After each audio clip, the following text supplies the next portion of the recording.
Okay. Good morning, good afternoon, good evening, everyone. Welcome. We have Chris from KB3D with us. Welcome, Chris. How are you? Hello, everybody. I'm good. Thanks for having me. Let's do some quick checks. Make sure everybody heard Chris there and things are sounding somewhat normal. Hey, the JPs. Hi, Kobe. Hi, Tuxedo. Hey, Bill and Stuart and Rod. Kittrell and Mark and Andres. And Malfrey and TJ and Rick. Ethan, how are you folks doing? Hi, Jose and Pop Away, Obi-Wan and Roller. Hey, Turtle. Tanner and Catlet, Pop Away and PF Dennis. How are folks? This is the final stream in the Blackbox series. This has been At long last. quite a journey, artificially extended due to, and let me do something here real quick because there we go. My camera, because it's tucked away, has a hard time focusing. Artificially extended because of events in June and waiting on some hardware and stuff. So this has definitely been the most spread out series I've ever done. But we're here near the end. Today's plan is going to be to finish putting the door on the enclosure, which is pretty much all that's left. Am I forgetting anything? I don't think so. No, I see you got the paper pulled off the side acrylic yesterday at some point. Oh, no, I didn't. We get to do two final peels. I had this sitting over here. All right. So 2 final peels, the door and that side panel. And it is doing a print right now, if anybody can tell. The GPs might recognize that one. But we're not going to let this one finish. Derek, thanks for the gifted memberships.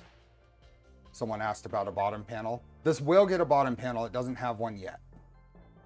I'm planning on modeling some handles for the bottom of the frame. So you can grab it with the panels on. And I'll integrate some bottom panel mounts into those. What do you think about that? I will be using those handles. I can tell you that for sure. Each time I have mine on the bench right next to me, it's out of frame, but I have to use my height adjustable table, roll it over to this table, and push it over. There's no lifting this machine one man. It's just not a thing. You know, it's a 2-person lift no matter what. It's heavy. Yes. It's not safe to carry around solo. So having handles on either side here is going to be perfect for 2 people to move it around. So that's what I'm planning. That's what I'm planning on doing. Machine is a beast. Hey, Each Laura. and every show that we take it to, Yeah. The front door handle breaks off. Oh, yeah? It's tradition. Yep. Hey, John, Laura, and Sean, and Dave, and Patrick. I will be finishing this print, a print of this, the GPs, but I've been, as usual, busy.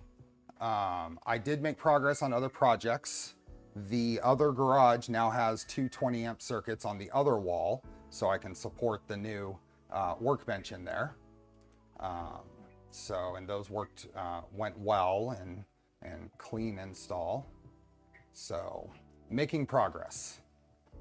But that meant that I spent time on that instead of spending a bunch of time on this. Okay, so what I'm going to do is I'm going to bring up the enclosure instructions and make sure I'm putting this door panel and stuff on correctly. And we can chat about a little bit about you and KB3D and Blackbox. What do you think? So for anybody who might not know, who are you? I am Chris from KB3D. We are the happy home of Blackbox. Actually, a lot of people don't know KB3D started. Its first and only goal at the time was to support Blackbox. And that's all we did. I sold a car and spent all the money on 3 or 4 kits worth of parts just so that people didn't have to spend the insane amount of money that I had to spend to build my original machine in sourcing all of these oddities, which have since become more available. All the parts have become more common, and with folks like us and Fabrico and West 3D coming, that wasn't so much a thing in 2018. So things have gotten a lot better in that regard. But yeah, I'm KB3D supports all kinds of open source hardware projects, any and all really. And Blackbox is obviously one of those. A lot of you know us from Voron Land, where we spend a lot of time and things. So You're a vendor. I guess high level overview, that is it. You're a vendor that didn't start with Voron stuff. Yeah, we kind of I didn't know that existed. a few of our yeah, a few of our customers that were interested in Blackbox were also building Vorons, like everyone was at the time. Mm-hmm. They're like, hey, maybe you could get us this, or this, and it just kind of crept from there. Poity. So Poity is who drew Poity. my attention to Blackbox. So ages ago, he said, "Hey, have you built a Blackbox, or do you want to build a Blackbox?" And 2.5 years later, here we are. Here we are. So a lot has changed. That was about how long it took me to go from I want a black box to I have a black box. Oh yeah. The Blackbox project itself started. Who started it and when? We've talked about this a little bit on the channel, but that's just based on my recollections. Yeah. So original design and largely the way it has stayed by way of the kinematics and motion system. There's been a lot of refinements over the years, but a gentleman in Germany named Mark Schoeman designed Blackbox as sort of a college thesis project, and open sourced it, posted it on Reddit. Just hey, here's this thing I built, which is where I found the machine, was on Reddit, and at the time it was 2017, maybe early 2018, something like that. And I had an Ender sitting next to me. I put a Duet 2 controller in it, and I was like, okay, this is going to be next for me. This is where I want to be. I want that. So that was a little bit probably large of a leap, but one that I'm glad I took. But he open sourced the project, and then he took a job really early on, actually, with Zellerfeld, who you guys may have seen advertisements for and sponsorships for on Stefan's channel over at CNC Kitchen. Oh, okay. They do 3D printed shoes is their thing. Oh, right. And so, yeah, his expertise in building Blackbox is what kind of drew them to pursue him and bring over all he learned. Because at the time, tool changing in outside of, big industry was much more rare than it is today. Mm-hmm. So that's what he's been doing ever since. So shortly after you got involved, they moved over there. And who's been involved? Is it just been you, or what's been? No, there's been a couple of guys. Yeah, he ended up getting that job shortly after he open sourced it, and he was kind of around a little bit early on, helping me through my build and kind of working through some things. But eventually, real life big job, he disappeared pretty much altogether. He had to. Yeah. So myself at the time, and this was pre KB3D. Or very close to pre-KB3D. A gentleman named Max and a gentleman named Dan. Us three, more or less, kind of off and on for those next 2 or 3 years. We would each just kind of pour time into it for 3 or 4 months and then get busy, and the next guy would do some things. Right. So it was a slow process because, I mean, the team was low single digits. But never let it die, never let it go away, because it's an awesome machine, and it's unlike anything else. Not just different with 3D printers, but it's novel in the way of tool changers too. Mm-hmm. I can't find my glasses. Oh well. Anyway.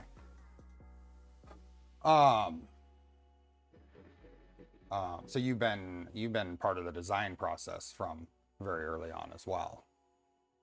Yeah, yeah. From kind of the first, it was designed in SolidWorks and kind of ported over to Fusion, where the first assembly was built. So early on, I literally learned Fusion so I could finish my black box. Nice. So most of my early 3D printing career was solely focused on this machine. Mm-hmm. Um, and so early on, we did kind of a partial kit. We excluded the electronics and the heated bed and some other things that were not part of the formal design yet, Mm-hmm. and offered early kits in that way. So, but it really limited it to people that knew CAD, knew design, could build from CAD. You know, the old adage of open source hardware, where either you have documentation or you don't. We did not. So the audience was obviously much smaller then than it is now, that it's kind of all bundled up into a package we call CE, Mm-hmm. which is stands for Community Edition and is intended to just kind of make the platform accessible and start involving the community in the things that a three-man team may not have time for, or that would delay the project's progression for another 3 years. Right.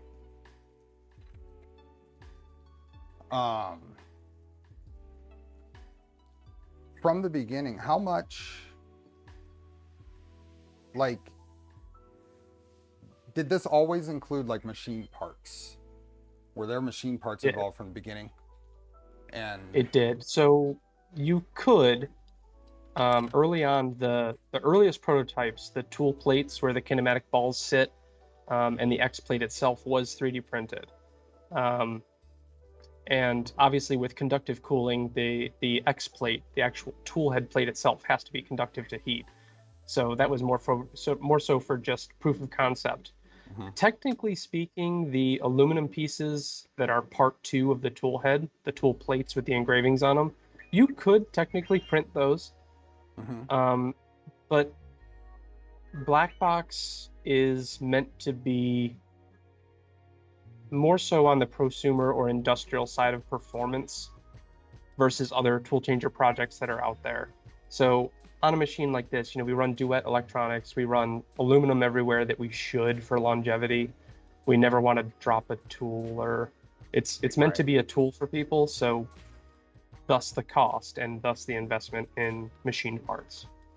And in all of my learning on this, and for a really relatively easy one-time dock setup, tool setup, it hasn't dropped a tool yet on mine. I can say with certainty that I've owned a black box now for 5.5 years. I have never once dropped a tool, which a lot of folks that came from the now deprecated E3D tool changer system and things like that, that wasn't a uncommon thing to happen, or maybe early on.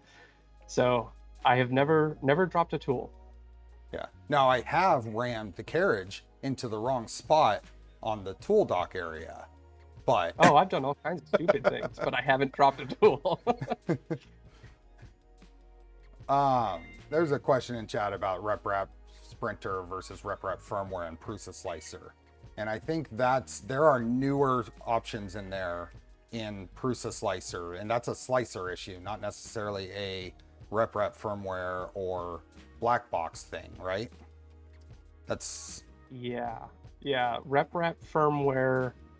I'm thinking that Prusa Slicer, it's all just in the way the G code is compiled, which matters, obviously, depending on your hardware. But I believe that, I don't know why Sprinter is involved. I've never even heard of Sprinter myself. right. But I think the reason that they are different is because legacy RepRap firmware pre the Duet team actually doing hardware and software was probably different, especially in RepRap firmware 3 where everything changed. And as we saw last stream, if I chose just the RepRap firmware option, it gave some jerky, kind of interesting tool change motions. It didn't impact the print, but it's not doing that now, as you can see. And I'm amiss on thanking Bill Brothers and now Tuxedo for gifted memberships. So saw Bill's come in, but I forgot to get in there. So I think that's probably something that needs to be understood a little more, about why those are the way they are. Yeah, I think that's going to be, maybe you can find it in Prusa Slicer's documentation somewhere, but Yeah. I've never sliced for Blackbox outside of Prusa Slicer. If you were slicing in Cura or something like that, maybe the options are totally different or named Yeah. different. I'm sure that's a slicer related, There, just compiling thing. yep. So it's all in, all of those options are in how it post processes the G code, right? How it actually outputs it and what commands it puts in place. And there's probably Yeah. there's a very specific set of rules that are applied depending on what you choose there. Yeah, and different firmwares will use different simple things like a G1 move, or say you introduce a G2 move that some firmwares can handle and some can't. You definitely something the slicer needs to know about. It's just like a CNC machine when you post process. You have to know what the hardware is and what the controller is expecting. Right. Hey, Ref. Hey, Garrett. Brian. So I've been kind of fiddling here with door hardware, kind of prepping. I put some heat sets in while you've been talking and have been referring to the guide here, which I think I accidentally rested on the keyboard and paged through a bunch of it. Okay. There is, so you sell parts for this. There's also an available BOM. Anybody can build this on their own. You can source all the parts, you can machine all the parts. You just make it convenient by providing a configurator and the option to obtain the parts from you, right? Yes, yeah. The whole design is open, all the way down to the manufacturing drawings that we built up to send for machining. So everything you need to submit to have, someone else machine parts, it's all there. Mm-hmm. So, or even yourself, if you own a Milo, you can machine these parts. They're 6061 aluminum, which is kind of cool. Yeah. And there's so one of the problems or difficulty people have had is in the configurator on your site, and that's been updated as of yesterday? As of yesterday, yes. So we've been talking for a while now about a reconfiguration of the configurator. So if you go to the Blackbox kit page at the website, if you say you'll have a whole new... I can make you a moderator and you can put a link there if you want. Oh, sure. That way you can just put things in here. There you go. Perfect. So there's a question in chat about this is printing right now. It's printing because I really needed to validate some of the settings, make sure all 5 tool heads work. I didn't want to come into here troubleshooting things like that. We are going to work on a couple of things today, and we're going to probably end this print and start a completely different print that should take a lot less time, and maybe be able to finish during a stream.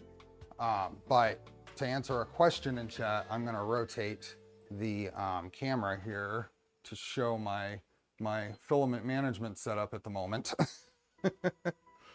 And that is mostly these Polymaker dry boxes here because they were convenient.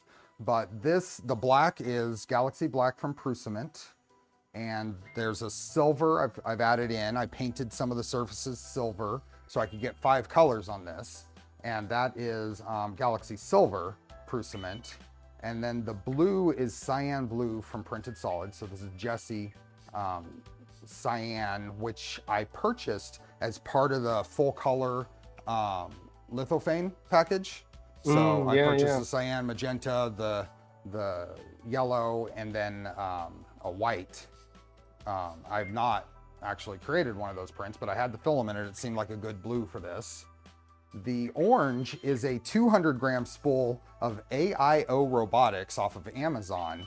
That's a nice deep orange that I bought ages ago and I don't even remember what project. And then I threw in a red to get another color, and that's Fire Engine Red from eSun. My selection of PLA Literally is, across the board, all corners of the world. my selection of PLA is not as broad as my selection of ABS. And that is a good segue to a question that came up in chat earlier that I forgot to address, is if this was enclosed, and it will be, is the answer. At some point, it will be. There will be a top hat. Chris is designing it, right? And struggling with an aesthetic to it, but you've passed that, Yeah, right? and I think we've got somewhere that I'm happy with, finally. So actually, it's being manufactured right now. The prototype, it's bent sheet metal, it's a stainless steel, and so that should be here in the next probably 7 or 10 days, and we'll put it through its paces, make any final adjustments, and it should be ready to go. Awesome. Let's say welcome, Alan, Mandic Labs. Thanks for coming in. I know you just finished your stream chatting about your Doron Velta build and other things. So thanks for bringing folks over here. Thanks to PF Dennis for gifted memberships, and thanks for Roller McNutt for being a member for 7 months already. It would be great if the Blackbox CE supported Clipper, and it can. There's no reason why you couldn't work on a configuration with macros and appropriate settings in Clipper on a board. That is probably something that would be an advantage to the project. It's just a matter of someone being an open source project. It's a matter of someone being able to do that. Okay, someone's saying my microphone is low, and I think I know why. All right, Rod, thanks for the gifted memberships. Let me find what this setting is. I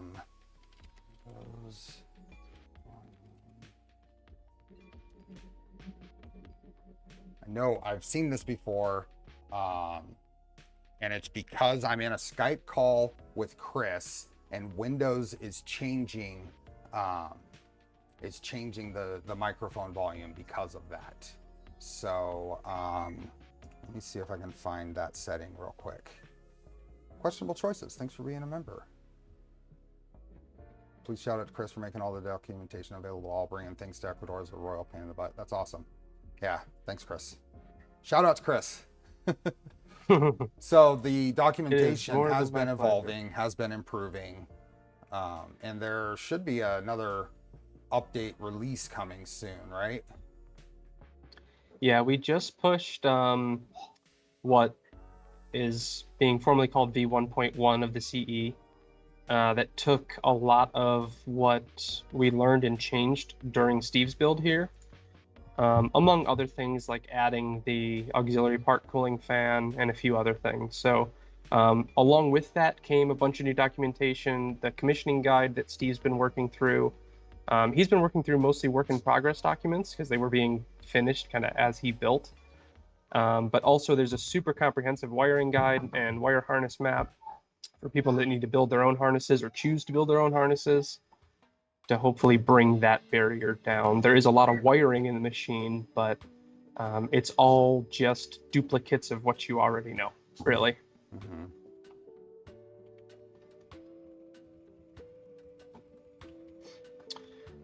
Why not use a CPAP for part cooling? So we've talked about CPAP, we've talked about bird air. Tool changing, the way that we do it, being that our tools only have the heater and thermistor wires going to them, that package that is the tool head is a pretty darn compact. There is not a lot of space there to work with. And it could be done, and maybe it will eventually be done, but all things considered, it would require a complete tool head rebuild to introduce something like bird air or CPAP. Most of the folks who are building Blackbox aren't needing a ton of part cooling. If you're printing with ABS or ASA on the low end, and maybe some even more so engineering materials above that, your part cooling, where you would normally run a 50-15 at 20%, the tiny little fan on this can run at a higher percent and still be fine. So part cooling just wasn't a huge priority for its design, but now that we have this blanket cooling fan on the side, that is moving some air for PLA prints like Steve's doing here. Yeah. Dutch dude, welcome. Apollo, welcome. Hey, Sparks on Tap. Rod, thanks for being a member for 25 months now. Apollo, thanks for being a member for 15 months. Chris sold a car for its black box. I got a diesel tractor. I'd have to sell to get the 5-head version on this project.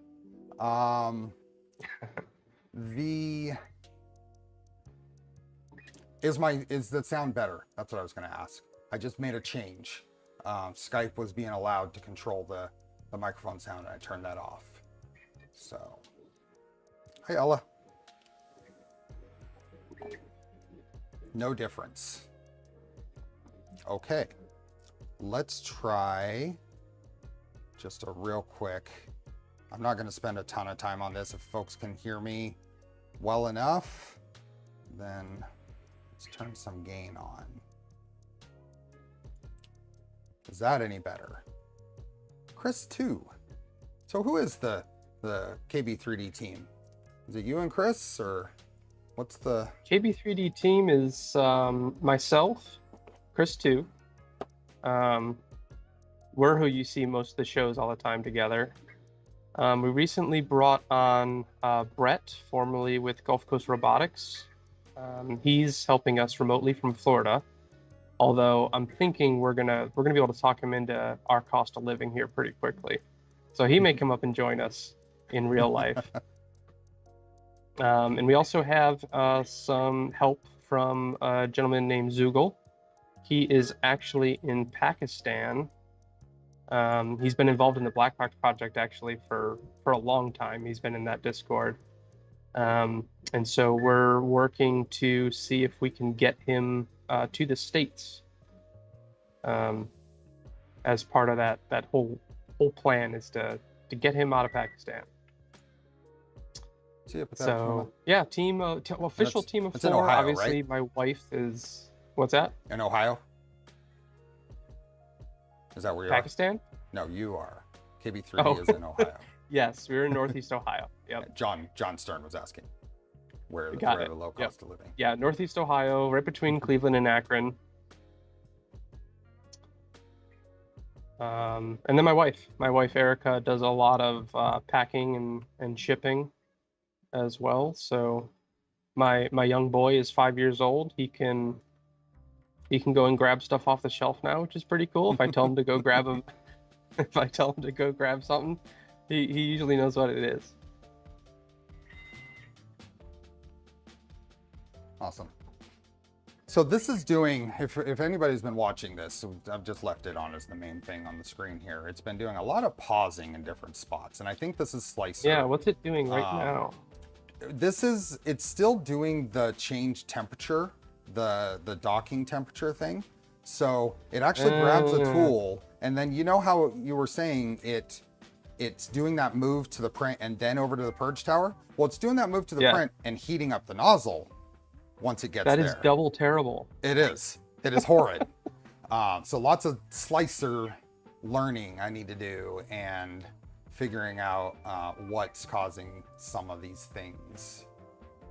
Yeah, a recent update to Prusa Slicer is to blame for half of that issue. We'll have to compare Slicer settings and Slicer versions for the tool heat up and cool down. Mine I just run them at full temperature, and I don't have to wait for anything. Yeah. Sure, there's a tick box somewhere. Right. So as long as I can get away with it, I'm going to let this continue running, but we're going to go over and look at some of the manual stuff for adding the door. Once we add the door, we're basically done, and we're going to go through, and I want to troubleshoot a problem I've had, and then I want to go through and start a new print. The problem we had was with the print being offset from 0, in the slicer. Well, if you set it centered in the slicer, it would be offset to the right in X on the build plate. and trying to figure out why that's doing that. But that's kind of the agenda today, is talk about the project, answer questions from chat, and get the door installed, and then print. So I'm going to go through. I already did the outer panel with the clips. So then we need to get some M4 T-nuts to put into the door there. And is the orientation on these important? It looks like it may be. It looks like they won't go face to face. No, they won't go face to face. They may. They don't. I think They you'll see more won't. T-nut in the end. I'm lining it up. They won't line up. So Almost. Almost. So I think what I need to do is pull the, and if you see anything in chat you want to answer, just feel free. Yeah. As I wander around looking for where I put the last tool. Oh, the other thing I want to do is adjust the auxiliary fan height, because I think it's a little low right now, but I don't want to do that while it's printing, because that would be bad. I remember the last time it wasn't at the right height. Well, I fixed that. I heard Steve say an expletive that day. No, it's not possible. I was hearing things.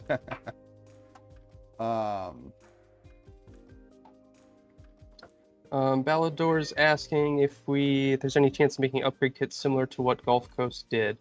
Yes, it is something we're actively working on now, especially with Brett on board. So Gulf Coast did upgrade kits for Creality machines, mostly in the way of mains powered, nicer heated beds. But also a bit beyond that, linear rail upgrades and things like that. So yes, watch the space. What's the most tool swaps you've done in a single print on yours? I don't remember the exact number, but the print was 2 days and 7 hours. I could not tell you the exact number. It was, I know it was more than 10,000. 2 days? Because over 2 days. 10,000 over more than 2 days. Because I remember thinking, during testing, there's a macro we would run just to do 10,000 more tool changes, do 10,000 more tool changes, just to make sure everything's reliable and robust in testing. And I remember thinking, I can just run this print and also stress test the machine. What can you share what that print was? It was a helmet, a Halo helmet for a friend. This was on V106, which was the version before CE. The machine actually that Poity now has. Okay. Five colors. It was PLA. It was just a desk piece. It came out really good, but yeah, it was over 10,000 tool changes. Do you have a macro that tests tool swaps? Didn't we mention that get mentioned in a previous stream? Did that come up? A macro for what exactly? For cycling through tool swaps. Oh yeah, it's as simple as you can write a macro that just says T1, T2, or you can even write, now with RepRap Firmware 3, you can have randoms and variables. So you can just loop T1 through T5 looped, and the machine does the T-pre, the T-post, and the third one each time. So it's really easy to do. It just takes time. Keep increment a variable or whatever to know how many tool swaps it's done. Just let it go for a couple of days. Yeah, with conditional stuff in RepRap Firmware 3 now, it's kind of, you can do all kinds of fun stuff. I've only scratched the surface. Okay, so I think with those in there, I can get the panel back on and line them up. They're quite... So we go something like that. Oh, that was close. That. Brent, for your 2060 rails, yes, you should be able to simply add 50 millimeters to get there. I was actually working with Austin, Zombie Hedgehog. He's getting ready to start his Blackbox build over on Twitch. He was initially planning to do a larger than standard CE build volume. He went away from that for time reasons and complexity kind of scope creep avoidance. So I may be able to help you with kind of what needs to change for a larger dimensioned version. If you want to get a hold of me on Discord or through the site or something, I should be able to shed some light on that for you. What are some of the considerations when you want to upscale one of these?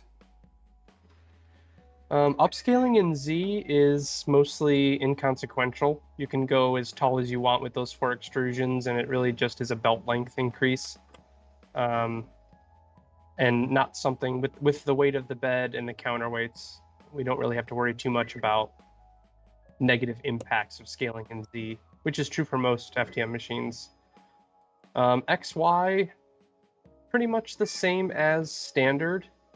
There are limitations to Core XY systems and how far you should go as with XY dimensions. Now we do run 9mm belts on all axes, so that's going to help support something like a 350 or even a 400 XY build. But you'll have to be, you're getting machine bed at that point. You're machining your own idle side cooler that's longer, can house more tools. There's more to change than just extrusions.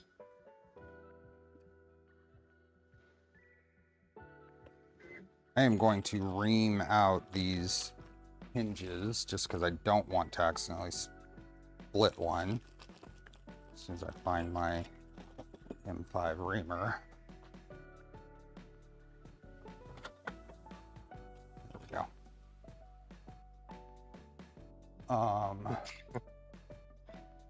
640,000 tools. I think it's 63 millimeters of space required per FDM tool. So whatever 640K times 63 millimeters is, that would be your x-axis, John. 64,000 colors. How wide do you need per tool? 63.6 millimeters, I think it is. Okay. Which is very small for most tool changers, and why we can fit 5 in this size. Okay. So there's one, and even reamed that did pretty good on the friction. So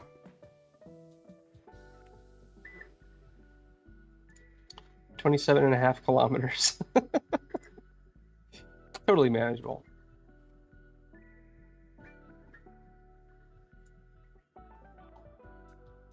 ERCF on 10 tool heads. Talk about increasing print time. Oh my gosh. There goes the point of a tool changer. But you could get all the colors in the world. Yeah. Go really big as ball screws the way to go. Ball screws or rack and pinion. Look at CNC machines for their large gantries.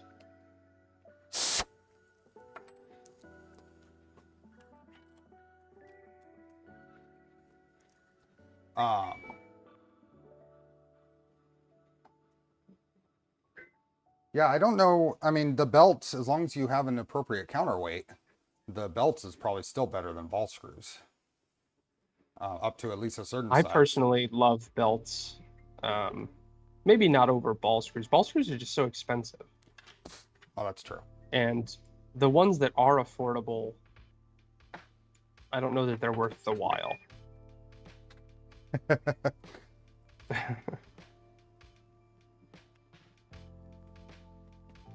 Okay.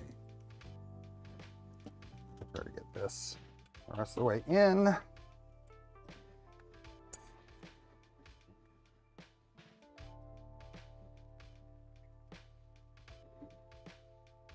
No, not belts over ball screws, just plain and simple. But especially in our use case in 3D printing, a ball screw on XY. Maybe on a really large machine where belts don't make sense. There we go. There we go. But open your wallet.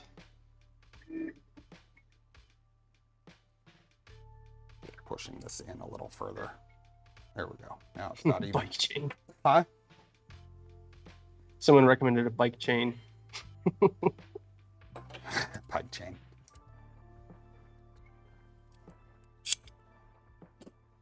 I have hit every color now. No, I might not have hit red yet. Might not have hit red. I don't know if it hit. It should have. I think it should have. I think I'm having that purge issue on it. Okay. Are you seeing, since that tool is just hovering over the print while it heats up, how's your ooze situation? It doesn't seem, it's not hovering on the edge. I think it's if anything is oozing, it's oozing onto the inside. Okay. Okay, so these are there now. Oh, and I need to put some heat sets in other parts here real quick. Where is that? Oh, my print is finished. Oh, what are you printing?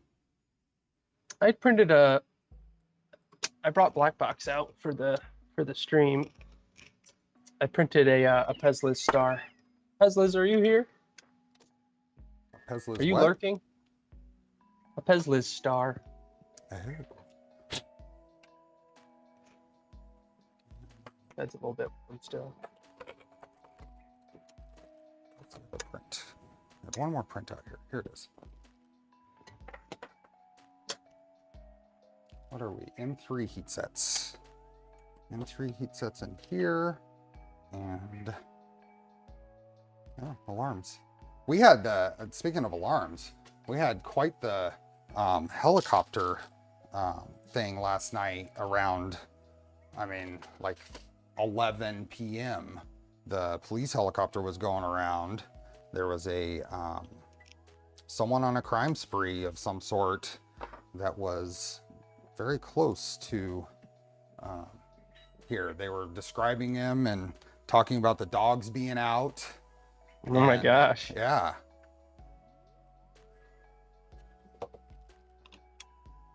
I'll grab that for you real quick, Brent. Am I doing this? I've got the wrong heat set insert or tool in here for this, but I have the M4 one in and I need to put two M3s in.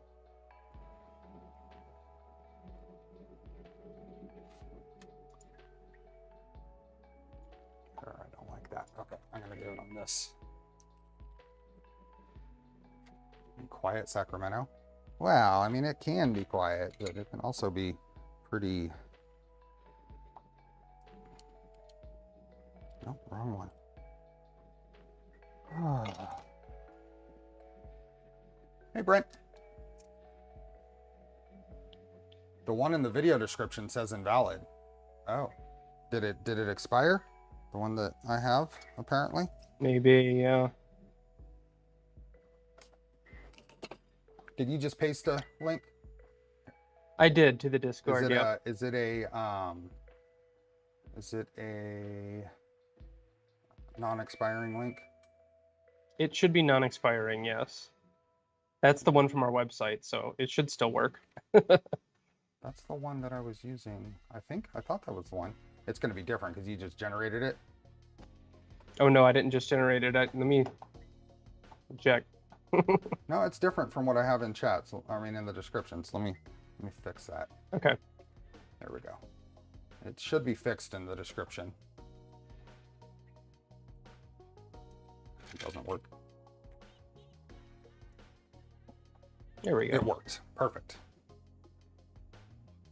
Okay. I am working on inserting heat sets, but heat set inserts go in a lot better when you plug in your soldering iron. This is true. You plug that in. One difficulty for me is it doesn't run on Clipper. Well, technically it's not provided with pre-built Clipper configurations. It would run on Clipper. You just have to put some work in. And it sounds like Poity wants to work on some Clipper configurations. Yeah, I'm sure Poity's been others tossing will some too. ideas around. We know that Clipper, so running Clipper would be beneficial in two ways. Obviously, a lot of people know and love Clipper, and its tool changing support has improved over the last 2 or 3 years, markedly, like impressively so. I myself still believe there's more work to be done before it's on par with the tool changing support in RepRap firmware, but it's certainly getting close. It also offers a lower cost entry point into building your black box. We've got, probably $750 worth of electronics, duet hardware in these machines, and they're bulletproof. They will last forever, but it's expensive. So, but yeah, community, absolutely community. So one person will do it, and then we can all benefit. That's what I'm looking forward to. Could we do it? Yes. I need a year. Well, and RepRap firmware, like you said, has the benefit of a very long time of many people using it in tool changers. A lot of it thanks to the E3D tool changer, right? Mm-hmm. Was Yep, there any they took it a long major way. tool changer before that? A Or was lot. that kind Some of their. I don't know if you ever saw the work from Decking Man. He has a YouTube channel, but he even recently was working on it. But years ago, he built crazy machine. You also check it out if you haven't seen it. It's got a whole gantry that counterweights the I saw main that. gantry. I remember seeing that when it was current. So on he videos. was kind of using and developing RepRap firmware for its unique type of tool changing and tool identification, how many axes he had and virtual axes and things. So even small stuff like that pushes a firmware further along. Oh yeah, that machine was nuts. It had how many? It had a counterweight axis. It had a couple other things going on with it too, didn't it? It had an axis that also carried around the extruders. Oh, that's right. For the print head. Yes. So it would follow the print head and then a opposite motion gantry just to keep the thing from shaking itself to death. Because it was like a tall taking printer. Its house down. It was huge, wasn't it? It was huge. Massive thing. Okay, I've got heat sets in. Oh, and oh shoot. I didn't print these little door magnet holders. How important are those? No. Door magnet holders.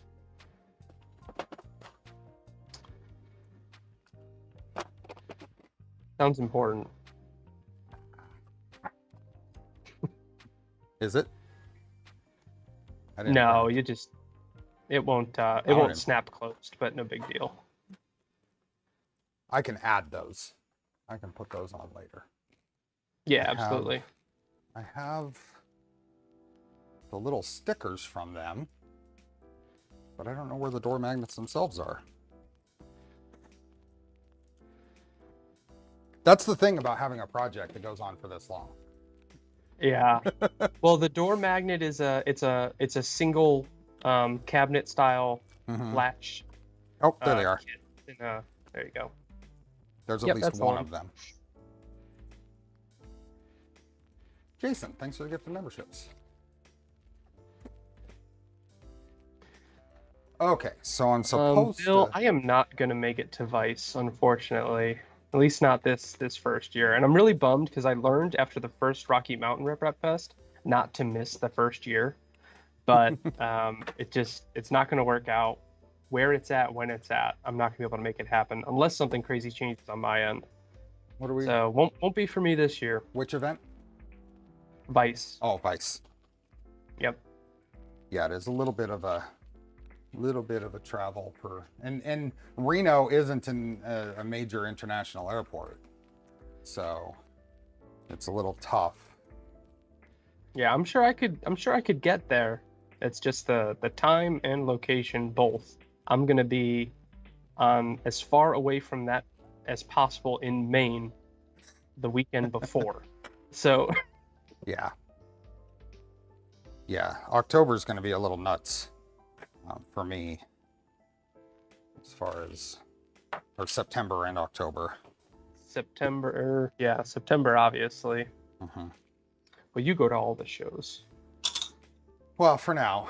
We are hoping to do an open house in September, late September, early October, so that's going to be interesting. Well, this year? Yeah. Wow. Finally open up the small retail showroom. We moved buildings in February, so we finally got a little bit of retail space. Are you Which going is to really- IRF? I am, yep. Okay. Okay, so this is a little door magnet. Now, does this end up getting used? I'll have to look. It does, yep. It does, okay. So basically, there would be a printed piece that would go around this. I'm just going to bolt this here directly right now. And that's shown here. There's a little printed cover. But I'm just going to put this on for now. And those are PM4x8.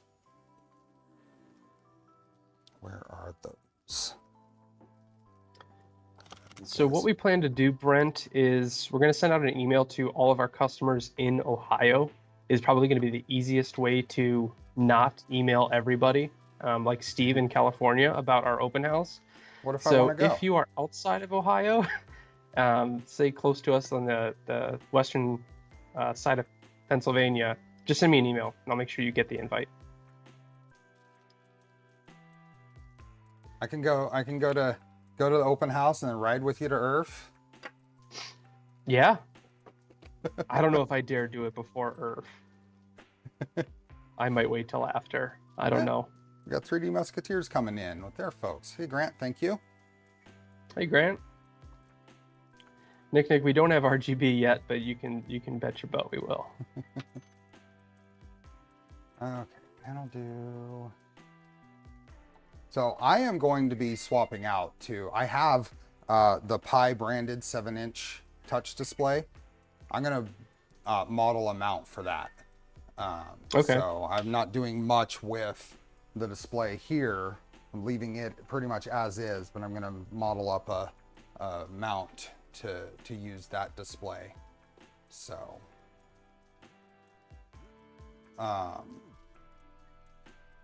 yeah. So it's just going to stay like that. Is there a website? And you're going to be info on running this? just DWC from that, the standard DWC interface. Yes, because it actually looks pretty good. I've got it on a 4.3 inch display on my Voron 2, and it's barely usable on that. I think it'll be very usable on a 7-inch. Just Push Print. I think there's an announcement on the Voron Discord. If you can jump on the Voron Discord, I think there's an announcement there with some info on Vice. The GPs, April and I are planning on going to Form Next, making another vacation of it like we did for the UK last year.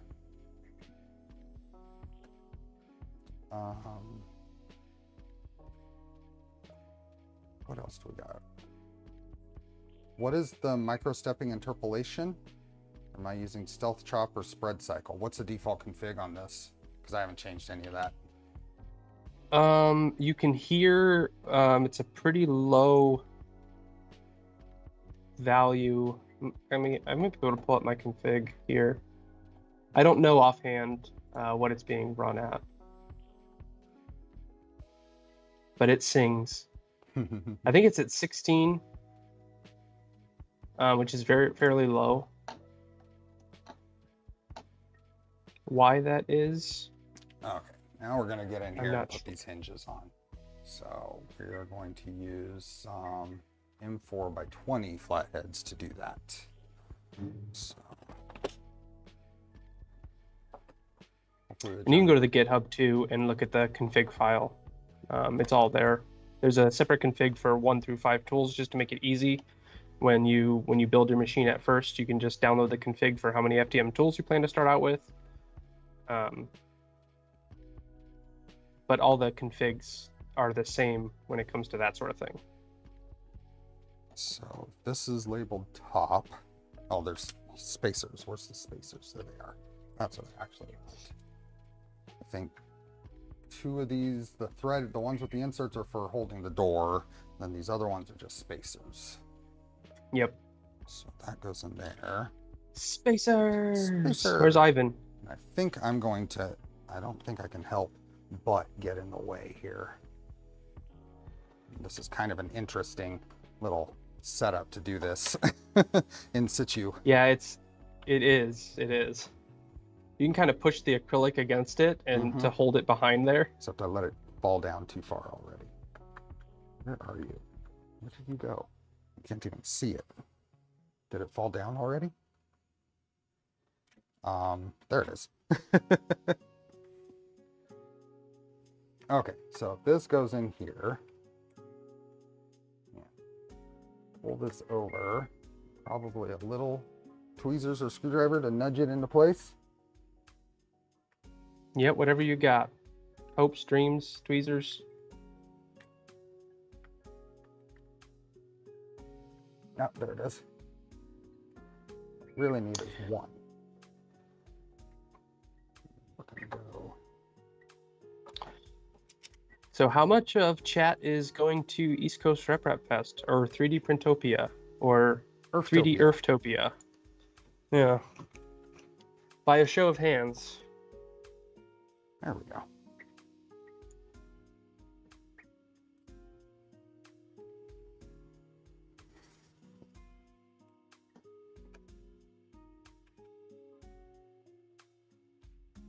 Okay, 1 hinge on. Petrol and PF. Use a hydraulic table to lift and move heavy printers. I am going to buy a hydraulic table to move the Phoenix for sure. Rod is going. Luke is going. TJ. No go, I can't justify all that expense for a few days. Oh, Ecuador, yeah.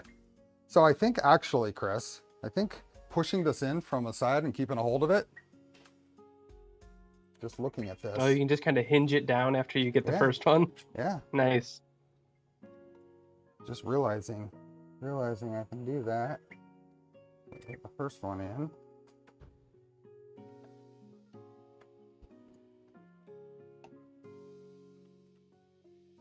There we go. And then kind of hold it opposite.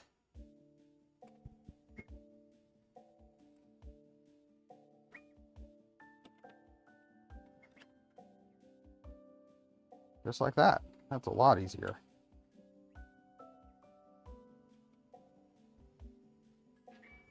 Okay.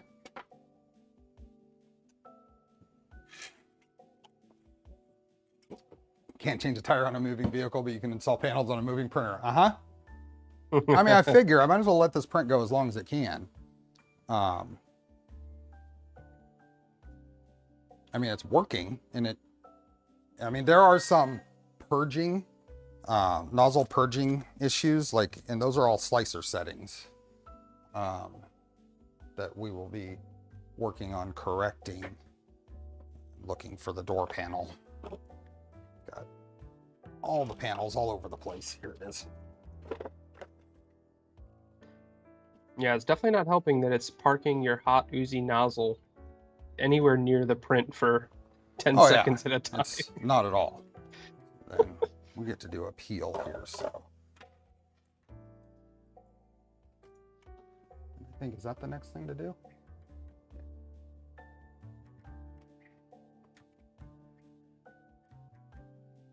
Earth is a 15-hour drive.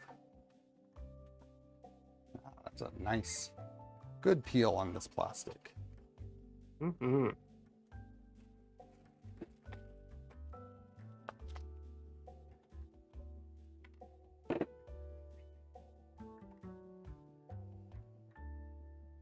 wood appeal. What do we have for these fasteners? Oh, tore it. I have to send you another one.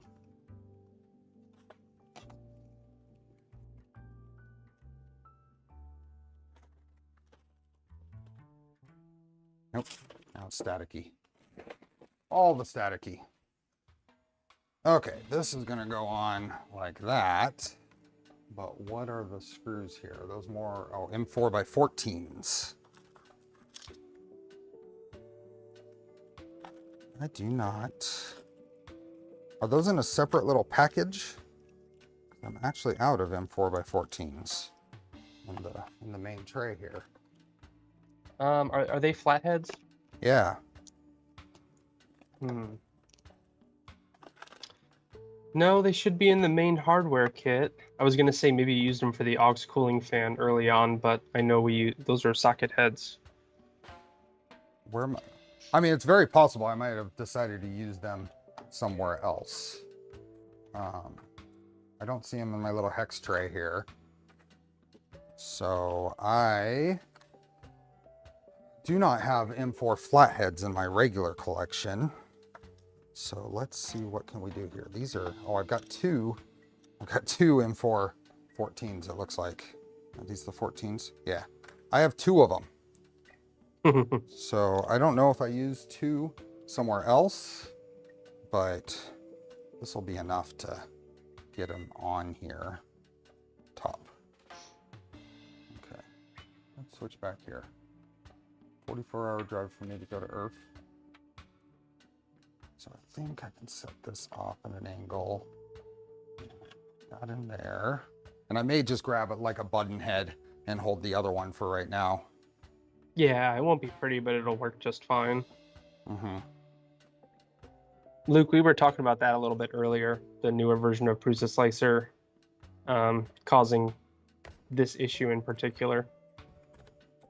The long tool changes and the temperature stuff. No, not that portion, just the fact that it moves over the print before the purge tower. Yeah. That was introduced fairly recently. So I did show, I sent to Steve, Luke, a line that we could probably comment out on the T-post macros that should resolve that. But I'd be careful because it could be a bug in the Prusa Slicer side, and next update it could go back again. So maybe just comment it out for now. So for anyone else, yep. Luke built one of these on his Twitch channel. Okay. Are you bringing yours to East Coast, Luke?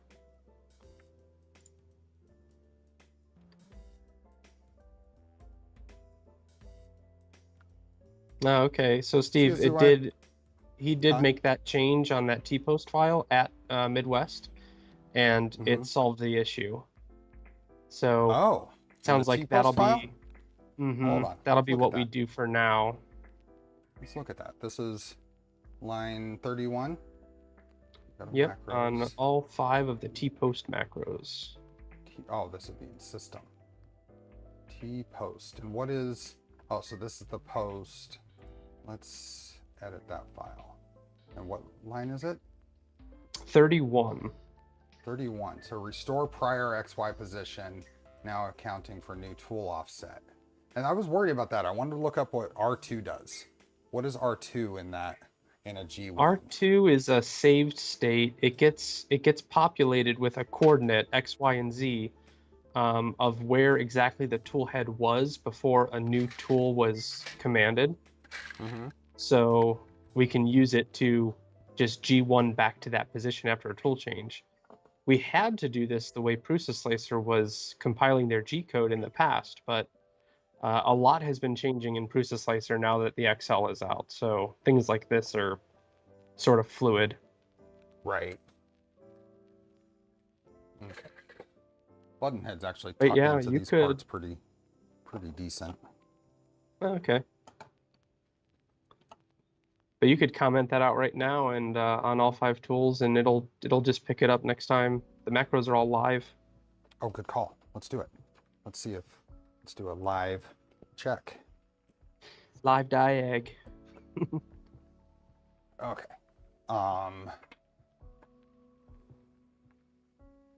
So that's live 31. That. It's T-post 0. T-post 1. Save. T-post 2. Oh. It's not line 31. It's line 25 here. I wonder why.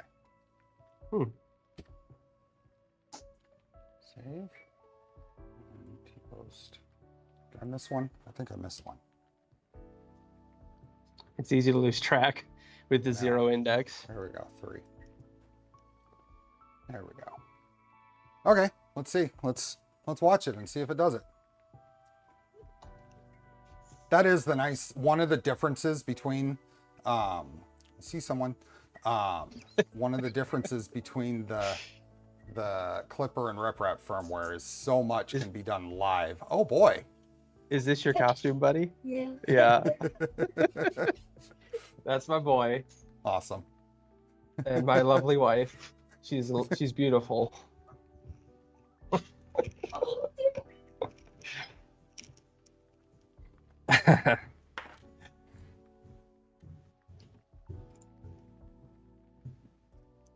Okay. That should be active for this tool change, right? So it should go straight to the. It's either going to go horribly wrong. Oh yeah, it went straight to the purge line. So that's not a. And it's waiting for the heat up at the dock now too. Did you see that? Watch this tool change. It's waiting right. Oh, maybe not. Oh, yeah, it's waiting right there outside, which is not that's ideal because it's going to ooze.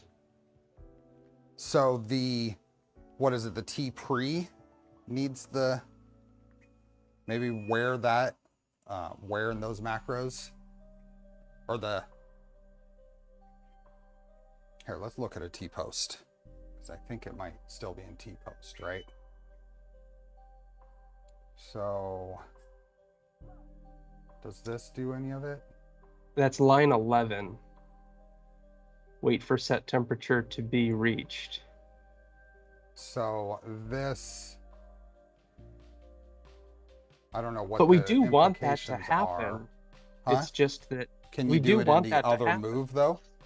I think this is going to be a slicer change and not a firmware change. I think. Because mine does not do this. Yours now doesn't you could have a new. Where does it? It doesn't drop the temperatures at all. Oh well, yeah. The temperature dropping thing is definitely a slicer issue. Here, hold the temperature graph. At least Revo does it fairly quickly. Mm-hmm. It is adding a good bit of time to your print, though. It is. Which is why we have the idle cooler bar in the first place. Okay. Because a lot of tool changers that are out there, they require a cooldown on the idle tools for the ooze reason. And when you're tool changing, all that time adds up. So I'm going to loosen all of these so I can hopefully, there we are, get this kind of in its spot. I'm going to try setting my ruler here down as a spacer.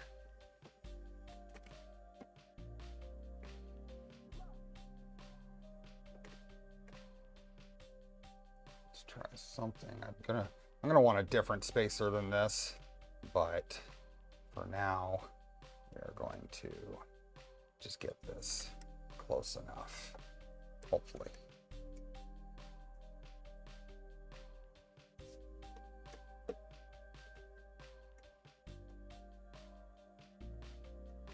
I don't know if we're getting any actual red. You ever had a thing where it took long enough for it to get to a color that the PLA got brittle in the there we go, closes nice. That the PLA got brittle in the tube and cracked. No, no, not I always yet. worry about that because I hate PLA for that. You know, you leave Yep, for PLA sure. and it loaded and it turns into 20 different pieces. Yeah, what a nightmare that is. Balador, a lot of tool changers do use brushes and things. When Steve gets this all tuned up in both the slicer and the leak blockers and things, it's just not necessary. This is the bed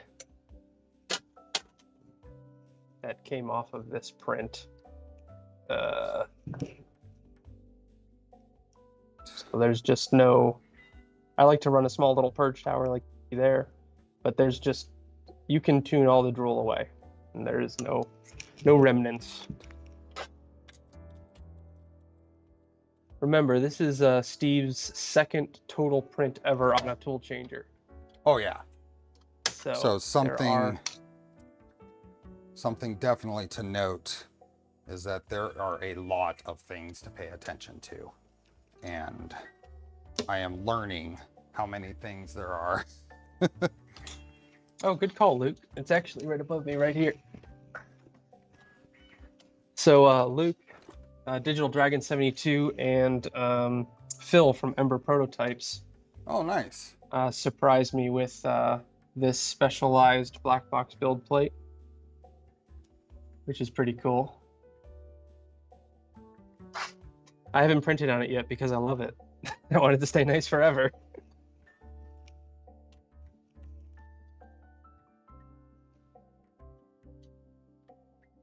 So I had an issue last night with this in setting up this print that was kind of boneheaded of me. But I was setting up the different, the Z offset for the rest of the tool chain tools. And when you do that, you run this probe tools macro, and it goes through and tests each nozzle on the Z end stop off to the side of the bed, and gives you a report of what your different offsets are for each tool. And we did that on the last stream, and when we did the two printed, the two color print, and it was beautiful. Everything worked great. I didn't have to mess with the Z offset on the print. It worked really well. And I went to do that with the rest of the tools, and I was consistently like between 0.2 and a millimeter off, depending on which tool head I was adjusting or checking. And it turns out it's important that you read the numbers in the correct order and enter them in the correct order in the config, because I was reading them top to bottom on the report and entering them top to bottom in the config when top in the config is tool 0 and bottom on the report is tool 0.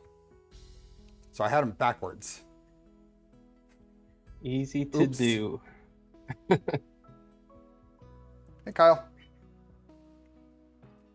Okay, so door handle is installed, and now all I need is the, where does this thing go? This goes to the inside. Hey, Myris, welcome in. And what is that? 2 M4 T-nuts. So unfortunately, I can just take this panel off over here.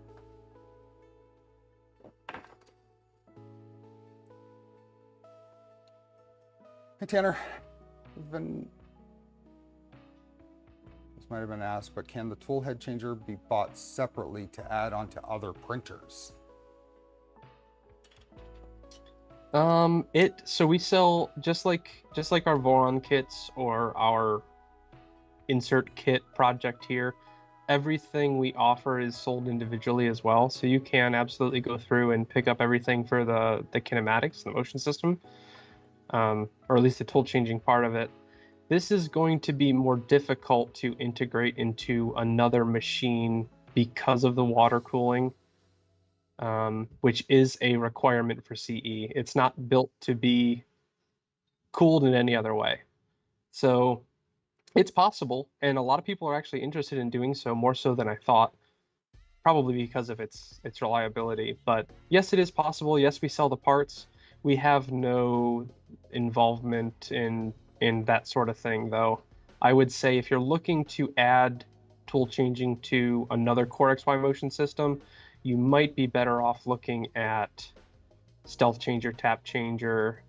I don't know if anybody else saw this, but Teaching Tech put another video out yesterday, the second in a series on tool changing with the Soval SV08, which we also do sell.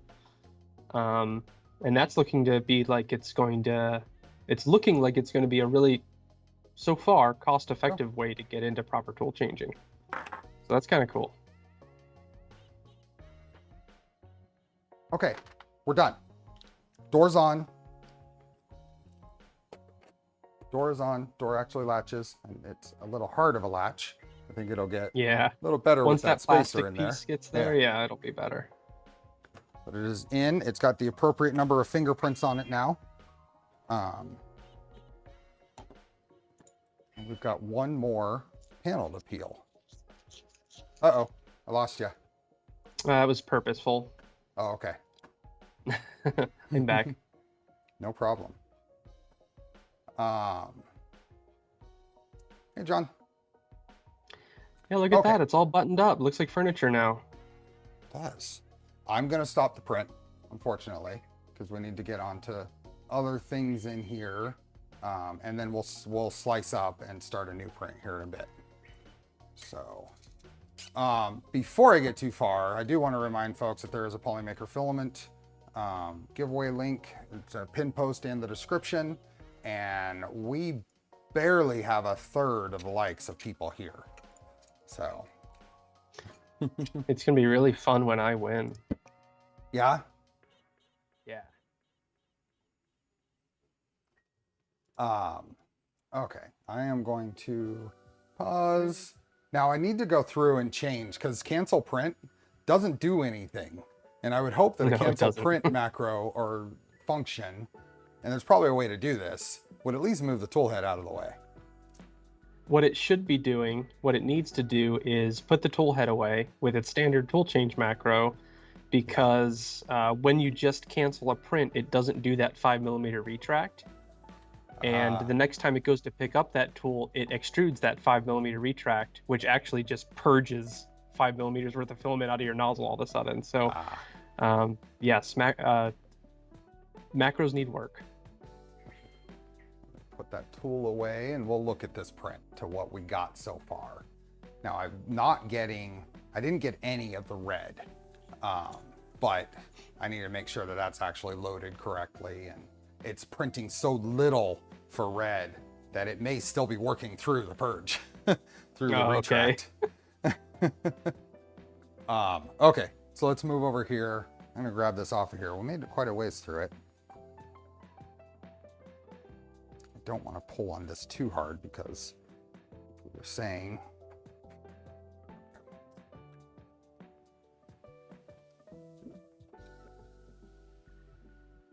it's really stuck on there. Vision Miner is doing its work. Wow.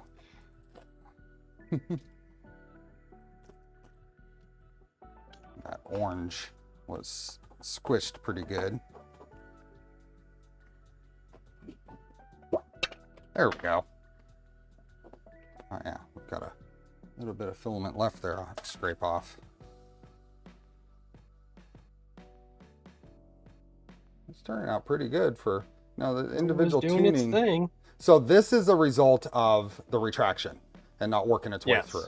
And my purge settings in the slicer, I've increased those in the latest settings that I set up just to get rid of that. But the orange, since it had already worked its way out, and those are supports around here, there's something weird. We'll go over some of the weird things that I was seeing in Prusa Slicer for this, but yeah. Uh-oh. Mandic had to retract a message. Let me see if I can get this. I wish I knew where my glasses were, because I'd like to be able to see this a little better.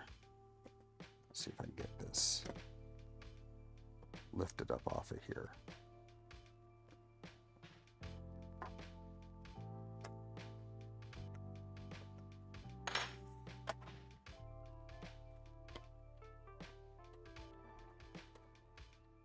Let's go.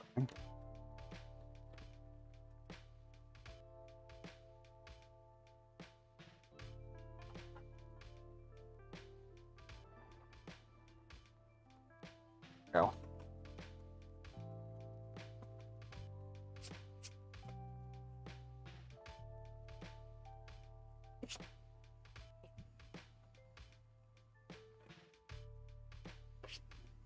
It's not a scraper. Did you redo the model? Redo it in what way? I just downloaded and loaded yours, the GP. I didn't make any edits to it. Okay, let's put this back in there and let's figure out this slicer versus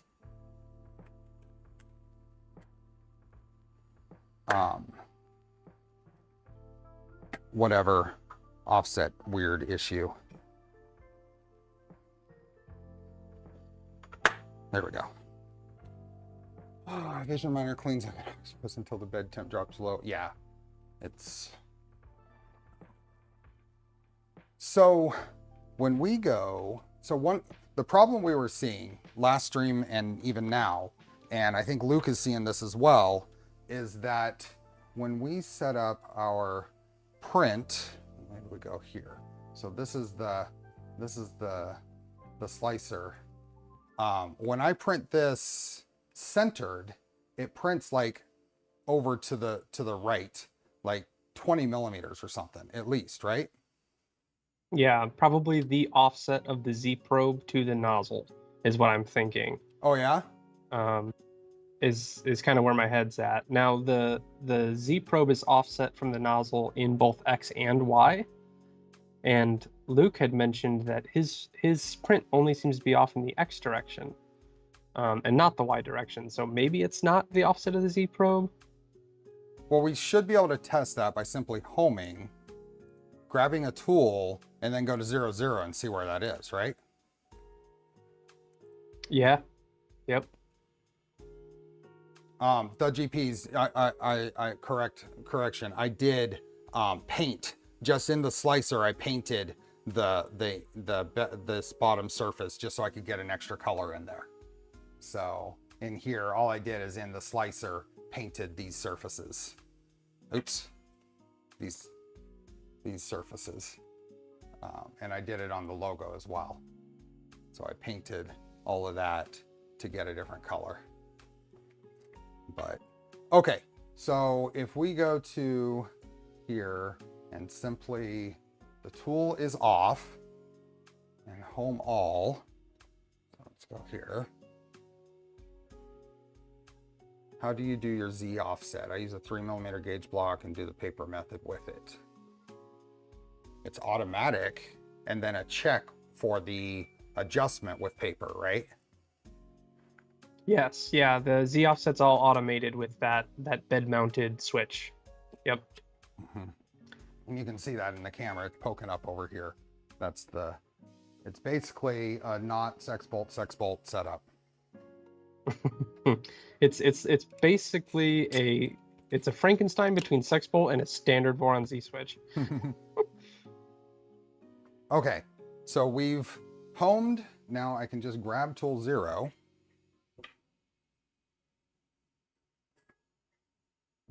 And then go to, let's start by going to like 2020, right? Go.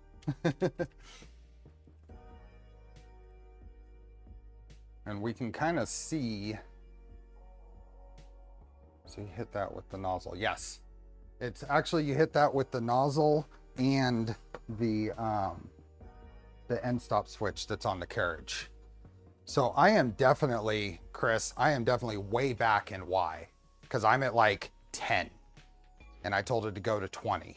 So it sounds like okay, it might be that switch offset. Because here, let me just get a ruler out. So I told it to go to 2020, and I'm glad I didn't try to go to 00, because I think I would have skipped all the way at the edge. But we're basically just eyeballing it. We're at 10 in Y, and we're at like 70 in X. Okay. Maybe 65, depending on if I'm lining it up right without having a great view of it. Now you did send me your mesh file, which did show correctly that the mesh pad, the mesh map, is not able to reach the X minimum because of its location on the toolhead. Mm-hmm. So I guess then that is handled in config.g in the zprobe definition as a input for its offset from the nozzle. I guess we look there next. It's okay, let's look. So if I go in here, yours doesn't do this, is that? Mine does not, but at the moment I've got a zero offset tool that I've been working on installed, so mine's completely different than yours. So Okay. I can't like for like test. Got it. Okay, so we have all motor stuff here. We got axis limits. Are these all going to be correct? Yep, those should be correct. And stop. And so Z probe here, we're at X44 and Y minus 18. Yeah. So that seems correct. If you scroll down to the tool offsets, in the commented section, there is a figure there for the nominal offset that should match that, but be inverted. So in the Z probe section, we defined the probe's offset from the nozzle, and in the G10 section, it's opposite that. If that says 18 for Y, right? In that config? That says 18 for Y. Showing the correct one? Okay, right here is what we're talking about, right? This minus 18 in Y. But if I put a roller up here from nozzle, from where the tool nozzle is to there, it's like 40. Okay. Maybe it's 35, but it's definitely not 18. But more than 18. Mm-hmm. Scroll to the bottom where the G10 commands are for the tools offsets. The bottom of config.g. Right in here, in the tools. Yeah, so if you see define tool 1, in parentheses it says nominal is X minus 42 and Y 30.047. I think those are the correct offsets. It may be as simple as plugging those numbers into the probe, but inverted. Wonder why. I think inverted. Oh, should it be? So what was that? I believe so. So it would be 42 and minus 30? Yeah, does that match? Scroll back up again.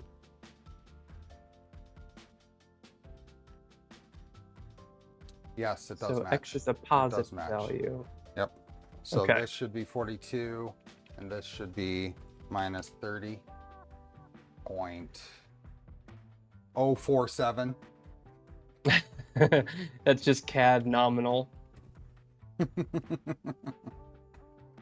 Need one stock black box and one for testing. We do. I know.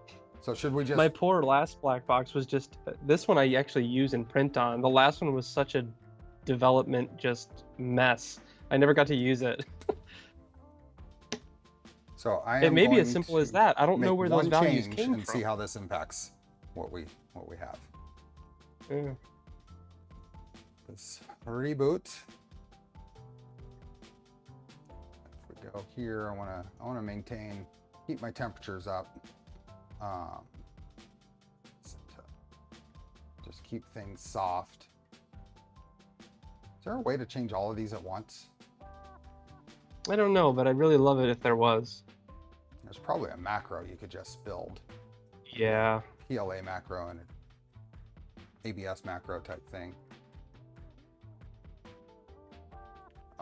Okay, so if that's there, and we go back and we have a tool on it. So let me just tool unlock this and put the tool back over here manually. So that's critical to It is. not home with a tool on there. Now, And you can have this machine for 3 years and you'll still forget every once in a while. did Poity tell you about the idea we had to maybe create an error if there is something on the tool head? I believe he did mention something, but it's not coming to mind. So we're thinking, what if we ran another switch or something in series with the Hall effect sensor on the X end stop that forces an already triggered error? Triggered before movement type error.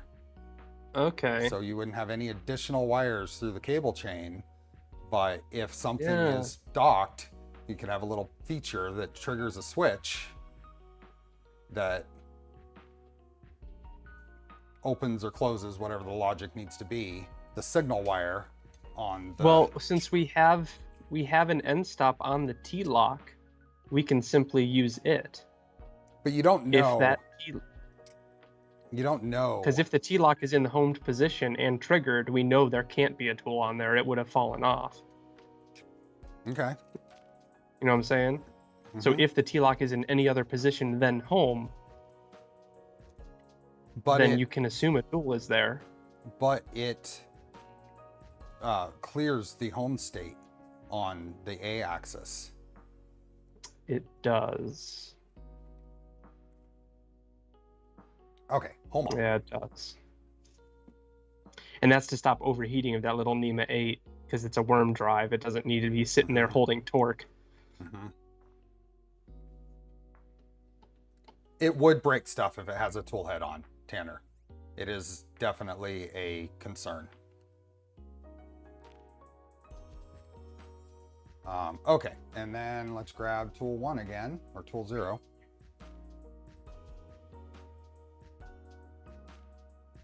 And then we're going to go back to 2020 again. Where'd my command go? Okay, G0 X20 Y20.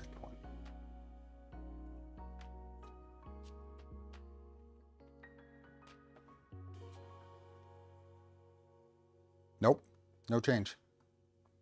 No change at all. No change. Huh. It's still at 10. Still at 10 in Y, and yeah, 60, 65-ish in X. That's odd.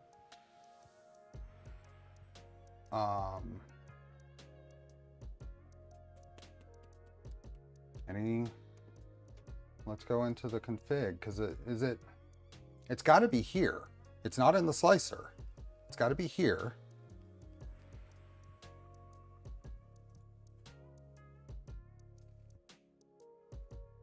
Did you try whacking it with a hammer yet?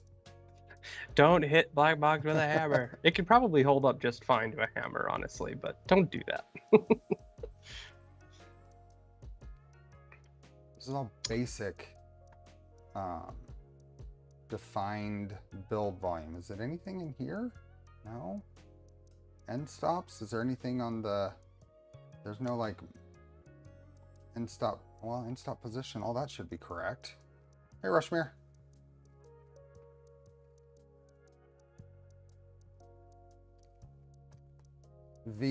So the basic issue is that 0, for the nozzle is not the corner of the build plate. Yeah. And we actually have a scenario here where if we tried to go to Y0, we'd skip steps. We'd crash. I think Duet will stop it when the end stop gets triggered, but don't test that. Mm-hmm. Well, that depends on if you have the correct argument in that end stop. There is I think there is a parameter in there you can set.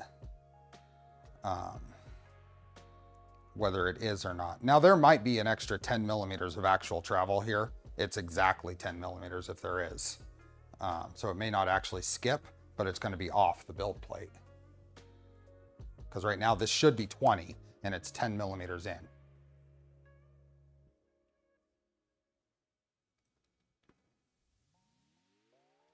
Now, Luke said he's having the same thing. I believe he is. What's frustrating about this is I had this issue myself, and I solved it. I figured it out. I don't remember what it was. And now my machine is completely different than a standard CE, and it's completely irrelevant. So, So where else would this be causing it? And we may not be able to solve this here, depending on how much time we want to spend on it. yeah, it definitely won't stop us from printing. What's I just Sarah- needed to come back to me because what's it took me Sarah like 3 Makes days trying to figure out. The last message in chat, just the G code X offset 0, G code Y offset 0. Where's that? Need a little more explanation on that, I think. Yeah, I'm not sure. I don't recognize those as Following the arguments. I have a stealth changer and that is in my config for the offsets. Do you have a stealth changer with RepRep firmware? Or is it a stealth changer with Clipper?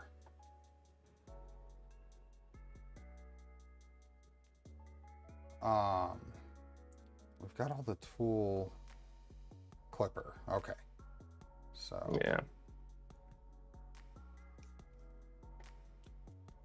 there's only so many places. Let's have a it could look be. into. I know, because the if you just take the machine to 00 or jog it 00, what I'm trying to say is if you were to home the machine, be able to home it with this tool head on there, the natural position of the nozzle is very close to, not in X or not in Y, but in X. The actual 00. We don't have to have an offset coordinate system for this. We don't have like a work coordinate system for this machine. It's not like the bed is out, in space 50 millimeters from the end stops. If we dock the So- tool and go to the same position, do we end up in the same actual spot?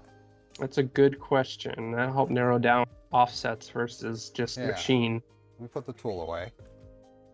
And this is something that I have been impressed with on this build, is I've had 0 issues with grabbing and putting tools away. Everything has just worked, which gives me a lot of confidence in using this as a matter of getting used to the workflows. Right. Okay, so now I should be able to go back to there, 2020, and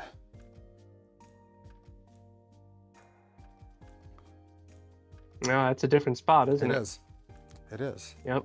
I would say that that is actually nozzle 2020. That is actually nozzle 2020 right now. So it's the tool offset itself. And tool offsets are based. Yeah. Here's the strange part about a tool changer. When you have an XY offset for a tool on an IDEX machine, that is different than a tool changer. The reference point for the offset, since with no tools you have no nozzle, the reference point is typically the Z probe itself. That's the only kind of reference that the tool head has to the machine that it's on when there's no tool equipped. What happens? What if we zero this out? That's what I was thinking.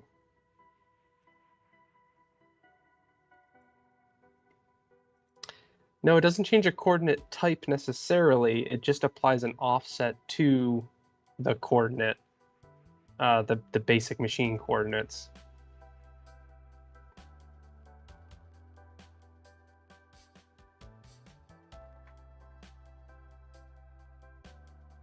So if we now, let's get back to at least leave the bed heated up. Home hall.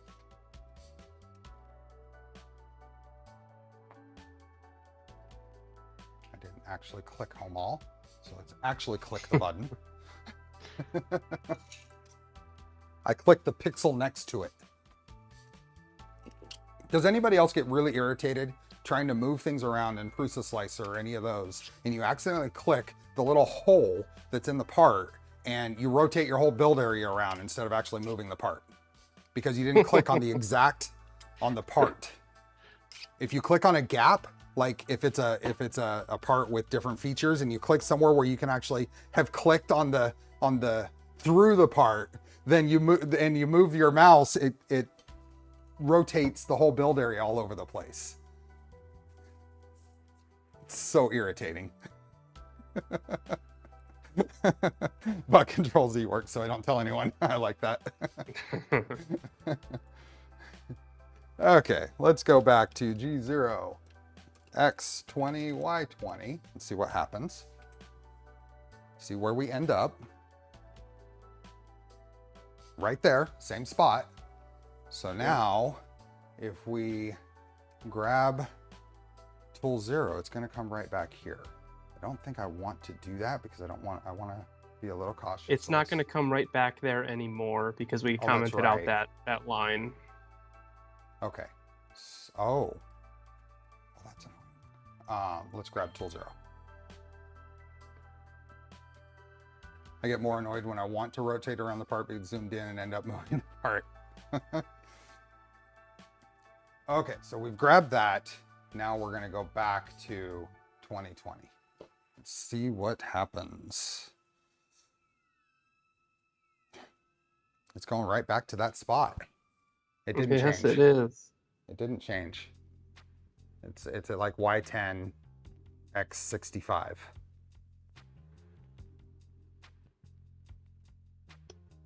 No, the GP's that unaffiliated. Whatever you're seeing, I'm unaffiliated.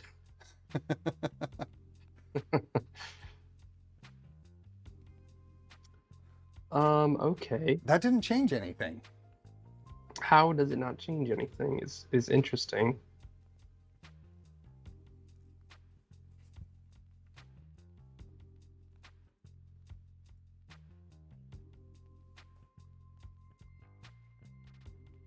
So this means that it's in the tool offsets themselves.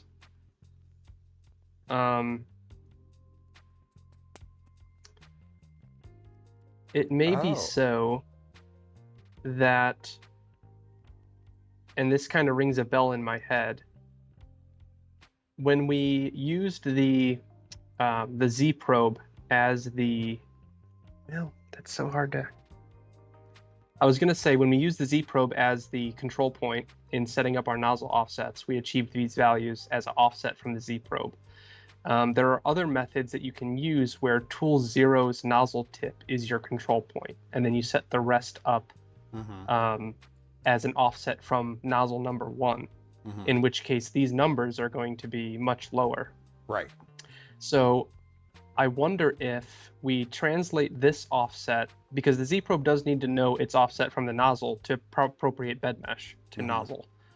So if we repopulate the numbers in the Z probe, and then we can math out these tool offset numbers, that may be the ticket. Okay, so we redo that, and sorry, I was covering that up, but I commented out my edit and then put the other one back. And why don't we make this easy? I don't want to be factoring in 0.047 for everything, every one of these. Does that make sense? Yep. So then we would go back to our tools, and we're going to say this is going to be... Well, comment those out so that you can keep them, and we can go back and see. Worked very hard on them. And we're only going to change tool 1 here. We're not going to do all of them. Okay, yes. That'll work then. So this would be... That one is going to be 0s. That's going to be our new control point. So Right. regardless of where nozzle 1 is, we're actually going to offset based on nozzle 1. Correct. So these are just going to be zeros in X and Y only. We can leave that. So now if I save this and restart, we can test to see where we end up. Yep. And This then, does ring a bell through this. And so then because we based everything he's taking off, notes.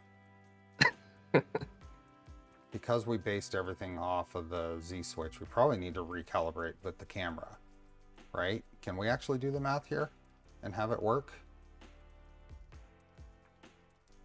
We can, because we know the first values. So we're just going to subtract your initial tool 0 values from all of the other tools. Okay. I have a tool on it because I left it. So just always check, and there is a tool unlock function over here. You can just grab this thing and just manually throw it back on the dock. I know Chris is covering up the tool unlock macro, but it's here in the list of macros. The nozzle will hit the bed if you try to home with a tool on it. So yes. We were talking briefly a moment ago about methods of trying to prevent that from being able to happen. And I think there's some clever solution that could be found to do that.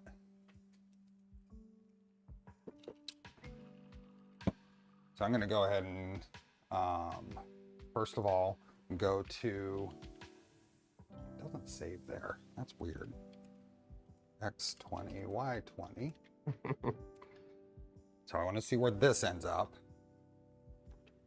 Just making sure. Yep, that's the spot I would expect to be 2020. So then let's grab tool 0. Now it's going to go here. Now we're going to go back to 2020. Hey Peter. Hey Jeff. Looking and that's good. 2020. Yep. That fixed Okay. it. That fixed it. So we need to put our few brain cells together and Oh my gosh, math that is out, hard. math Could go out the rest of terribly these. Yeah. So minus 4230 was the base number.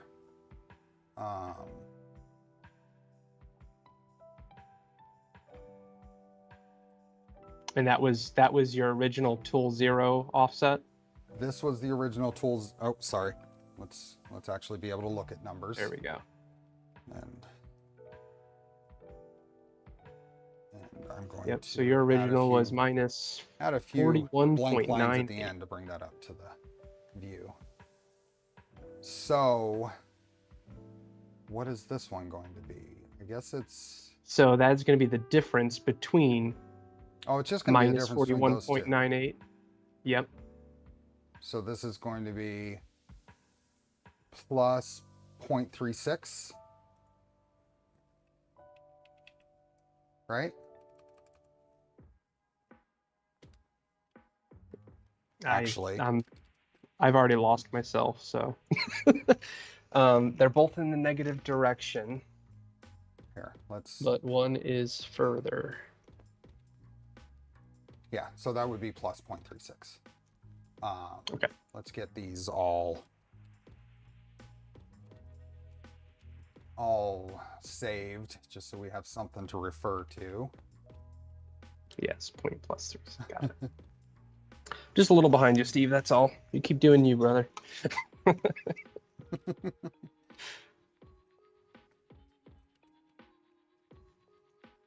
Okay, so for tool 1 is going to be plus 0.36, and for the Y is going to be, is Y plus as well at that point? Yeah, plus 0.64, right? Yeah, Ballador's probably right. We probably should be Excel spreadsheeting this, but all it's gonna, if we get these a little bit wrong, this is not gonna harm anything about the build plate. It's just gonna have an offset on the printed part. So yeah, this is non-mission critical if we math a little bit wrong here. The Z isn't, we're not changing The Z's that. are all going to stay. Yep. So 0.987 is plus 0.640 in that one. And then this is another 0.20 plus 0.20 on this one. Ooh, round number. Yeah. Less math headache, yeah. And then Y is 0.14. And then this one is, this is minus, no, this is plus 0.08 or 0.06, right?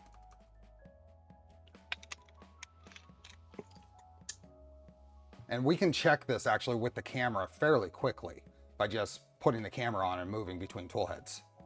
Oh yeah, absolutely. Yep. So, and then 0.107. So this one is actually minus 0.24, right? My silence is intentional. Let me scroll up here so we can see the last one. And this one is 0.4198. Goes up, so it's 0.72.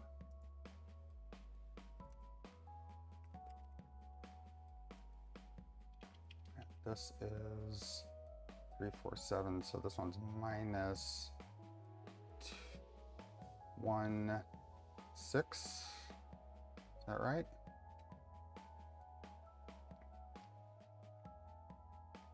Minus 1.6. And let's check these. Sound good? As well. Yeah. Save. Restart mainboard.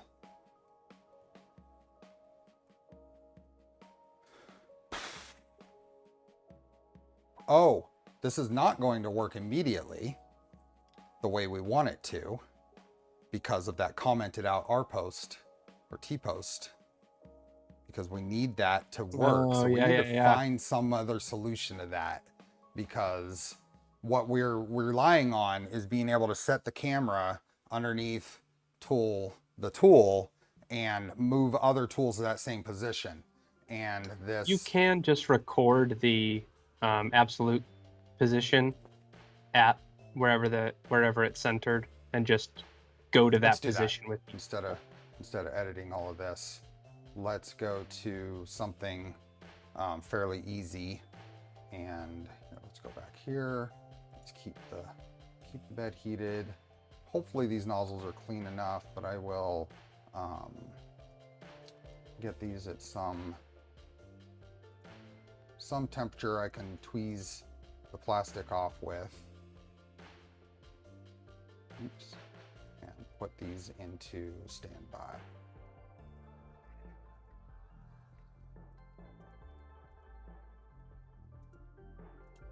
It is 11:55. We have an hour and 5 minutes till Polymaker filament giveaway time.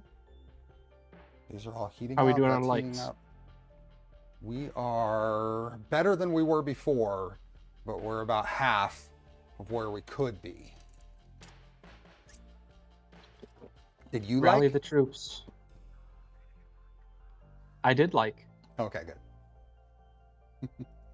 Okay, let's home all.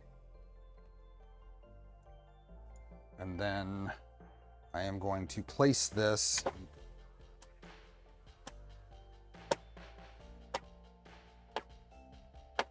What happened?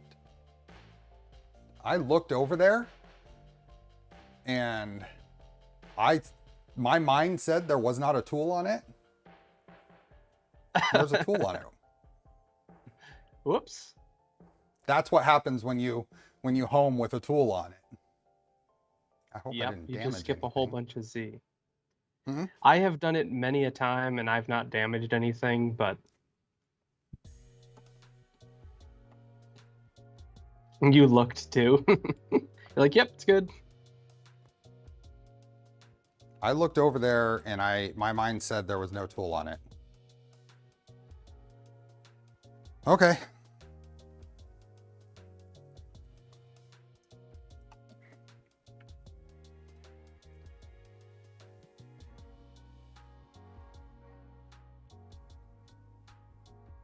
Is there a sensor for it on the black box? Not currently, but we were just talking about ways to do that. Okay, now that I can grab the camera, so we're going to use the Ember Prototypes camera here, and I hope I have enough cord length to reach the computer here. And we need to move the bed up. Let's go that far, and let's grab tool 0. And then we're gonna move this over closer so I can actually reach it with the camera. So I'm gonna move, oh shoot.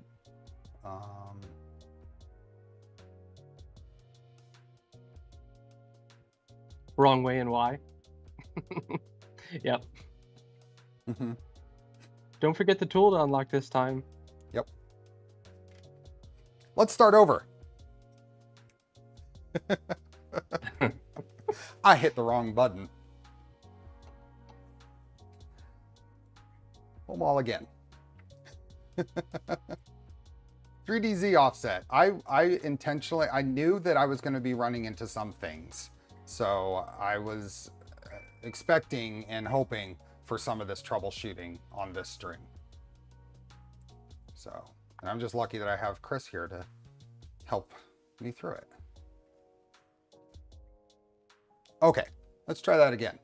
Let's move Z out of the way. And then let's go to grab tool 0.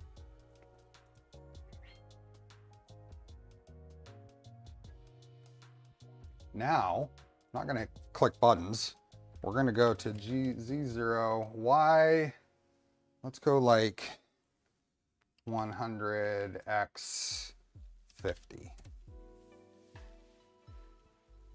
That's going to be a good spot to put the camera. And that's where we're going to go to view each one.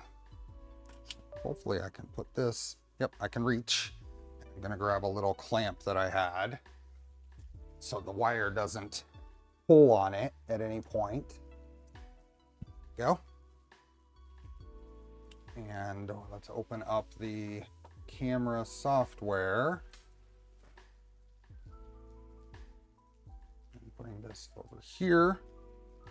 This is the camera software. So we are at 150, and I'm just going to move this thing to where we're going to be somewhere over there. Now, why didn't it grab? Did I tell it not to grab a tool? Or is this where we? So now we're going to grab a tool, I guess, because I forgot that step.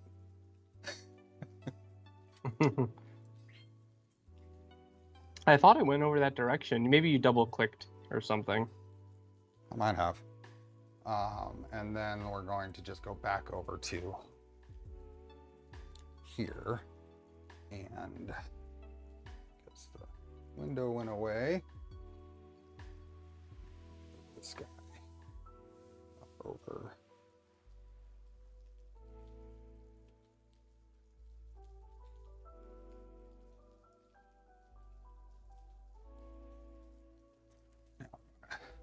Move the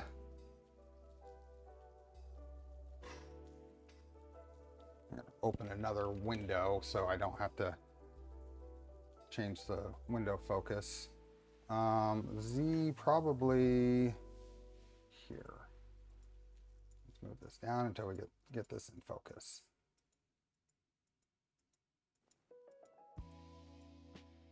We're still plenty far away, so we're okay. Just moving this 0.5 millimeters at a time. Oh. That's probably close enough. Yeah. We're not going to be doing any adjusting. We're just going to make sure they all end up at the same relative position. Yeah, and I don't have to get this exact, which is really counterintuitive how you move this thing. Upside down and in a mirror. Okay, so we're gonna go from right there. So we're looking for basically the same spot. So now with that, and we're at 150, I should be able to grab tool 1 now.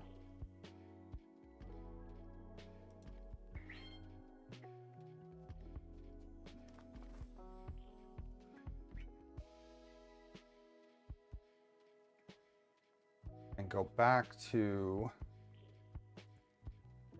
G0 50. Error failed to parse major G code number. You know, when you say go instead of G0, it has trouble. Ooh, that is quite off. We did not get that. We didn't do our math right. I suspect that it could very well be just the sign. I might need to throw a bunch of negatives in there. The mental gymnastics were too much for me. That's okay. At least for now, you can just go back to the offset values you had before if you want to just do a print and just, you know, scooch it over on the build plate. At least we know where it needs to go. I mean, honestly, we can just do the adjustment, right? You absolutely could. Yeah, you got the camera on here. I guess so, yeah. Yeah. So,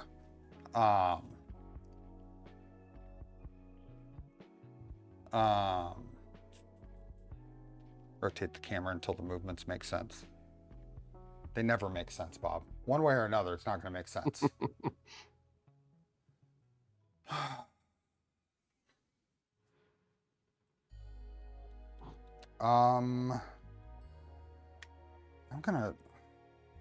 Let's try.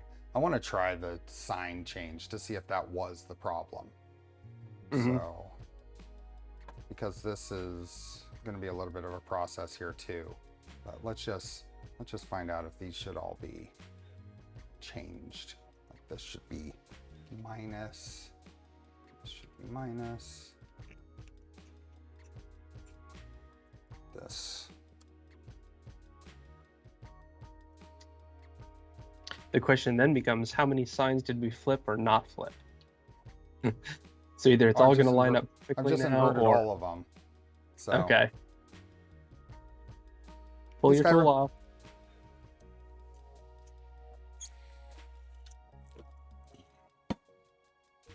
Thank you.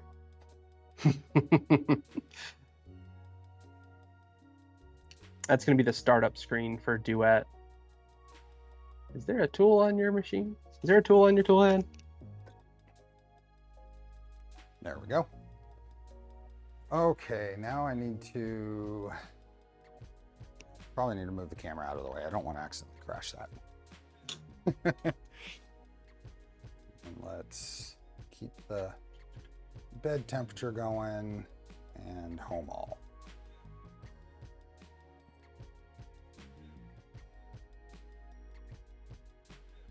Francois.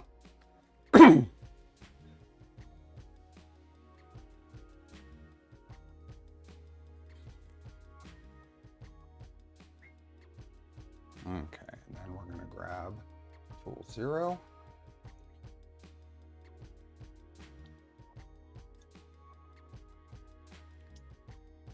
And honestly, going in and changing those T-posts back real quick is going to be quicker than moving things around. So let me do that real quick. Let me just get rid of that comment. Save. T-post 1. Save. T-post 2. Save. T-post 3. and T-post 4. Okay, now we're going to move this over to G0, not go. Although go makes so much sense, right? It should just does. say go Yeah. here. Just ask Alexa. This calibration is nozzle position in relation to each other. And then we want to go plus 25 on the bit. Okay, now we can come up here and place the camera. Where are you? My CXC camera's down to one lowly LED now.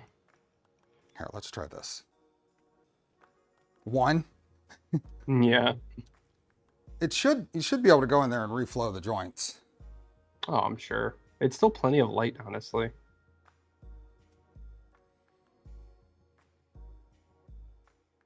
That doesn't help, Bob.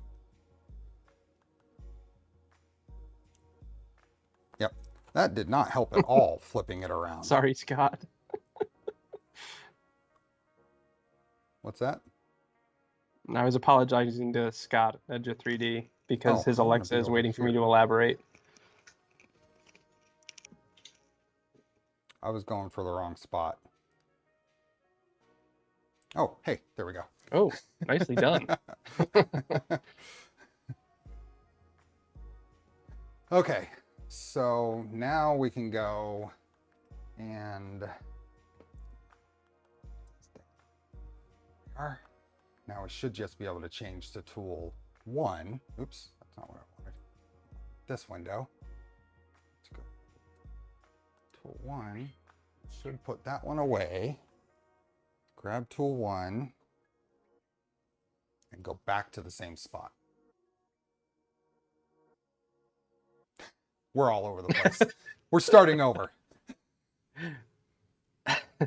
We're redoing our calibrations. It looks like one sign was flipped, but one was not, because we centered in one direction.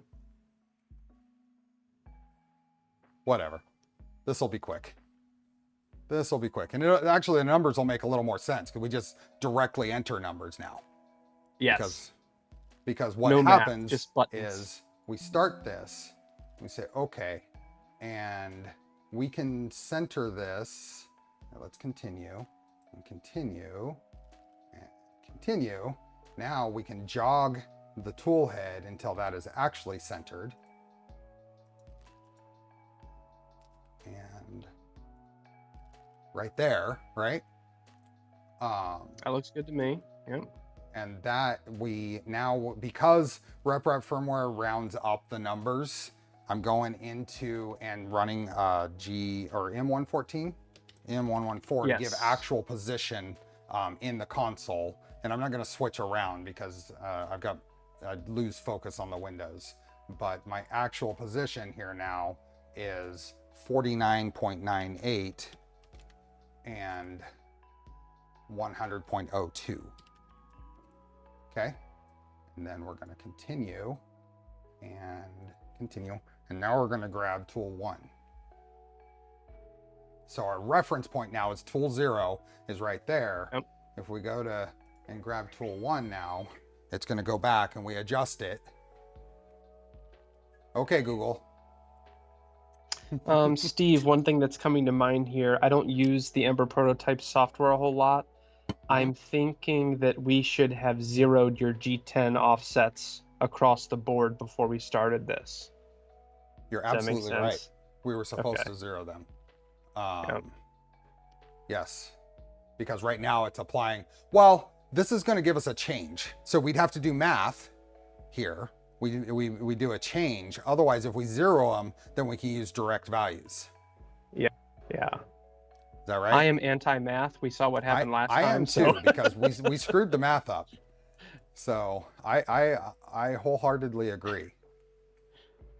So let me go in. I'm once again, Windows things here. I'm going to not hit F11. But my keyboard has F11 way too close to the delete key, to the backspace key. So I'm just going to change all these to 0, right? Because the first one is 0. And then it'll give us offsets for each one. Okay, so let's switch back over here. Which tool do we have? 2 or tool 1? I'm putting tool 1 back before I save this. Okay, save and restart. Hey, Da Vinci. Welcome in. Here Google reacted, Morden.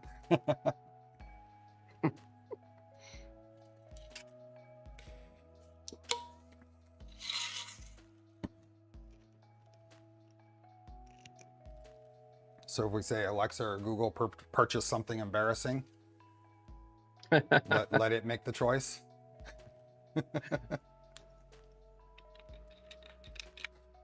Okay, let's move this out of the way. And everything is good. Everything's restarted. So I want I guess it doesn't really matter. I guess yeah, dashboard, home all. Siri, tell me a joke. What do we got? 12. So it might go a little longer than 3 hours with a print, but this is productive. This is really Yeah, productive. absolutely. I'm glad we figured out the offset issue. I could not remember for the life of me what it was. Mm-hmm.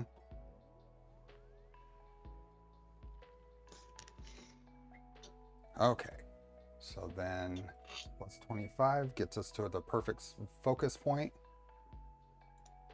That asks you to turn off the light. That's funny. And then we're gonna grab tool 0.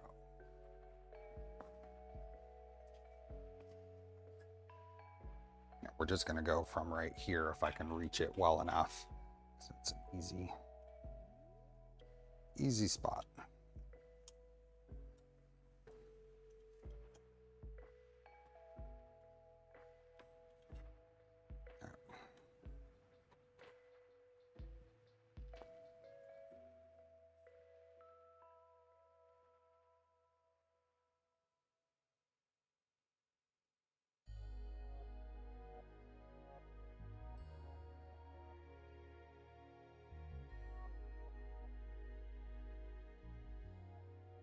Good enough. Since we're going to actually put in an offset, it doesn't have to be perfect. Get it close, then jog it over.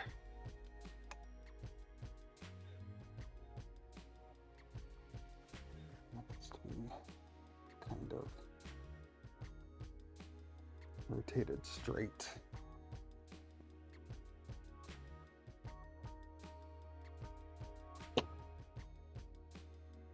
Okay. Preparing for dock maneuver. Exactly. Okay, so we're gonna go back on this to this point. I'm going to jog this over.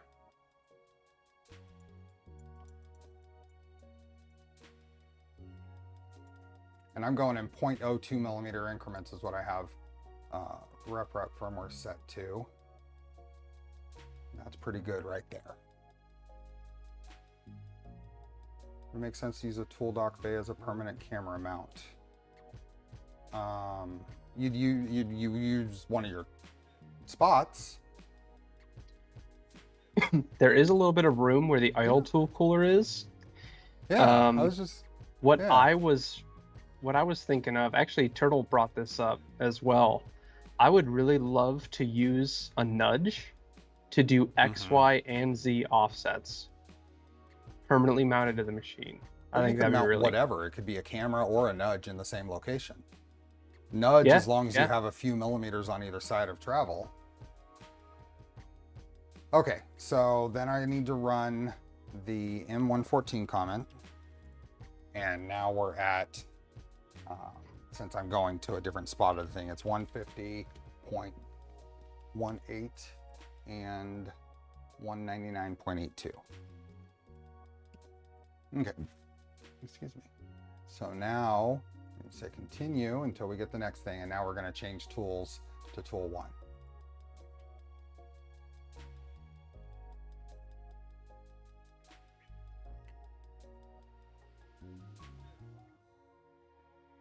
Okay, and then we nudge over, nudge, we jog over. Nudge.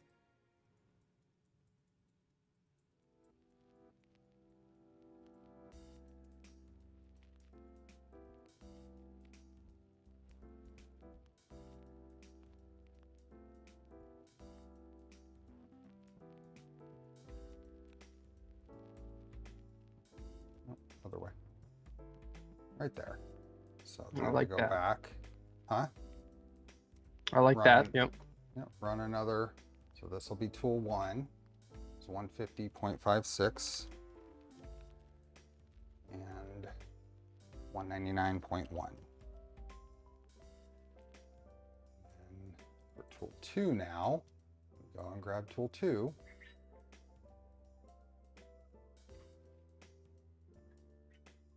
I think the real Z probe position also should be set relative to tool 0 now. It's the CAD default. Now it is. Oh, but that 0.047 doesn't matter. If that's what you're talking about. Okay, now we're going to jog this one.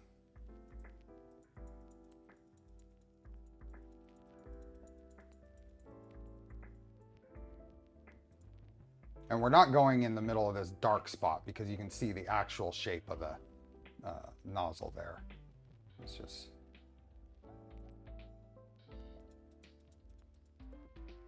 something more like that. Would you agree? Yeah, I see what you're saying. Yeah, just a little bit dirty. Yeah. That is going to be 150.46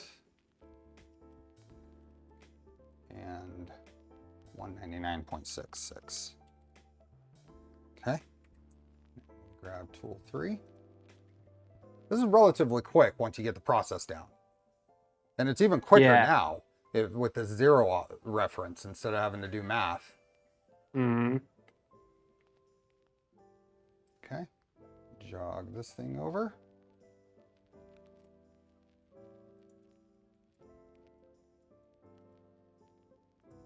And you don't have to do it often. Correct. Unless you're playing around a whole lot with nozzles and tools. There we go. And for this one, we put 150.08 and 199.98. Besides alignment, that camera allows nozzle inspection. Accidentally run a bunch of abrasives through a brass nozzle and should be able to see that. It'll show you. And then last tool.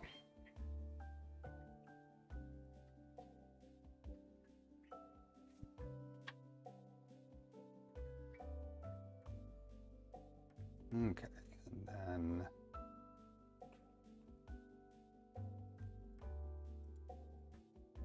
this is an obsidian. So I have 4 brass nozzles in here, and the last one I have a obsidian.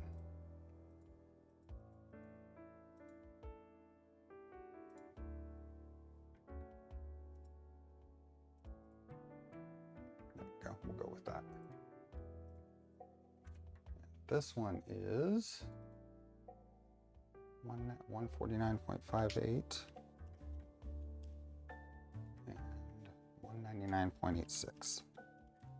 The other benefit of doing this is all tools fit on one page of the Ember prototypes thing now. Yes. Versus having to spill over. And the way I did that on the previous one is I just recorded the values and then just re-entered the last one and just used that, that makes sense. for the next one. It was a lot easier than it seemed it might have been at first. So continue. And now we have our offsets that we can actually enter into the config. Keeping mindful that we have the right associations, X and Y. Yeah. So this is tool 0x is minus 0.38 and y is 0.72. For tool 1. For tool 1. You're changing tool 1 here. Yes. So x is going to be minus 0.38 and y is going to be 0.72. And then tool 2 is minus 0.28 and 0.16. And then tool 3 is 0.10. And then y is minus 0.16. And then last one is 0.60 and minus 0.04. Okay, now we can, before I do that, I'm going to go over here. I'm going to put tool 4 away. Starting to think like a tool changer. I like it. Other one, we're going to save and restart.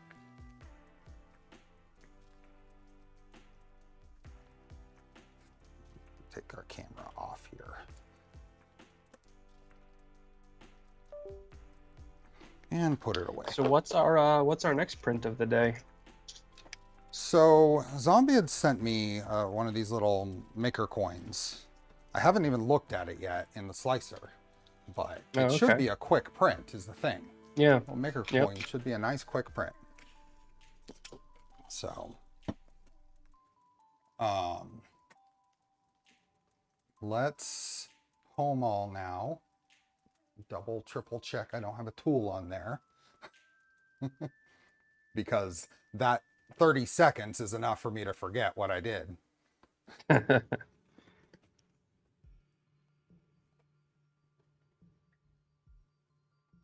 other thing we need to do still is adjust the height of that auxiliary fan so I can actually turn it on and have it not reduce the temperature of the bed as much. Blowing straight into the side of the bed at 50%. I saw the temperature of the bed come down. It made up for it. It stabilized. Yeah.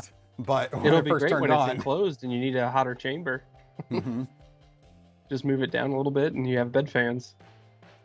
Yeah, Tuxedo, it seems that the cause of that was the wrong definition in Prusa Slicer. When you actually set rep firmware, it was causing those jerking movements. Now, what is actually causing that is a good question that could be investigated. I haven't yet, but setting rep slash sprinter, or whatever, is where it should be. Okay, let's fix let me get the temperature going up here, so I don't have to wait for the bed to heat up. Let's fix the auxiliary fan, and that XY joint there is in the perfect spot right now to do that. Because I think I'm just going to come over here and loosen the screws on the panel, hold the panel down so I don't actually accidentally move it up. I'm just going to shift this whole thing up, right? Until there's just enough room that the gantry doesn't rub on it. So that's touching, and then just a slight bit down. Tighten these back up.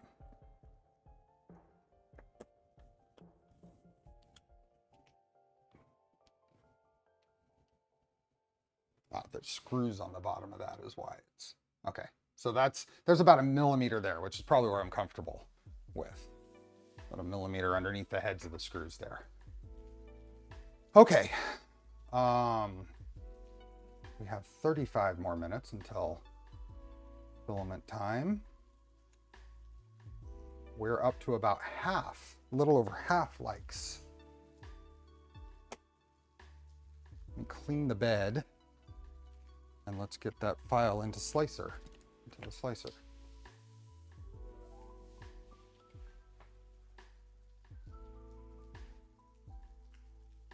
Good enough.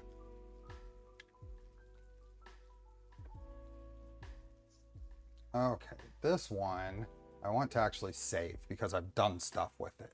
Oops, wrong one. This one. So this is this is what was printing before. This is a cool cube that the GPs here in chat modeled and posted. So I am going to print this, but it's about a 4-hour print. I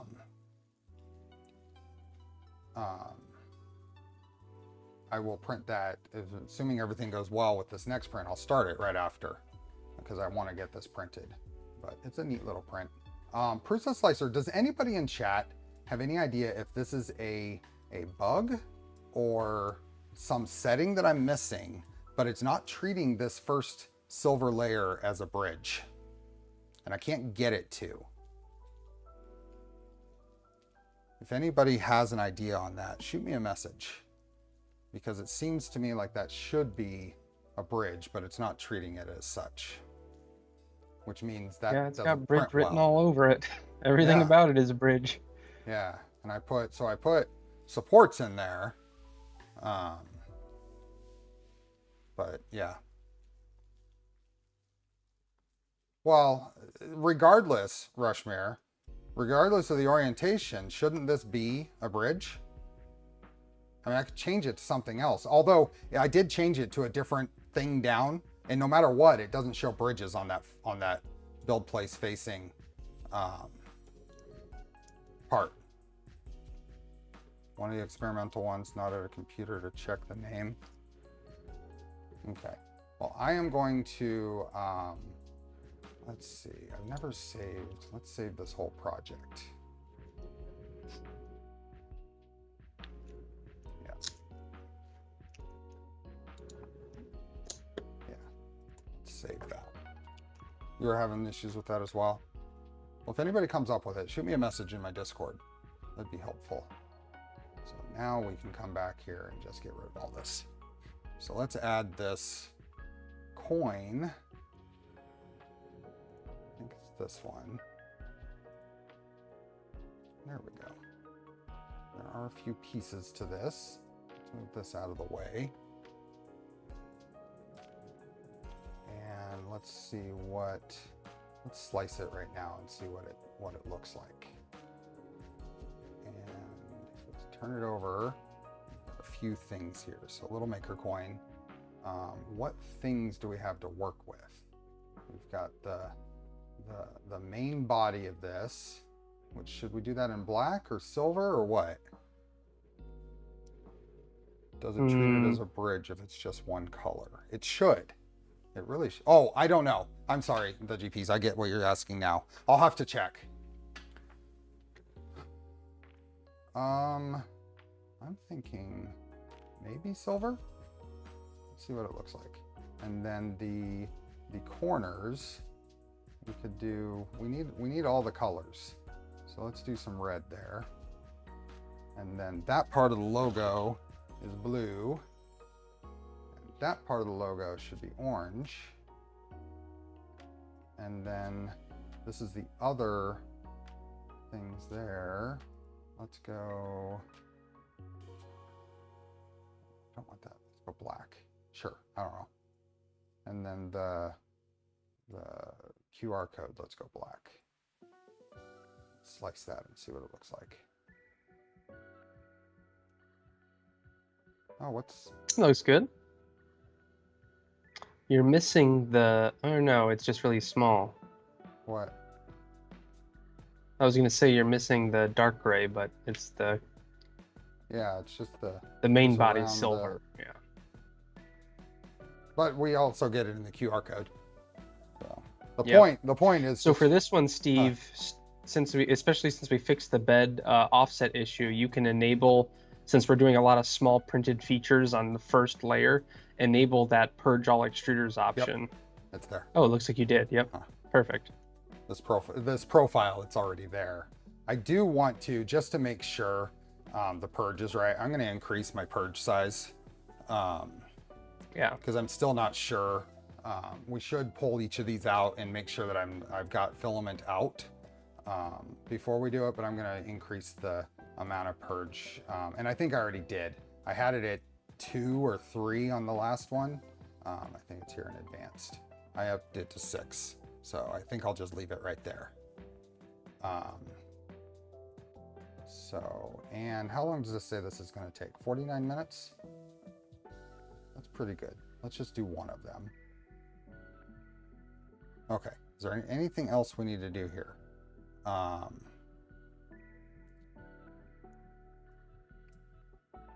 Should I go here and change a Mike Talbot? Thank you. Just because it's my 24th month being a member. Appreciate it. Let's go in here and set up a, is there a thing in here for, does it work? Oh, duet. Yeah, duet, and let's test that. It does work correctly. And I'm just gonna call this Blackbox CE. Sure. Say okay. Now I can send it directly over there. Oh, the gray is painted on while the other colors are different parts within the model. Wonder if it's a color thing. Yeah, I do need to check that, the GPs.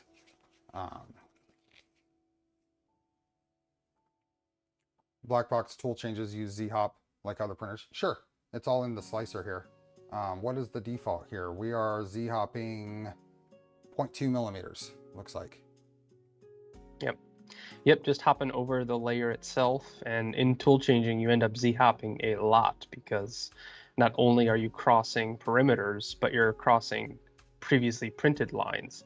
And especially on a print like this, you're z-hopping a ton, which on, say, a lead screw machine would actually slow things down somewhat over larger prints. Check that out.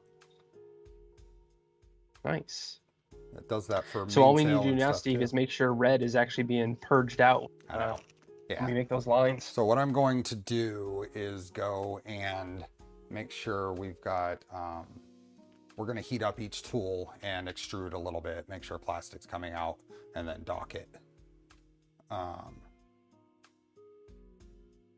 respin the model to add the gray and test it. Awesome. Thanks for the GPs. So for all of the numbers, I left it just the back surface, but for the gear, I went up on the edges when I painted it. Okay. Let's get all of these heated up. Sure, that'll be enough.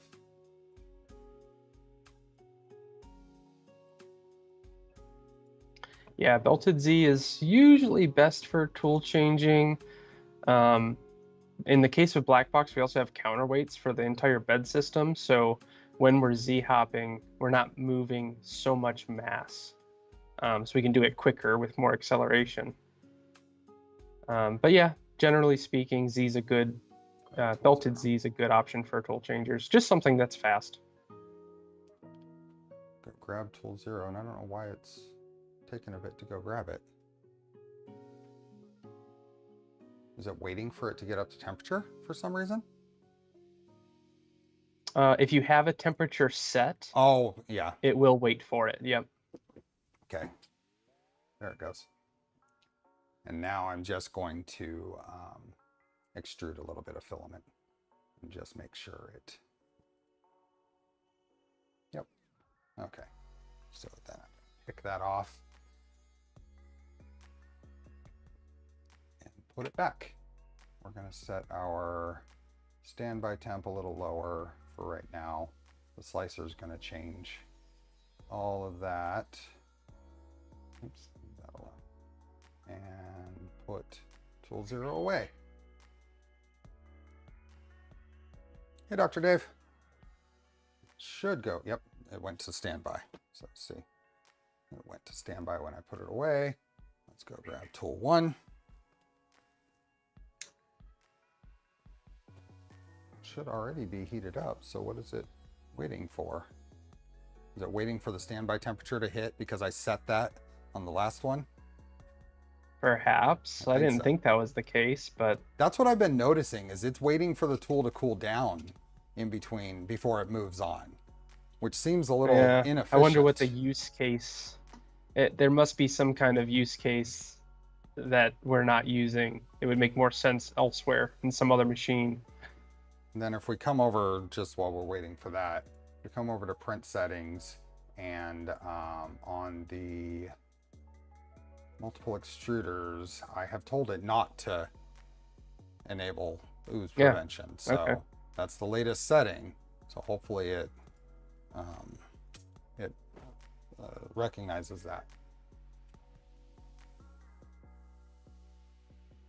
And it is going to do that little pause on the print because I didn't redo those.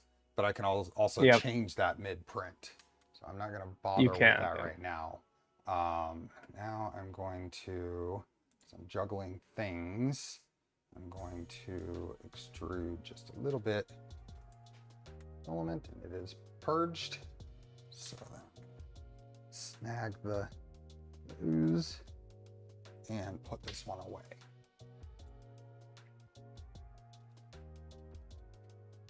Is this the first multicolor print? No, we did a multicolor print last stream. And the beginning of this stream, we started that cube. So, okay, now I'm on tool 2. Yeah, tool 2. Turn off extra perimeters if needed and see if that fixes your bridging issue when slicing. Okay. There, and it is there. So let's extrude. It's extruding plastic. So let's grab that off, put it away. So two.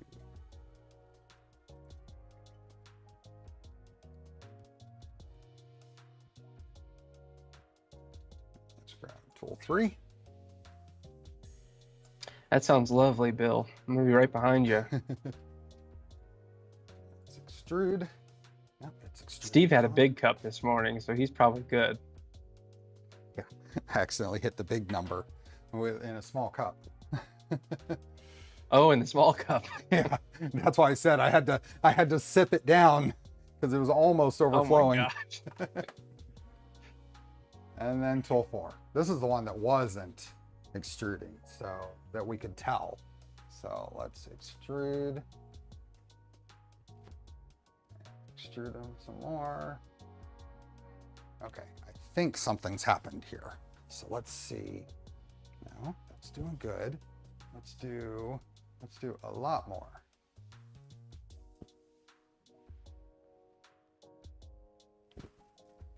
It is not extruding. Why? Is it actually moving? I can't really tell. Why is that one not? I had it purged. I had it extruding last night.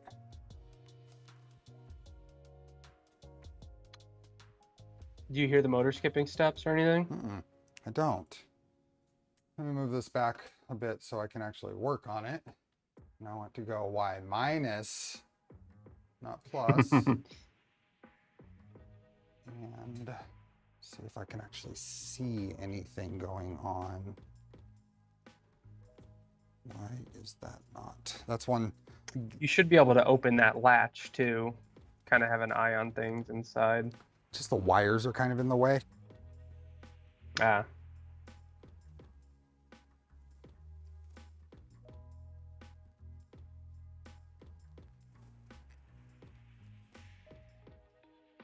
I'm gonna go ahead and pull the. You said this was the only obsidian tool, is tool 5? You're right, but I did purge it. I mean, I did Okay. when I first put the thing in. Yeah, that's not pushed through there. And it's actually stuck. There we go. Maybe we just cut a new tip on it. It might be what is needed. Out. Let's How make old is sure- this red filament? It is quite old. Okay, the extruder is moving. Oh, this is some very old eSun stuff. Okay.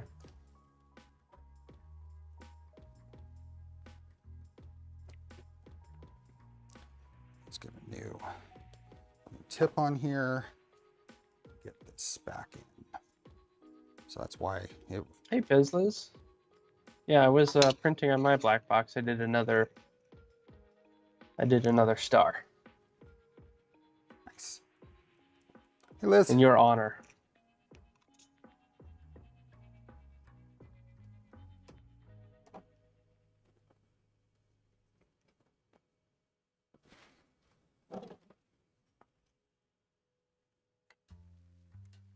we go. There. Now, close this back up. See if I can get it to extrude. Come in from this side. Nope.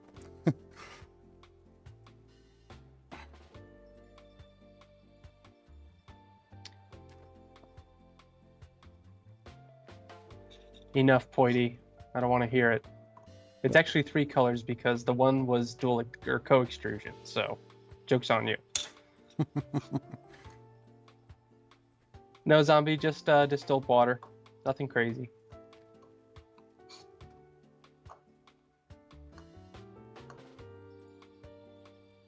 Okay. See if we can get some. Purge. Extrude.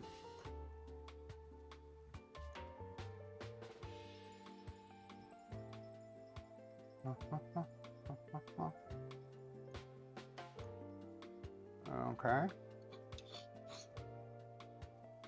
Your Extrude. mileage may vary with the anti-growth stuff. Did it purge?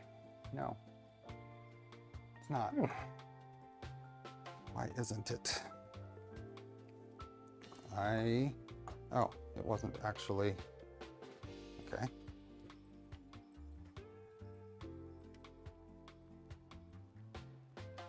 Kind of wiggling. If you have the machine in the direct sunlight or something, then maybe you have to worry about anti-growth stuff. I've had water in a CE, a V106 for 3 years without any signs of issues. I think it's because we're not generating the amount of heat that like a PC cooling system would. That kind of facilitates bacterial stuff. But as long as you're clean with what you add, I haven't had any issues with organics. Oh, shoot. Careful, it's hot. It is. That's okay. Well water is against recommendations, Brian. Oh, I gotta grab the spring that I dropped. While I intertwine myself with the camera tripod. You're gonna get stuck. It's okay. Just a little shaky cam is all.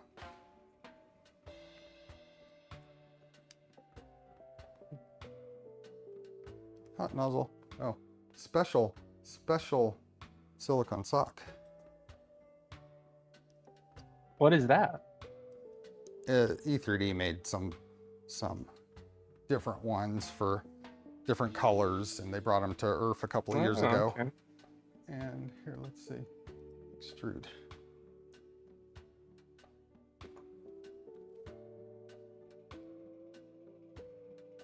Well, you can't extrude with it in your hand, buddy. One, oh. Shush. I didn't see that. Let me let that finish. Why couldn't I? You need to put an extruder on each tool. Why isn't there an extruder on each tool?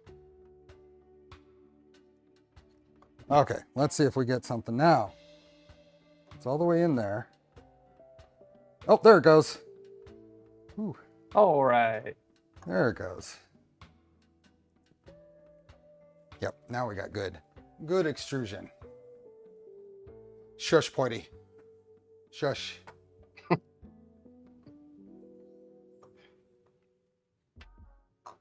Hey, it's unconventional. It's easy to forget. It is. That was a stream brain moment.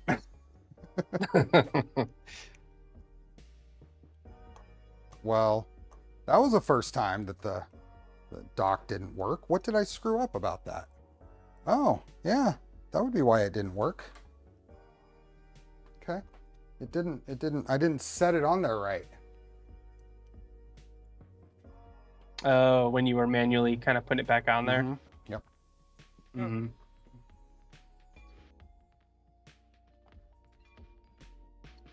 Hey, Stephen Poole. Actually, I need to unlock this and rehome because it just skips steps. Anytime it skips steps, you can't trust. Cannot trust the location. Yes, absolutely. Okay, so now we're ready to start this print. So I'm going to home all, even though it's going to do that as part of the print start.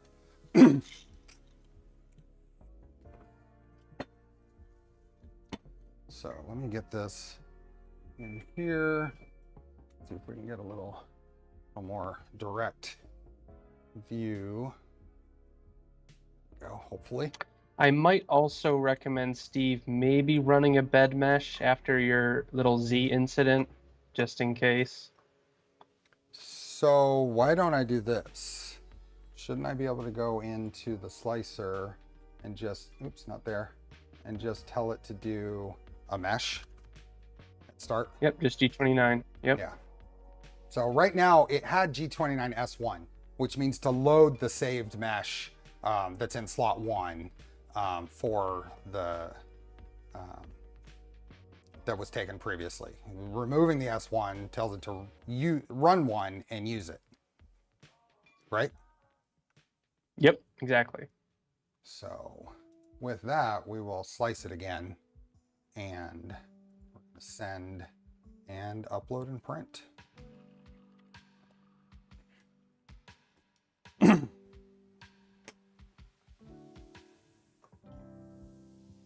do we got? 13 minutes till filament time. We need 100 more likes.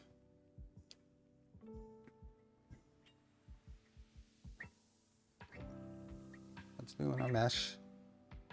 What? Why did it do that? That was strange. That's not a valid mesh.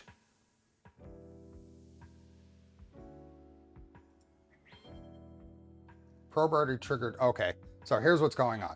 I've seen this before. I'm pausing and canceling this. Come on. We got lots of weird stuff going on. Let's cancel. Get this out of the way. What tool does it have? 2? Have you seen that before?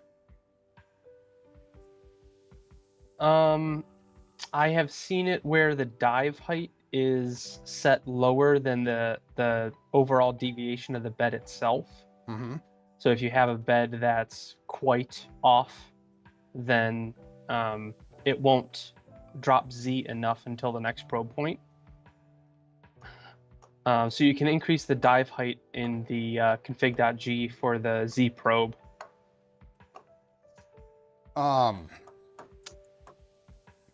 What I've seen, at least just in testing things recently, is the bed gets tweaked and it goes too far.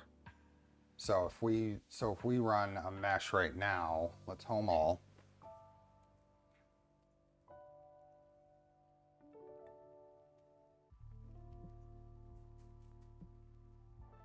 So when I was trying to pull this print off, I might have pulled hard enough to tweak the frame. Not the frame, but the bed frame. Okay, And I think got it. that's what I was kind of trying to mentioning, is that whole, and I think it was the other way that would be our problem. So let me just tweak that a little bit, and let's close this error. What is going on? What RipRip firmware version you're running? It's 3.5 something. And why is this just sitting here processing? There we go. It just triggered the Z and stop manually. That's strange. Let's rehome again. Let's see what happens. Watch this a little closer.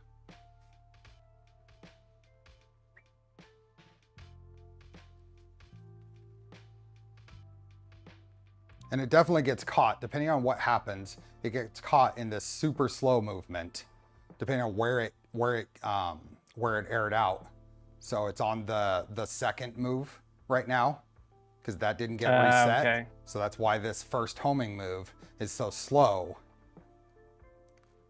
because it aired out while it was in the middle of that last time. That's so interesting. That's weird.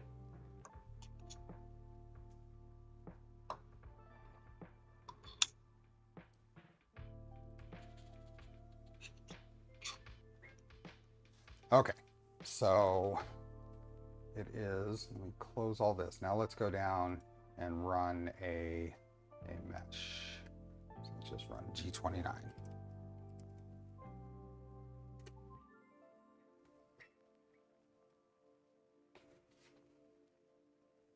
Yep, and it immediately is moving to,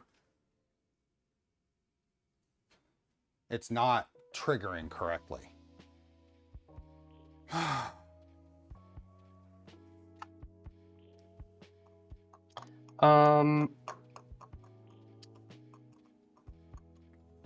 guess what you do, you have use your 1, 2, 3 blocks. You can set the bed, lower the bed down toward the base of the frame, and that should get you undo whatever frame tweakage, What version are we bed on? frame tweakage might have occurred. That's the 3.5.2. best way I can think. 3.5s.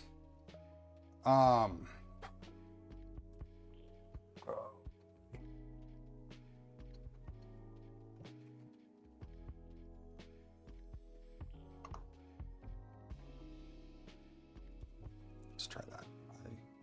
The problem with And that, before you try the next one, change the dive height in the config.g. It doesn't have to be so shallow, especially if pretty you're shallow. working with your first few meshes. Where's the dive height? Is that going to be under mesh? No, it's going to be under the Z probe section. Yeah. I think it's the H value. H1. And the dive Yeah, height 1 and millimeter speeds. dive currently. What can we get away with? It can be as high as you like, and maybe increase it to 3 just to play it safe. The mesh will be a little bit slower, but Let's say 2. it'll then at least show you a mesh that will tell you what direction it's not happy with. Okay.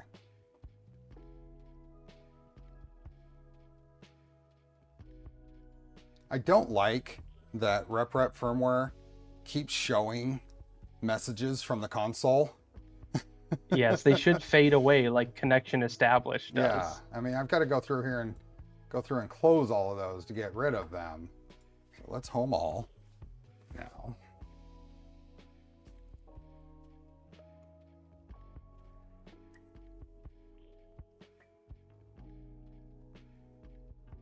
Yeah, depending on where the nozzle was when you were skipping steps in Z trying to reach that homing switch, I'm sure that will disturb things as well. Oh yes, yeah, for sure. This is all typical. I crashed it. Let's see what it actually did.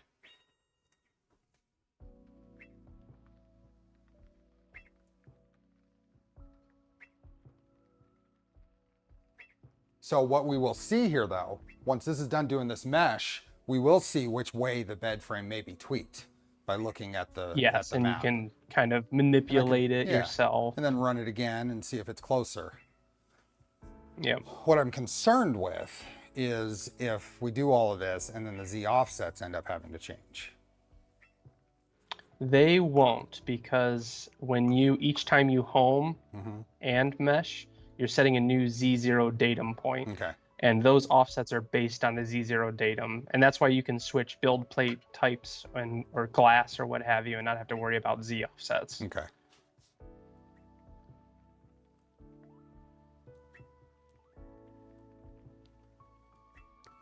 I feel like this is far too many points to be useful too. Okay. I don't think we need this many points on a quality bed and everything. Have you found that this makes a difference?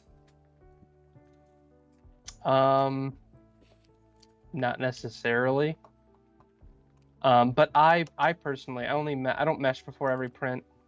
It just remains stable enough where I mesh once in a while, so I'll run these high point counts if I change something, and then just stick with that bed mesh. But if your bed frame is moving on you, then that'll need addressed. Yeah. And And we talked about a few ways. I've tightened we up could do that. those screws that control that. Yeah.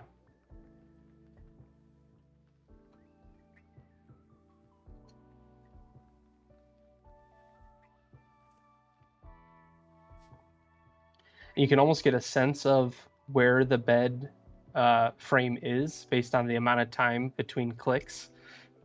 Yeah, I definitely have a tilt between the belts.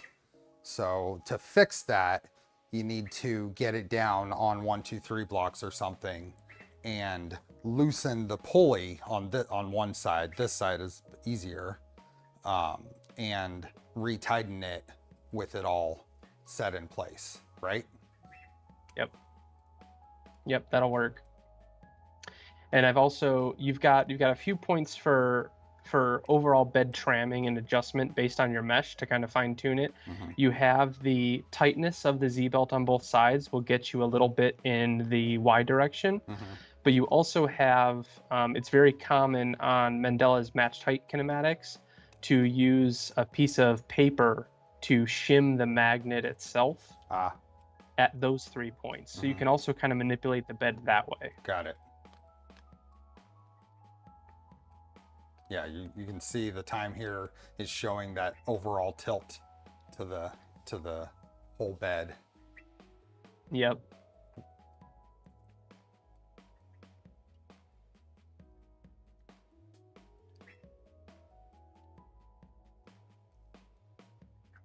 Oh, what the hell was that?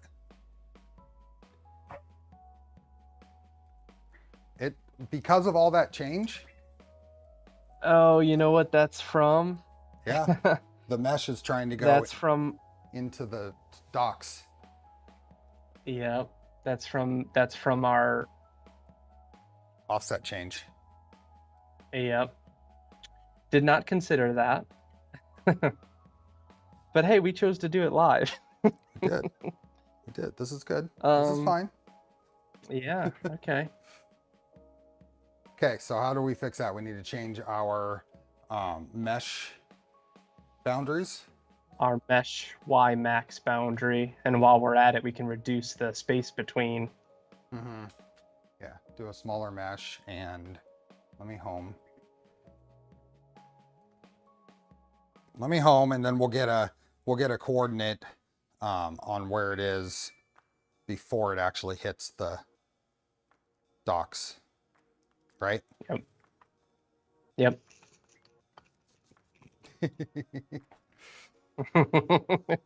Whoops. Okay, so We'll do it live. If I go, and then we probably want to go.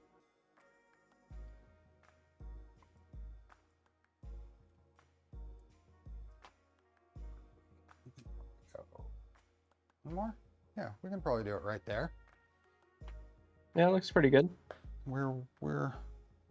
Yeah, that'll clear fine, and we're within 25 or 30 millimeters of the edge of the bed on the switch, so that's why 300.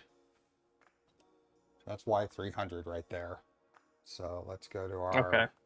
Is this under bed? Is that where that, or is it in? No, it's in config. It's in that same spot, huh? Z probe.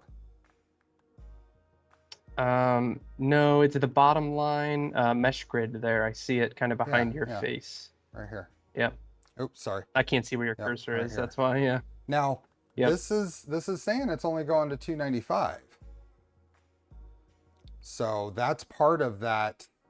You know what did we restore the values in the Z probe? Yes, we did. Mm-hmm. We did. Yep. Y5 to 295. My guess is that's moving it's moving the actual end stop to 295, the Z probe itself, which is, offset in Y. So we could just change this to 270.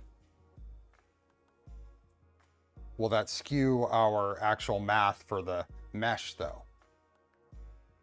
Well, I'm wondering if our let me check the standard values. I'm wondering if we're inverted maybe on the Z probe's XY offset. Oh. But we're not, no, We're not, because it 'cause is negative in yeah. Y. Yeah, negative in Y and positive in X. Okay. While is offset distance to the nozzle from the probe? I think that's it. I think it's inverse because you're measuring from the nozzle. So that should be there. And then X should be negative. We didn't see anything with that when we were running this though. And it is positive because you actually move. No, you do move negative. Yep. This didn't affect our tool positions. But when we went to position 2020 in the corner, it worked. It put where the nozzle would be at 2020. So I think this was correct. It has to be, right? I guess we could look up the G31 G code in Duet's. Let's look at G31 and I can do that. M557. I didn't actually change anything here. So this is actually still a finale. We did a 5-color print at the beginning of the stream. It was running as we were finishing stuff. I still do plan on, and it is giveaway time. While you look that up, I'll do the giveaway.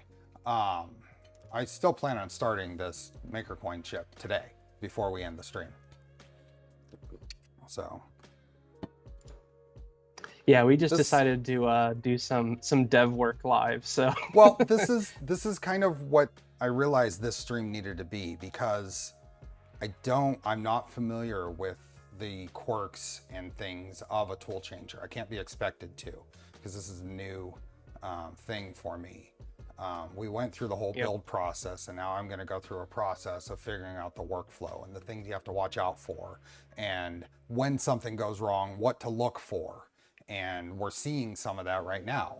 We saw that in probably 3 or 4 cases already where we've crashed it and had something weird that we've been able to figure out. So I think this is a good thing, and setting the expectation that that it's going to take a little bit of use and stuff to make this a smooth process for me. And that's mostly a me thing, as shown by our docking and undocking has been consistent, and all the things work to the point that we've told them to. It's just a matter of figuring out. This whole offset thing is a result of some changes we made on stream. That's not something workflow that you have to learn. Right. But the whole when you cancel a print, and some of these things can improve too with, like we said, with macros and things that are smart enough to kind of help us through it. But yeah, making sure that you don't home with a tool on board is important. And we're thinking of ways to try to mitigate that. Yes, yeah, and I think either of those will work, and they're easy implementations. That's probably where we've been focused on the dev side. Mechanical rigidity, ability to crash and not break things, and that sort of thing. So that's where the focus has been when it comes to these macros and things. Now it's just people using them teaches us what to go for next. Yep. Okay. As we do every stream, we are giving away a roll of Polymaker filament. If you have, for some reason, not entered, the link is in the pinned post and description. And if you have entered, make sure you hit that like button, because we have 60 people who entered but didn't hit like, at least. So I will close the entries when we haven't had a new entry in 3 seconds. So we are going to start that countdown now with 3. And anybody who likes to try to get in the last second, you better do it. So there's a new entry. So 3, 2, 3, 2, 3, 2, 3, 2, 3. It gets quicker the more times I do this, just so you know. So 3, 3, 2, 1, 3, 2, 1, 3, 2, 1. Oh, 3, 2, 1, 3, 2, 1. Done. Okay, who got in there last? Let's find out.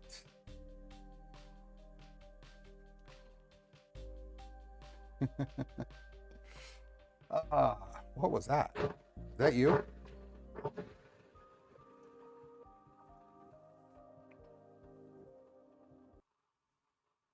No, not I. Okay. I don't think. It might be my headphones screwing up. Big background noise. Did anybody on stream hear that? I didn't hear anything. Weird. Yeah, it's not showing up through there. It's all in my headphones. Hold on. I know this is an interruption, but hold on. I need to fix my... I think it's an audio thing on my side, but it's showing up in my AirPods, and I need to fix it. There we go. We'll be right back after They're coming. today's message from our sponsor.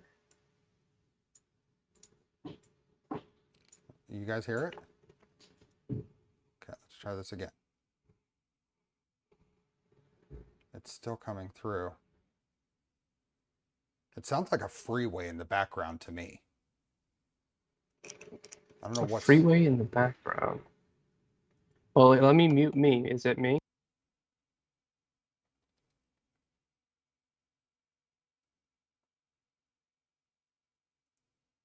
Yeah.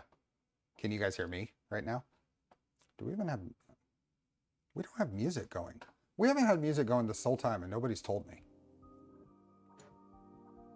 Is the freeway back? No, it's gone.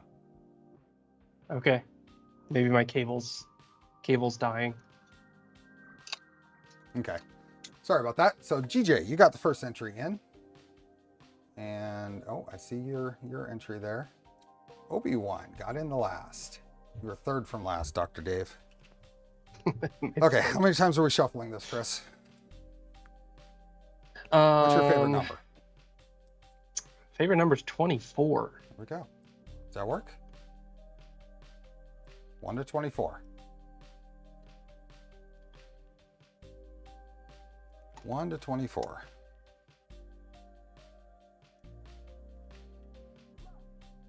What do we got? Now, since it's your favorite number, I can't ask you how many times we should roll, so I'm going to pick one. They want it now. They're going low single digits. Two. Let's see, I think we're going to roll a Charlie. C-H-A-R-L-I-E, spin. Dan's 3D Prints, thanks for being a member. Who do we got? Who won? KB3D. Nope. Oh, Mountain Bike so Sam close. 68. Is that MTB for mountain bike? Congratulations. Are you here though? You have 2 minutes to say Congratulations. something in chat. Let me get my timer up. 2 minutes from now. MTB Sam. Sam, are you here? 24 in reverse is 42. It is. Want to roll a filament? That would have been pretty epic. I suspect that Chris would have had something up his sleeve if he had won. Rigged. I've been around long enough. Andy. You know the deal. MTB Sam 68, are you here? You're in the US or Canada, you get a coupon to the US or Canada Polymaker stores. You're outside, then you get a roll of filament to get sent to you. And Sam has 1 minute and 19 seconds left. Come on, Sam.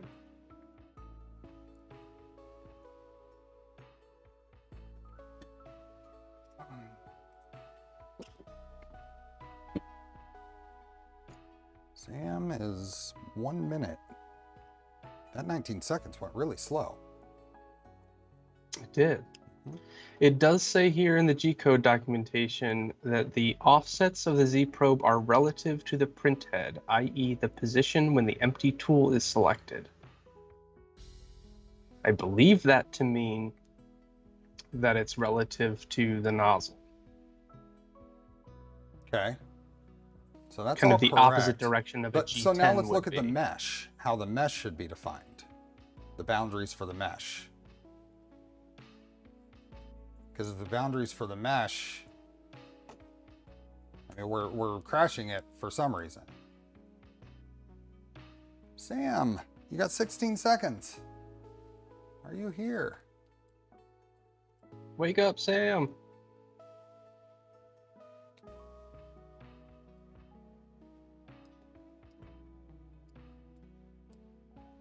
He's out mountain biking. No, sorry, Sam. Hope the trails are good. You are the latest member to the Polish Head Club. So let's close that. What's our next numbers? Let's go 1 to 10. We're going to get back to troubleshooting this. Let's go number between 1 and 10. Number between 1 and 10.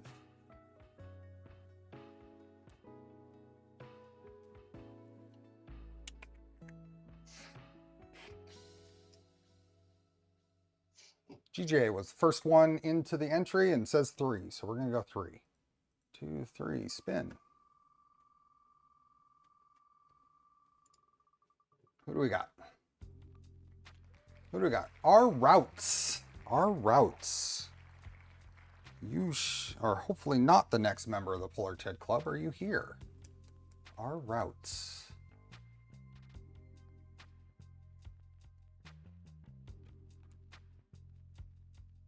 Roller, have fun. You are here. Congrats. All right. Winner. You will get an email from me sometime between now and the next Sunday stream. Oops. There we are. And everything looks good. Awesome. Congrats, our routes. Let's get back to here. So what does the mesh boundary say? That would be the definition for the boundaries is in the M557 command. Yep. Right here. All right. Thanks, Minimum Anders. and maximum coordinates is your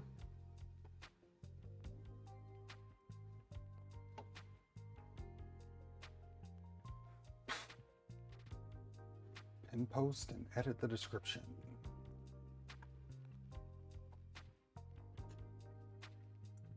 So you will get an email from me. No need to ping me or anything. And I'm pretty good about remembering right before I start the next Sunday stream. Occasionally I remember to do it sooner than that, but.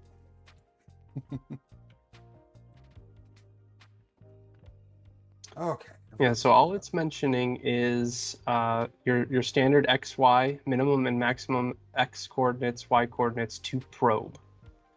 It doesn't mention compensating for any offset within the M557 command itself. It doesn't go off the build plate in the X direction. It's just that spot in Y. Yeah, it went fairly deep. Yeah. And well, remember also there was a Y value of 18 there before that we didn't know where that came from. I wonder, do you remember what I'm talking about when we first started kind of diving into this whole offset thing? It was X40, I think it was X42 still, but it was a Y18. Was that an attempt at some point to just kind of get away from crashing it? It may have been, or just setting that limit, based on, because our, when, as far as the machine's concerned, our access limit is longer than the bed so that we can change tools. So it may not be, a standard machine that doesn't have a longer Y for tool holding. It may require something like that. Let me go to the GitHub and see what that natural value was. I'm thinking I'd set this mesh limit to 270 and see where it goes. Yeah. Change it there rather well, than I in guess the probe offsets, because the probe offsets are what they are. They should be that. they should be. So I'm thinking changing this It looked. to 270. You can kind of test the number that you should change there from 290. I noticed that when it moved forward in Y, it smoothly went in as if it were picking up that tool, and didn't skip steps in Y. So the distance we need to change is the delta. Yeah. And if it's at 300 right now on here, and that's got a comfortable amount of clearance. So Yeah. if I basically move back that 30 millimeters. What gets me about this is that mesh grid, as it was before, was known to have worked at some point, and was safe. We've obviously changed the G10 commands with our new system, but the only other thing we've changed is that Z-probe offset from that 18 value, and I believe it was a positive 18. I'm checking now, because if that is true, then we're That's actually a difference of 48. 300 to the probe though, not a tool. Yeah, this whole, I don't understand why, and there's probably a good reason that I'm just not understanding, but the confusion, you never know, what are we referencing, the probe, or are we referencing the nozzle? That is the biggest question that I could not get an answer for, even from the Duet guys. I know, and you can't get a good answer from Clipper either. What is either. the coordinate system? And I haven't tried from Marlin. That's all we need to know. What is the coordinate? Because you have to know where your starting point is to then build everything else. If there has to be that. If Nurgle is saying basic... M557 is only probe, then we want this to be further back. We don't want to go to 295 on here. We can't do a G29 with the tool head. It crashes the nozzle. This S36 is the number of probe points, right? Isn't that saying it's a 6x6? It's not quite number of probe points. It's the distance between probe points in a square like array. The way the rep it's so stupid. This. I hate that. So you can double the number to half the points, I think. Really? The math should work out. Let's look up while we're here so everybody gets the benefit of this. Let's go to the docs.duet.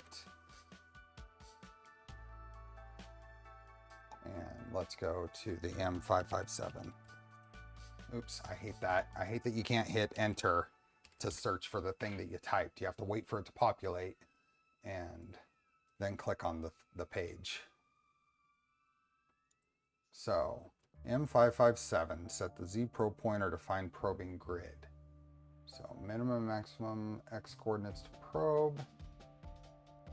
Minimum and maximum coordinates of an arbitrary axis. Radius to probe point spacing. Minimum and maximum coordinates. Yep, probe point spacing is the S command, I think. ASA-GF can also do, is that per axes? It's possible to use an arbitrary axis pair for probing. Do P77 and you're good. I don't want to do 7 points though. I want to do like 5. So P55, is that, will that give me a 5x5 grid? Yeah, let's do 5. P here, where is, oh, P. Number of points to probe in the X and Y directions. Alternative to specifying the probe point spacing. So thank goodness. I didn't know that was a thing. P55 on this. So let's get rid of this S36 and go P55. Okay. Is there anything you want me to change other than this? Well, I just looked at the config file from when we started today, and it was x44 y-18 was the original G31 offset for the probe. So it doesn't vibe with the amount of change that we saw. It doesn't. Let's save this and see what happens.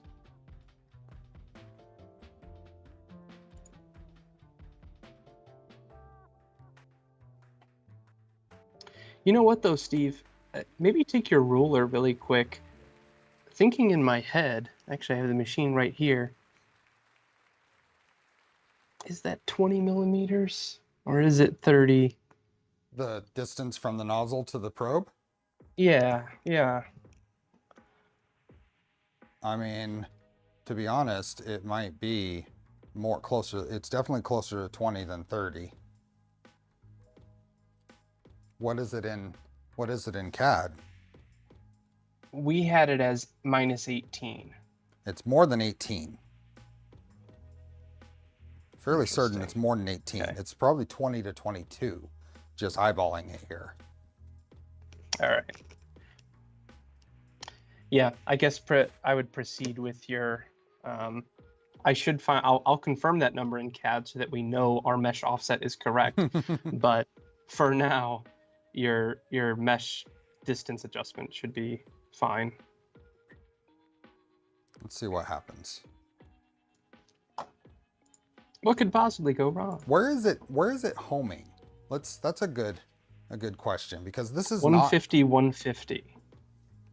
It's not homing at 150. It's homing at, like, the probe point is probably 170 or 180.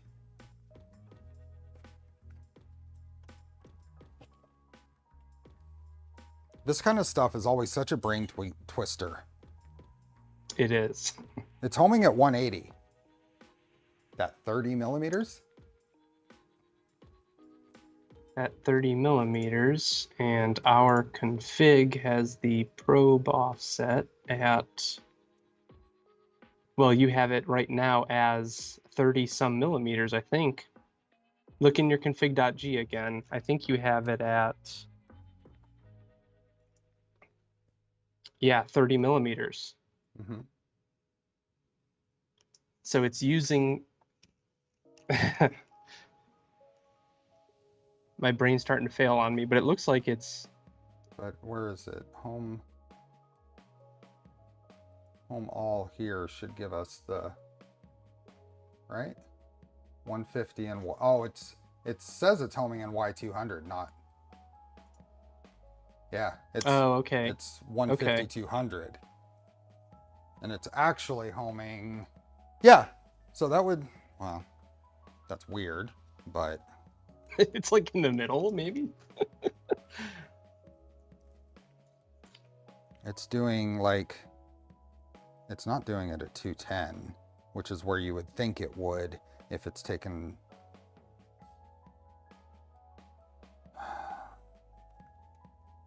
I don't know. Let's see if it meshes correctly. Let's get a print started. It sounds like we need to. Yeah, this all can be figured out. This is just us doing things as a result of other things that we've done. So yeah. we can Let's take care of this. I want to get a print going. G29.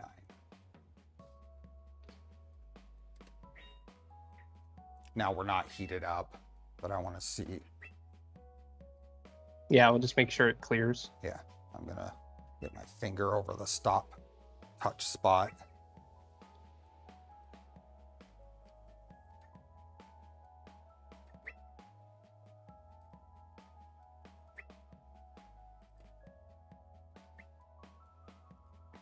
I love that you can do that just 25-point mesh. That's awesome. Yeah. Because figuring out the spacing, unless change? you had, it has to be, because I only fought with it because I had to. This is also going to show us the map, and we can look at where this. Why are you taking so long? Okay. It must have had a retries.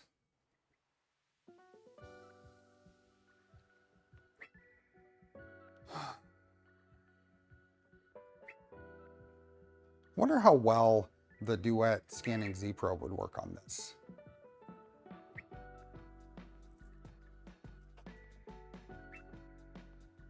That should be the final. Looks pretty good.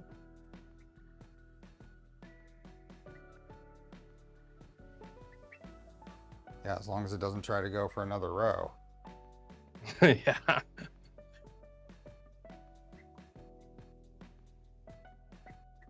Nope, that finished. So that's good. So let's look at that map. Let it finish doing its thing. Okay. I bet it's pretty tweak. Mm-hmm. So we are up and up in that corner. That is quite off. That's more off than I want. Oops, sorry. That is quite a tweak. So I'm actually going to manually tweak this over just a hair and see how that impacts it. What do you think? Yeah, I don't know if you were here, Nurgle Rot, but this occurred earlier and was semi-expected. What was that? I was just responding to... Oh, yeah.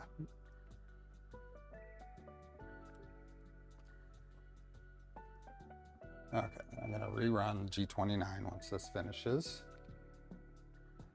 And that's all mechanical build stuff. Potentially influenced by crashing the nozzle.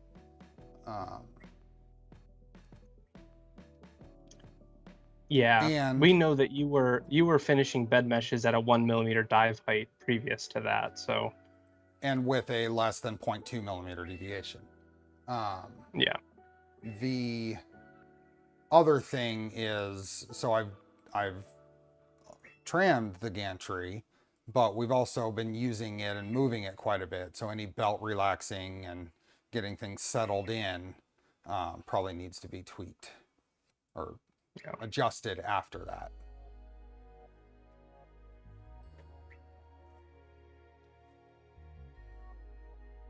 Are you good on time? I'm doing okay, yeah. Okay.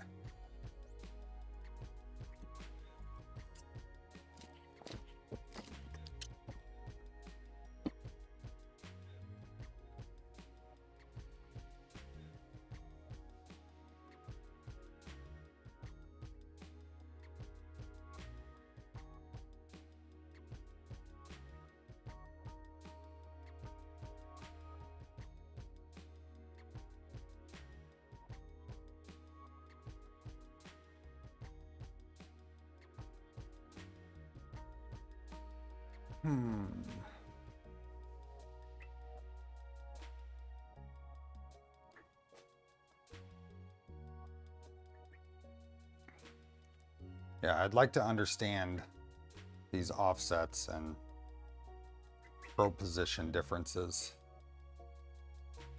Yeah, we'll get to with some fresh caffeine.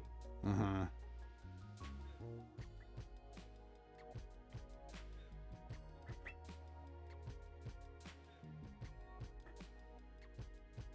We definitely needed to do what we did with the G10 stuff. Yes. So that is a good thing. I think that really simplifies that whole setup too.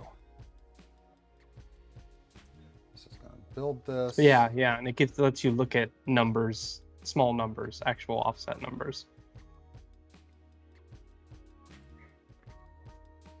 All right, so it's different. It's not, it's actually the other way this time, but I am definitely off. It looks to me, it looks to me like you've either skipped, not necessarily a tooth on the Z belt, but this direction is not affected by the bed frame rigidity in that direction that we've been talking about. Mm-hmm. This is where the belts and pulleys kind of control. I feel like Something had to have shifted on that, because this wasn't this bad before. This wasn't this bad last night when I ran a mesh. Yeah, So I no. feel like something happened in the crash. You know what could happen? The Z obviously has a good bit of torque. If in the event of that nozzle crash where it was just skipping steps, you may have rotated one of the 40-tooth pulleys on the 8mm rod, perhaps. Because you're not going to skip teeth. So I'm going to go ahead and with the suggestion, I'm going to see if I can set some 1, 2, 3 blocks in appropriate locations here. Now the problem is I'm on top of this acrylic, and removing this acrylic is going to be a real pain. So we're going to be see if we can get closer here rather than see if we can totally fix it on camera anyway. They are resting on extrusions there. So what is this? An M84. So let's give you what I'm actually doing here. So M84 means I can push the bed down very slowly.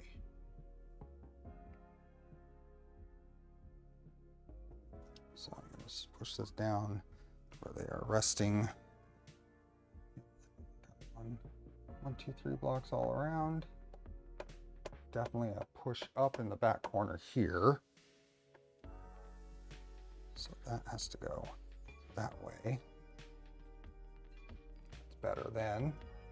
Now I'm going to loosen if I can show this very well. See if I can get it. Nope, I can't get a good enough angle on this. But get in here, figure out where this is. I need a regular Allen wrench for the tight quarters. We don't use G32. It is not independent Z. We have a single motor drive shaft and 2 lift points on the Z. So now get in here and loosen the grub screws.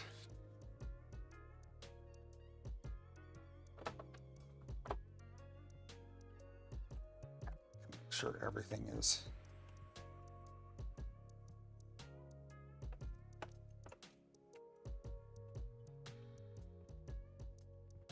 just kind of settle things into place. If I push down on this end, here to be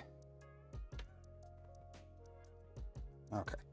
So right in that kind of spot, and now tighten it up and see if we've improved. We'll see if we end up with an improvement in that ski slope.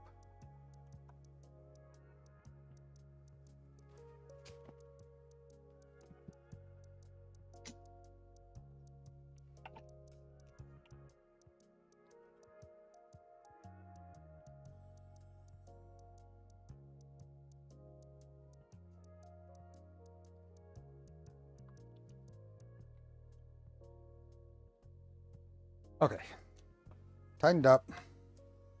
We'll gently move this just out of the way. Move it up with the steppers the rest of the way.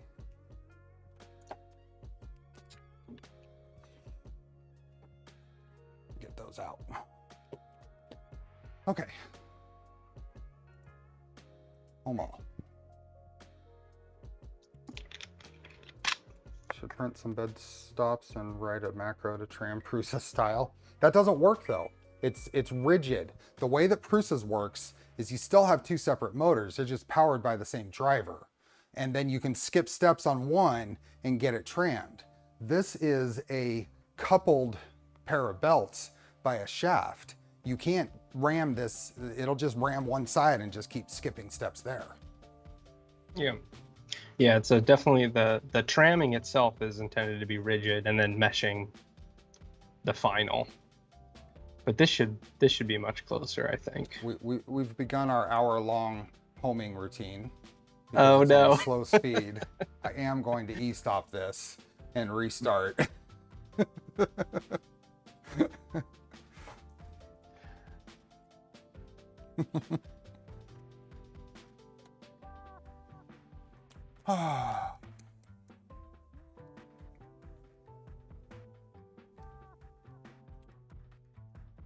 Okay, hold on. Let's do that again.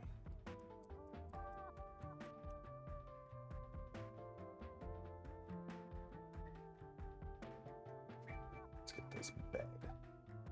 Bed's cooled down. I'm gonna do this at 60 degrees at least.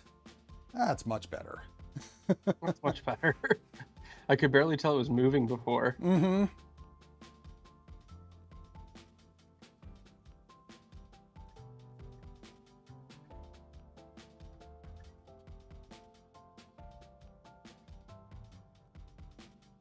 Okay. Now, we're on a G29. See if I improved it at all.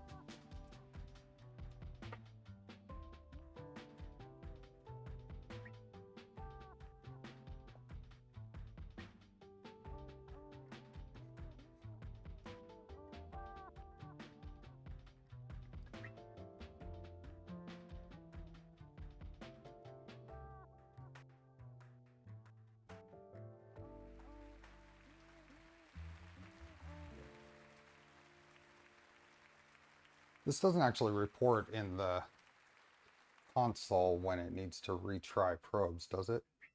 No, it doesn't. I'm not sure. I know you can set how many times you allow it to retry for a certain precision level, but I don't know if it reports it. Yeah.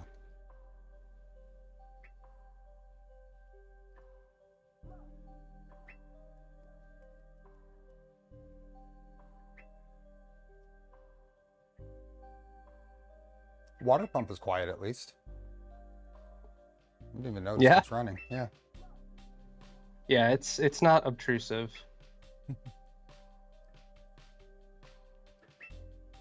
Oh, for other folks' benefits, off camera between streams, I did work on this a bit.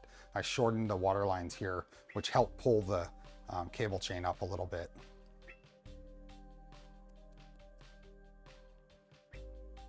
So I haven't had it catch anywhere since.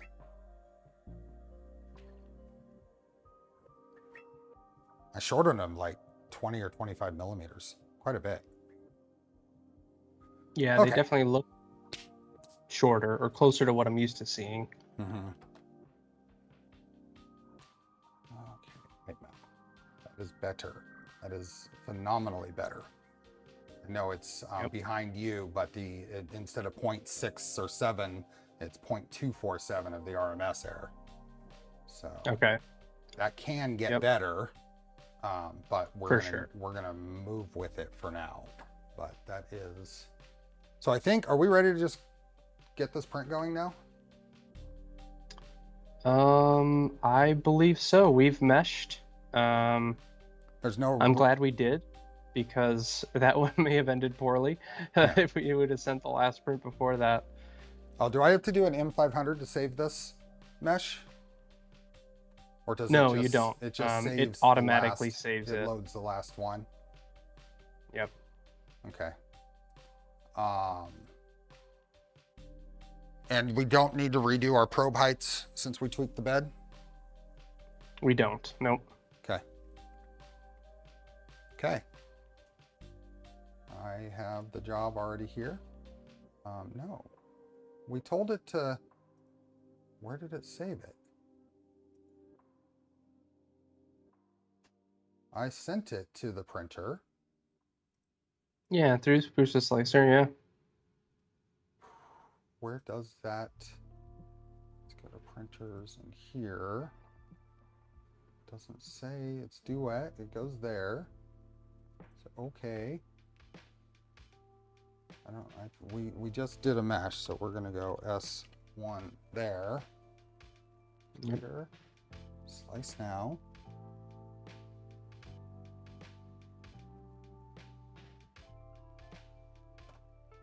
And send. So let's just upload and print. Yeah, it does say upload, so I would think it would stick around in the SD. Here we go. Go home. Let's see what it's.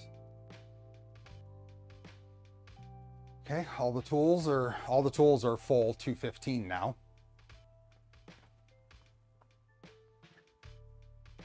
So we shouldn't have to wait for that heating and cooling down. It is not, oh, it loaded a mesh, never mind. I changed that. So now it's waiting for that tool to get up to temperature, which should happen any second. There it goes. Now I want to see. Okay, that was weird. Why did it do that? That is semi-normal behavior when you start with a color that is not associated with the first tool. Oh, got it. Yeah. But it should be purging each line. That's what it's doing right now. Okay. I'm gonna give it a little couple steps down. So it's gonna go through each one and it's gonna purge.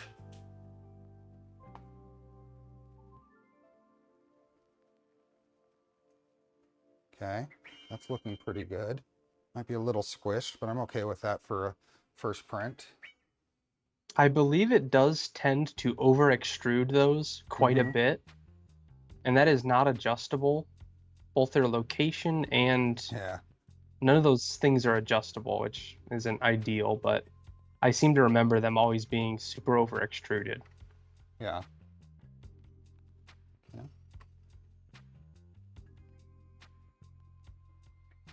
This is the, yep, it's extruding red.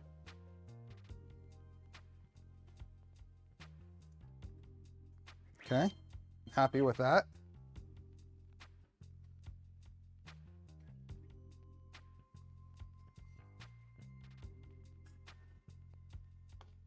The Hills have FPV asks, can it purge at the back so it doesn't string across the build plate? It's not adjustable in Prusa Slicer. It goes. I wish you could choose where it goes, but I think I'm happy with that first layer from what I see so far. The skirt. Oh yeah.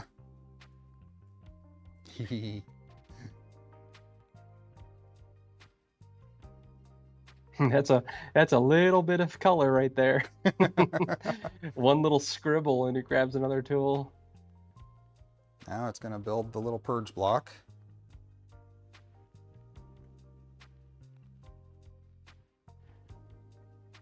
As this print continues, Steve, you may choose also to edit those T-post commands, because I did see that it goes over the print. I doubt it'll be much of a big deal, but Nick, this is a tool changer that we sell over at KB3D. There are links in the description, I believe.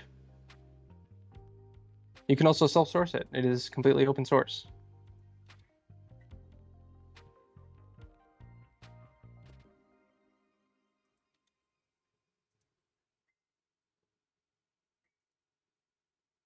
Editing these T-post files.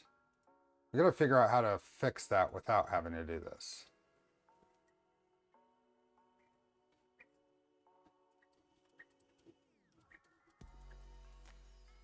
There are a lot of small surface area things as this. Yeah, very tiny extrusions, it looks like. Mm-hmm. Hopefully they stay adhered. Yep. Might not have been the 100% ideal first print, but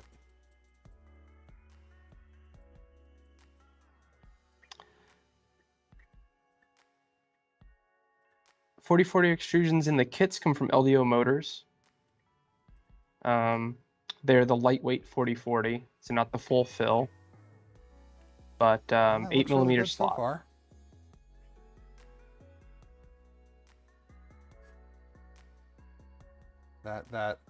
that Vision Miner doing its work. Yes, sir. Yeah.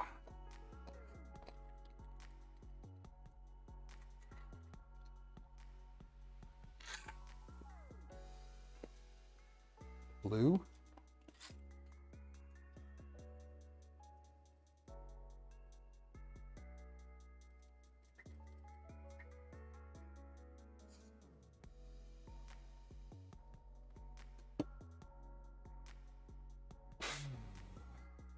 Next weekend, so next Sunday, we're doing the counterpoint to this, counterpart to this, counterpoint, the MMU3 build, Prusa MMU3. Okay. So that'll be interesting. I did drop one of those, so it did lose a piece. I'm just shoving it off. Let's see if we can get away with just losing one. Was it that orange or one of the gray? One of the silvers. Yeah. Yeah, for this print in particular, it looks like we could be running a much slower first layer. Yeah. It's kind of aggressive for a real fine thing like this, but Yeah, I agree.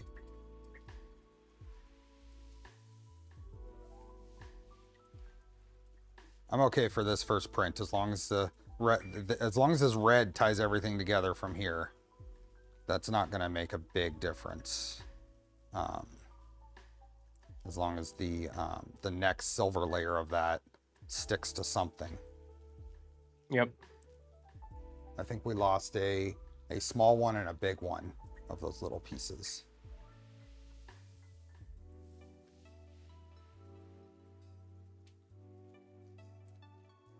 This is a complex one. It seems to be going well. Yeah, all things considered, it is going well. Charlie's Angel stream is this Saturday. Thank you. The 31st. Oh boy. We are building a Lynx blaster. A little preview of our colors.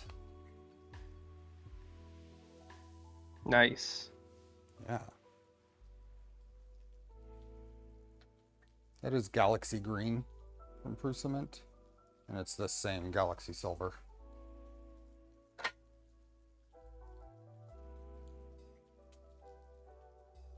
I'm getting battery low mic complaints. Might have to switch over. Ah. If it can print this, it can print anything. No kidding.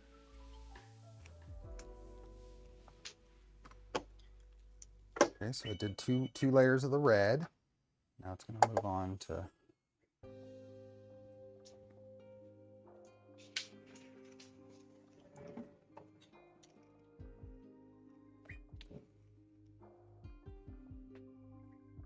handle for a foam flinger. Yep. Yep, that's a foam flinging fun device. First layer should be 30 millimeters per second. I didn't use your profile. This is a Blackbox profile. You have a Blackbox profile? You haven't built a Blackbox yet. Speed, first layer speed is 45. That's what the slicer's set to. Yeah, it wasn't too bad. It was just accelerating. Maybe it was just high accelerations. Can you hear me okay? I just switched over mics. I can. Yep. Okay, good. Slightly different, but not offensively so. Oh, that's interesting. We are getting a little bit of the freeway sound. Is it That's mic next to a fan? Like the wire next to a fan? The mic and is picking it up? Like the wire. I don't think so. I set it on the desk in front of me to avoid issues. Huh. Someone said it was my neck. It was Your just neck? the Are we freeway was my listening to neck. the blood flow through your veins? Yeah. My high blood pressure, man.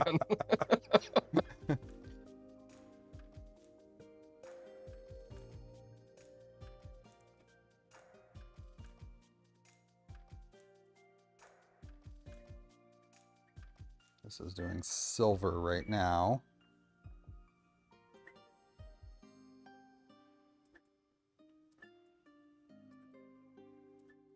Could have probably saved a little time by cutting out like the middle part of it. Make it a little shorter.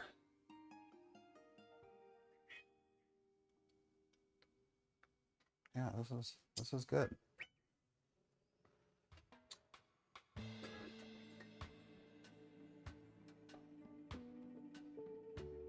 I am going to turn around. As soon as this is done, I'm going to turn around and start that cube. Because I want to see this. I want to see this done. Yeah, it's going to be cool. Because with it actually extruding properly to start, that's why the blue is missing on there, is because it had retracted too much and wasn't extruding for a bit. And that's why there's no red, because it wasn't extruding at all. The non-commitment, what non-commitment? Oh, you're chatting about something else? We are printing a maker coin that, Zombie, did you model this, or who modeled this? This one. Is this the one Kevin modeled?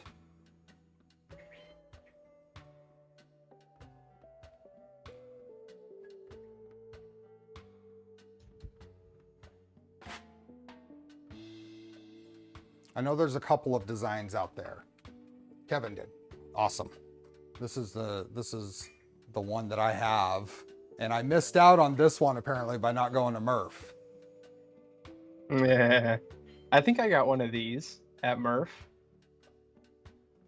Yeah, I remember. No, I gave you one of these at Rocky Mountain. No, the other style. Oh, the other style? Yeah. Yeah, I think I've got one. People have them before me. You had the vid. Nice. I've got the Zach Friedman NFC chip one around here somewhere. I love the maker chip idea. I do too. It's such a it's a great evolution of the maker coin. Yeah. And having as long as you don't go like the Rocky Mountain folks did and go off spec, having them all the same size is great. Yeah, you can play a game of poker with them and have some function beyond just the drawer of maker chips that I still have. Look at those guys cheating.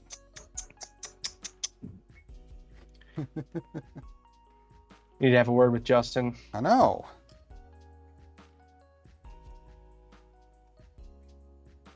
There is a spec. It's supposed to be 3 millimeters thick and whatever diameter. Let's see. About 40 millimeters in diameter and 3 millimeters thick. And this Rocky Mountain one is 3.5 millimeters thick, which for one thing is a terrible number to do because you really need it to be a multiple of 0.2, assuming they did a 0.2 layer height. But I've also seen them with raised text, which is a big no-no for your holder. Mm-hmm. How much are they worth in real money? All of it.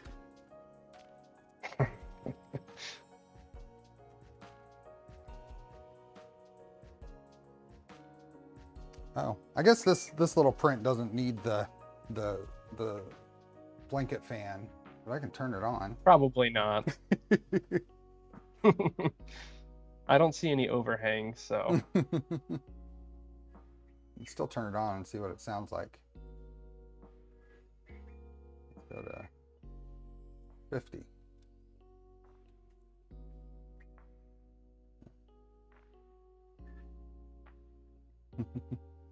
You can hear it. And the bed temperature went down to 59.7. And that's at 50%. Now it's slowly creeping back up. Yeah, as your print gets taller, I guess it won't matter. Right. It's not that loud. What are we doing? Everything is staying. Everything's good. I mean, I can't believe pretty good from our view. I spent so much time last night with that bonehead error, putting the tool offsets, the Z height offsets in the wrong order. When I woke up this morning and looked at the time that you sent that, I was like, oh no. I was like, I knew you had been up late. Yeah. So I don't know if Luke was just here. rolling over. I don't know if Luke was here when I explained that, but I was having all kinds of trouble all day yesterday with getting the tool offsets consistent and testing correctly.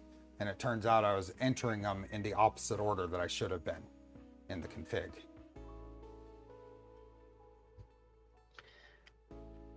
That's what was weird when you said they're consistent. Like I can run it 10 times and the Yeah. results are consistent, Yep. but they're consistently not Wrong. real world. I was like, oh.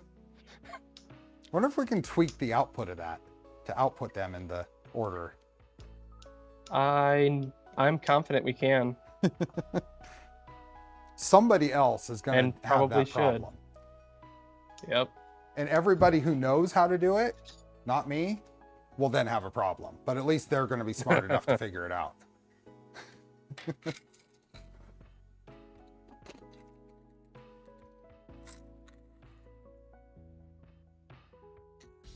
Yeah, Look that at that script, shade. that macro uses variables and conditionals in RepRep firmware 3.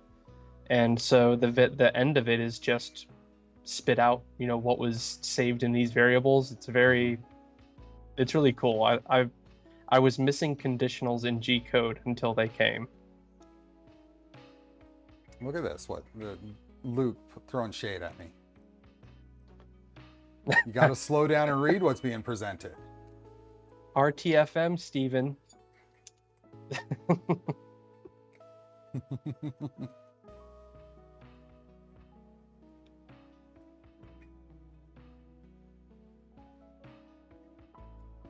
Oh, this is turning out really good. No individual filament tuning yet. That's one. Yeah, I mean, that's something you got to expect. Trails on the way to the purge block, but all that you'll take care of. Yeah. But that's something to expect from a tool changer. You have that much time, that much extra tuning. Every tool, every filament. Yeah, you have 5 times the things to 5 times the important bits. Oh, Luke, I'm just giving you a hard time by giving myself a hard time. Luke, did you see that we took care of the offset issue? We figured out what that was, the slicer versus real world printing offset. We had some casualties along the way. Steve kind of offered up his black box in the name of science, but we figured it out. Mm-hmm.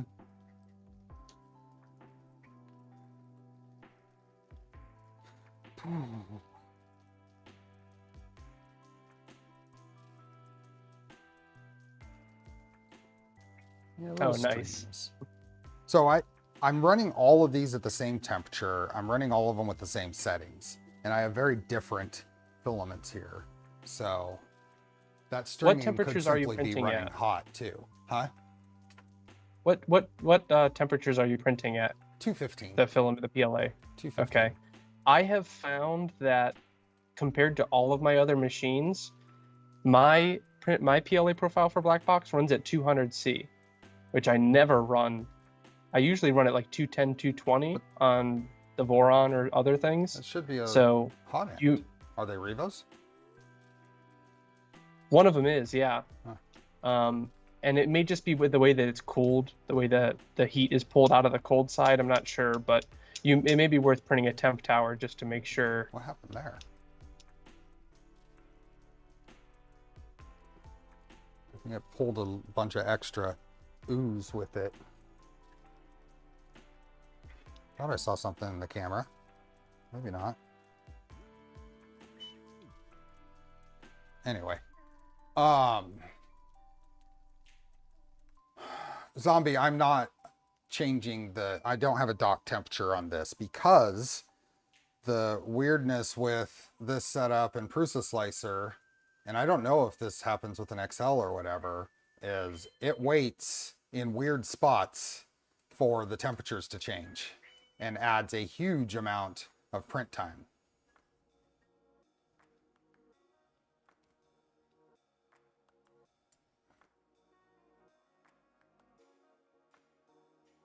Marcus, that's the best part of a tool changer, is what materials stick together and what don't.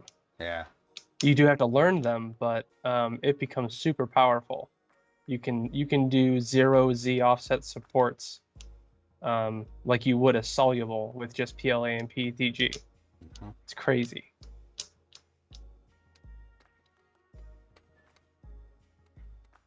And you can nozzle wipe between tool changes. You can do anything you want on a tool change. You can tell it to do a dance in the corner and then come back and grab a different tool and then switch it again and then start printing.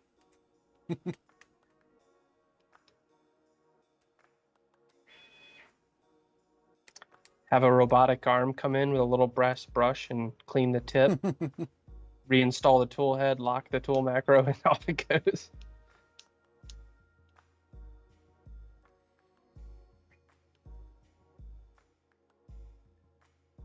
Are you talking about the wire cover there, Luke? Yeah, we can send that over.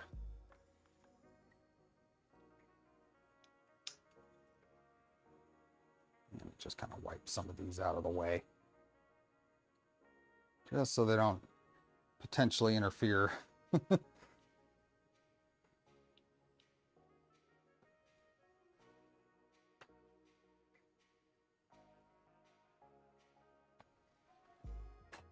What version of the 5M? Reach out to Discord. Oh, Gapflops.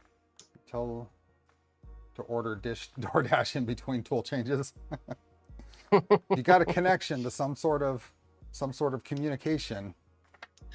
Yep. Sure. That's a feature coming in 1.2. Top priority.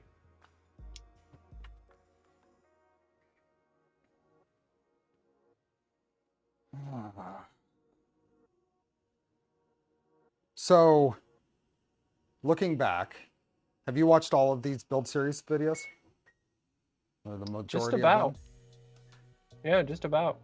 So, do you have any comments? Any what gave you the biggest heart attack?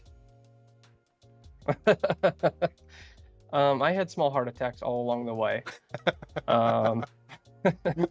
No, they were all issues or either anticipated or just opportunities to refine the documentation or even, printed parts, feature changes, all that stuff. So yeah. No, not a whole, no heart attacks that weren't resuscitatable. It was fun to watch you build it for sure. You obviously did a fantastic job. Like you said, you've got the hardware is there doing what it should reliably. So now you get to just tune a printer like you've done 100 times. Right. There are of course differences and things to learn, but that's kind of the point. It's a new tool, does different things, and Yep. so yeah, it was definitely everyone in chat here knows how great Steve is whenever he kind of gets his hands on an open source project like this, how involved he is in kind of giving back to the project. And this Blackbox was no exception. He touched every printed part in this machine prior to the release of v1.1. So and all the kits have been updated to include all those changes, and as minor as they might have been, it just improves everything for everyone going forward. So big thanks to you, Steve. I'm excited to see what you do with it for sure. Once you get this learning part over with, I can see you doing some wild and crazy things. Let's get an enclosure on it. So I can start throwing my many different colors of ABS at it. I did make sure to order 2 prototypes, one for me, one for you. Awesome. So it'll come. No, but I appreciate that. This was a fun build. I did enjoy going through and you allowing me to exercise my pickiness on the parts. The vast majority of them were just changing a chamfer here and there, that kind of thing. Yeah, and yeah. The other opportunities to make bigger changes, bigger tweaks, and like that wire cover, and I think the tweaks I made to open up the cord path for those really frustrating counterweights. You'll be happy to know that we're taking care of that for everyone going forward. What's the fix? They have a we effectively dip them in a resin Oh, and cure the resin and shape the tip to have a little bit of a taper. So the very tip of it is semi-rigid in the resin, but it's much better. okay. So that was probably, if I had to pick one frustrating moment of the whole build, it actually had nothing to do with the printer itself. It had to do with the cord choice and the tiny little PTFE path. You had to push it through to get that those cords routed for the counterweights. So the counterweights are, and you can kind of see it in the corner here, right below my finger. These are, I don't know what was the material. It's a fiberglass cord, or not fiberglass, but we started with a paracord type material, and it did stretch, and you'd have to go in and kind of adjust its height. Yep. This is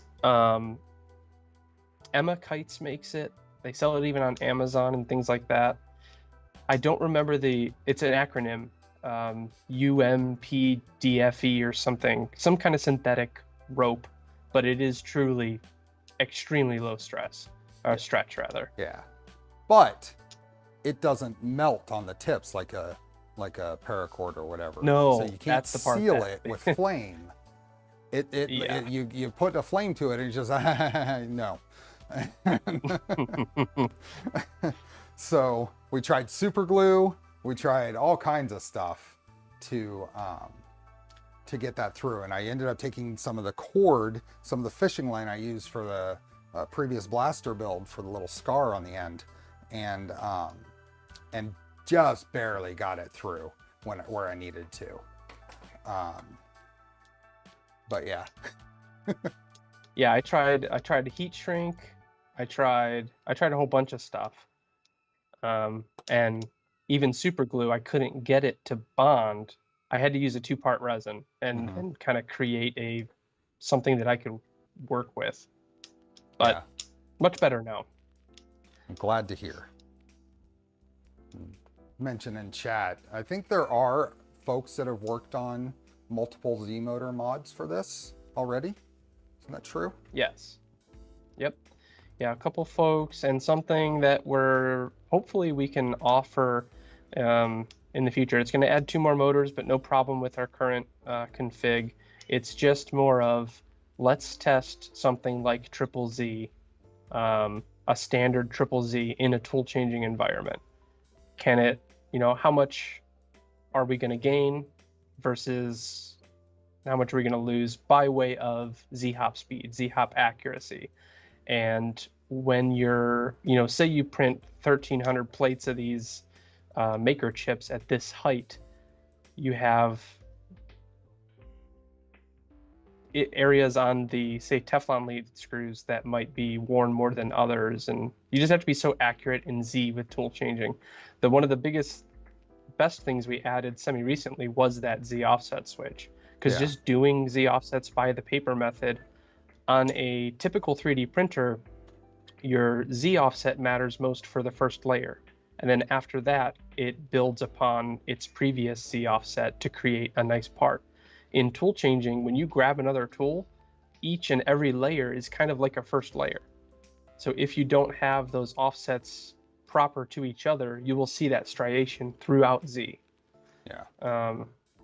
So that's why, at least now, it's brainless and consistent, and that chip's looking really good. It is. It really is. Hey, Pathetic Puma, welcome back.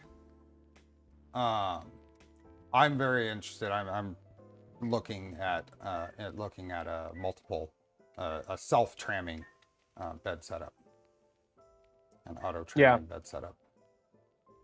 Yeah, the Z, the design of Blackbox, more or less, at least in large part, is as Mark designed it back in 2017.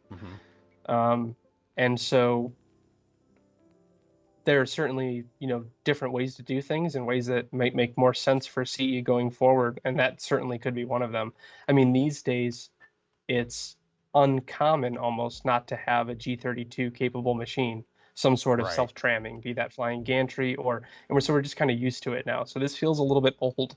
Well, I mean, It works VZBot well, doesn't. but It uses a single belt, single stepper for Z, and everything's rigid enough that that's fine. You get everything into place. That's the name, is rigidity, and we have some ideas to take care of that here. Right. With those aluminum parts as those yokes, I think would go a long way. You could really torque on them, and you have that surface area that's not stacked layers. Maybe even something that indexes into the extrusions or something.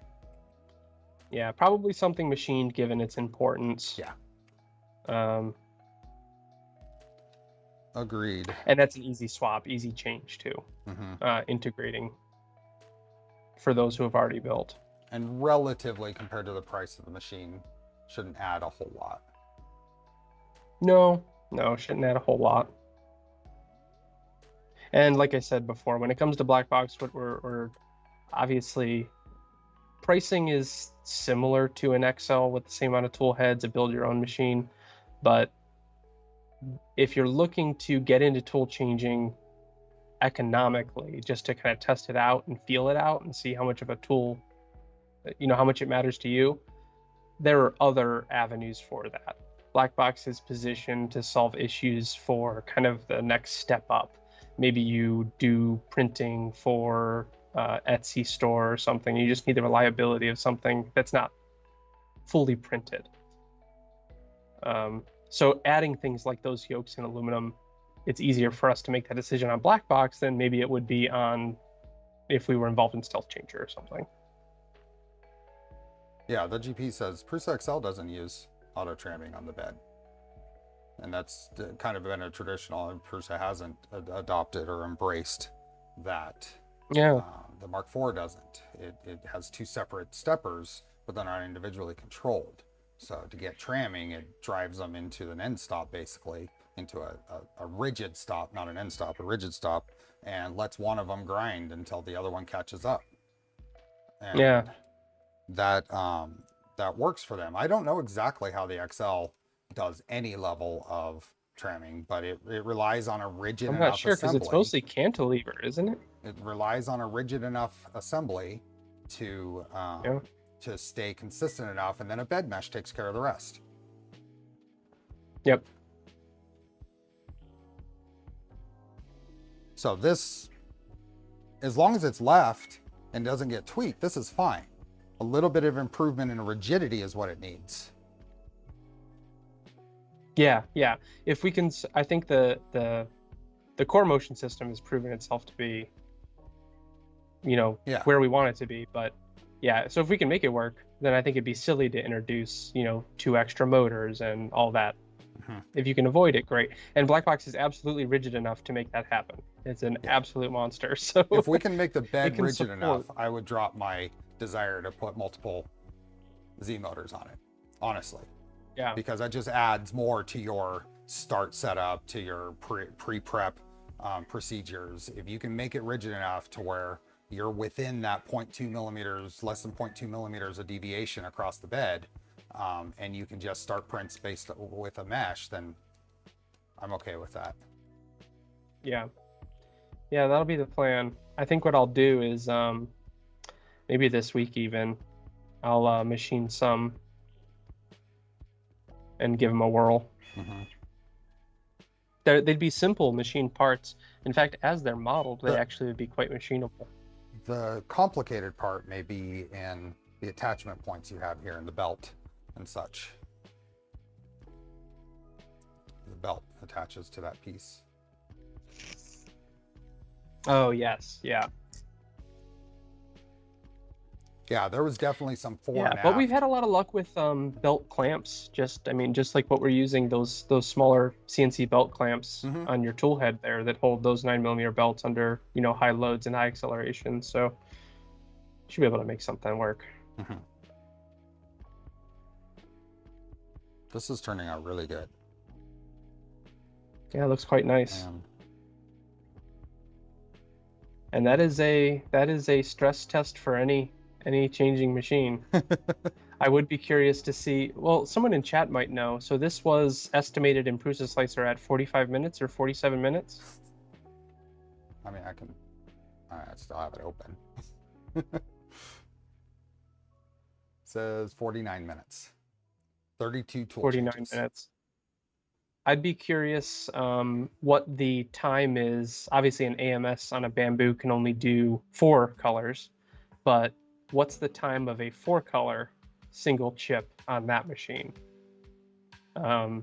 Just because of all the time it takes to purge, each tool change is a 30-second, Zombie is saying purge about process. 2 hours. Maybe a little less. 2 hours. Okay. So double. About double. Yep, about double. Double the time and the material wastage. It's not just the material wastage, it's not just the time, but for this application, when you're talking about multicolor, multi-material tool changing, I'm really happy to see more tool changers in the wild, especially more kind of embracing in the open source community around tool changers because of those 2 reasons. It just makes so much more sense to tool change if you can.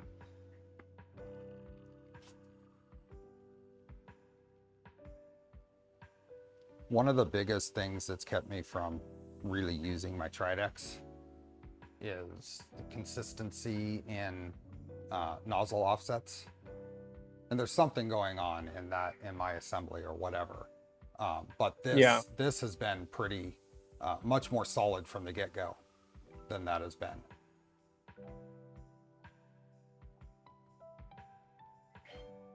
Good, yeah.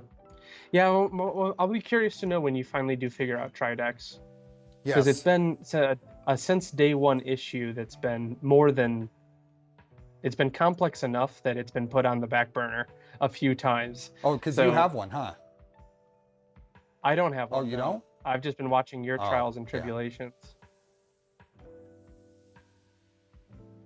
One of the community members, Joey, is kind of has been very active in Tridex advancements and macros and configurations and stuff.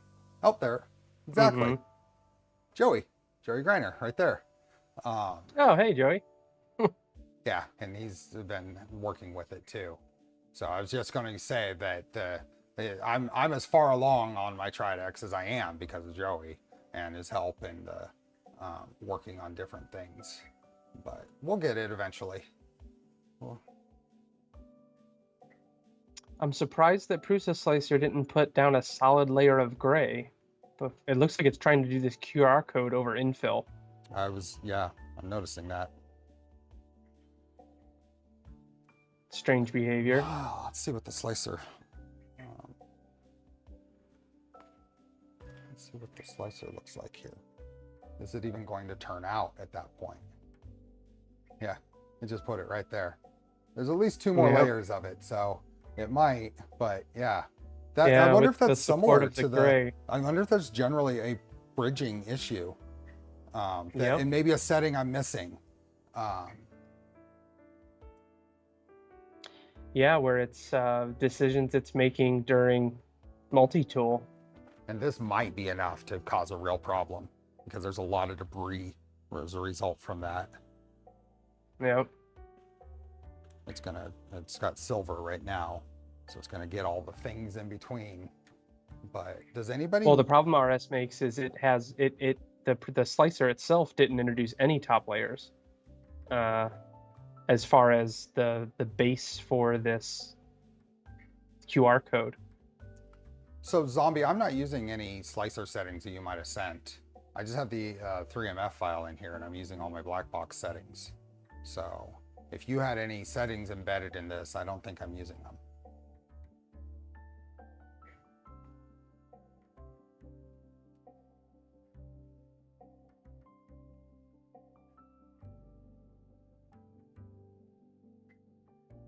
It'd actually be interesting to compare this slice to a Bamboo Studio slice for AMS. See how they're handling it differently. Yeah, it might recover. It looks like it might try to, we'll see. It's got a couple more layers. It's not going to be as pretty as it could be as if it had a solid foundation. Yep. QR codes in the model.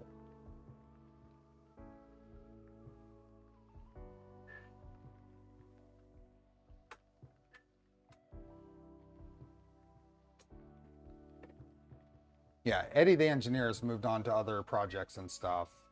He's letting the community evolve and iterate on Tridex.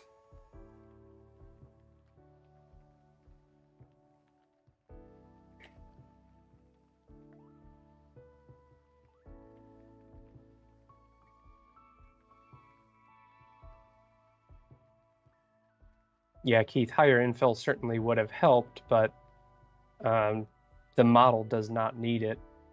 Yeah. It should have. It should have bridged. Traditional slicer logic would have been to put a solid layer down. Mm-hmm.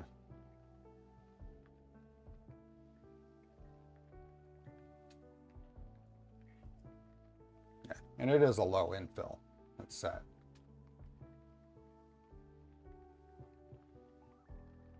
I could have just printed it solid and probably not taken any real extra time. And I can see what Zombie is saying. We've done it 95 to Yeah, 100. they probably feel better, a little heftier. Yep.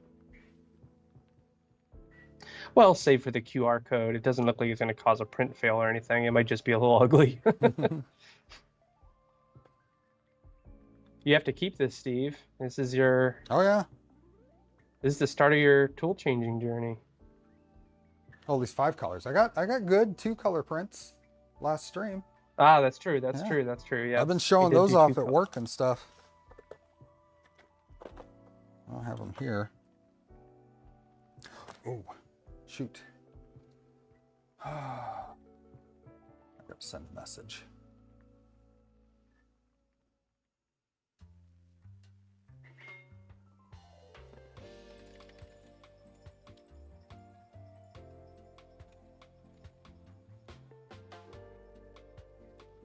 I have something at 2:30, but I'm going to be a little late. Which means I may get, I don't think it'll come through. I'll get a call coming in, but I'm going to ignore it for a while. It should be close to done though, right? I think this is the last couple layers. Yeah, it's 83%. Should be, this is only set to like 2 bottom and 3 top layers.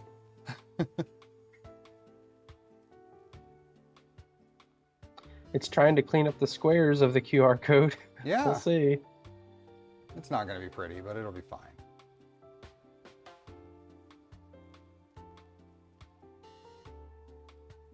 It's not a printer issue, no. Got some weird, and I can't say that I'm not missing some slicer setting that would solve this either. Me too. I could be completely unaware of it too. Mm-hmm. Someone suggested last stream that we start a profile from an Excel because in the past Prusa has kept features behind that wall for like Mark III even, namely with the MMU controls. You would have to kind of start with a Mark III machine and then, you know, save it off from it.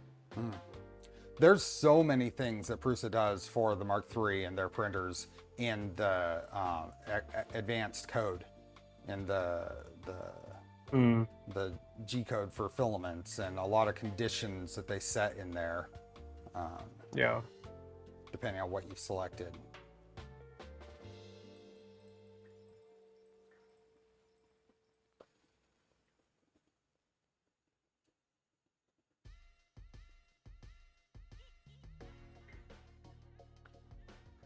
But this is going to finish, and it's going to finish well.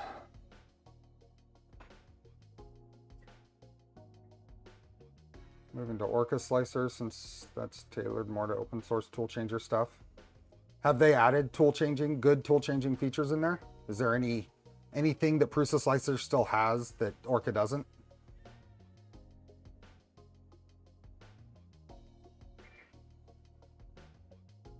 Yeah, I'd be curious too.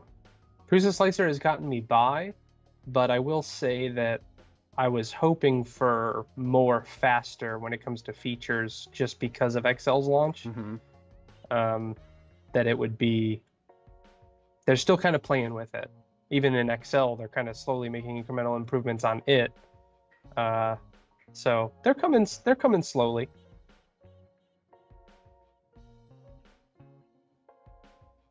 We're at 86%. Got a little bit.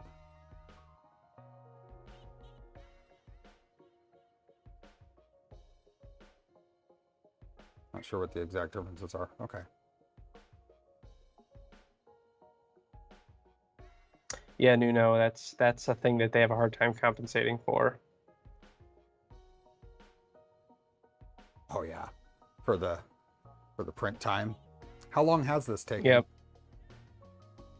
I was just saying here. Status. We are at 45 minutes right now. I mean, Okay, seems so to be original estimate tracking. was 2 minutes from now. Yeah, not too bad. 49. Our tool that's what it changes are said. pretty quick. They're maybe 5 or 6 seconds stops. So, even if it's not aware of those, it'll still be close.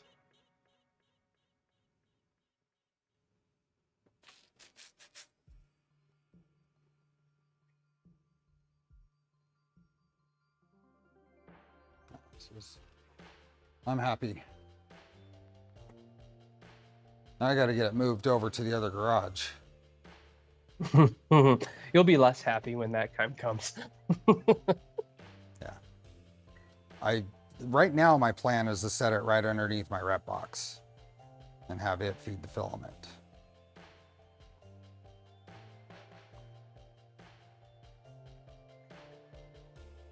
Hopefully it's a smooth enough filament path and doesn't add any issues. Blackstack, what's Blackstack? Blackstack is the kind of rolling cart that we're developing to house Blackbox or other 3D printers. Castered, stand, DIY, sort of open source style stuff. Got it. I just ordered. I have a IKEA kitchen like little roll around cart type thing. It's actually made of real wood though, and it's been pretty solid. It's what I haven't. I mean, people have seen it on stream. It's a little cart that's behind me when I was in the other garage, and that is really handy for in that garage when I want to just work on a printer and get to all sides of it. I can move it off of the counter and onto this and do stuff. Yep. And I made the realization just yesterday that if I put 4 swivel casters on there, it'll be a whole lot easier to move around in there, because right now it's 2 fixed casters and then 2 just legs, so I have to slide it around when I need to move it. So I ordered a set of 4 3-inch all 4 locking and rotating casters for it that should be here tomorrow. So Lazy Susan. yeah. basically a small version of this Husky table I have, because this has 4 rolling locking casters, and this has been really handy to have in here. What the Blackbox is on right now is the case that the Tribent was shipped in, and it rolls around pretty well.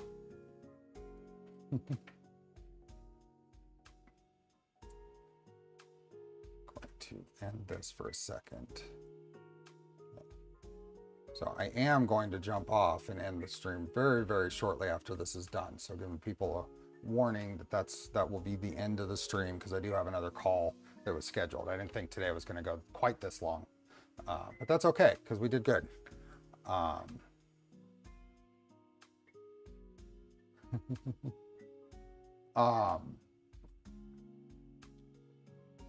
Once again, we will be doing, uh-oh. Are you still there? Can you hear me? I can't hear you probably, huh? Oh, I'm here. Oh, you are? One of my headphones died. Hold on a second. Yeah, my mic is on its way out, but I put one. Should be good. I can still hear you, so I got the other one charging for a few minutes. Okay.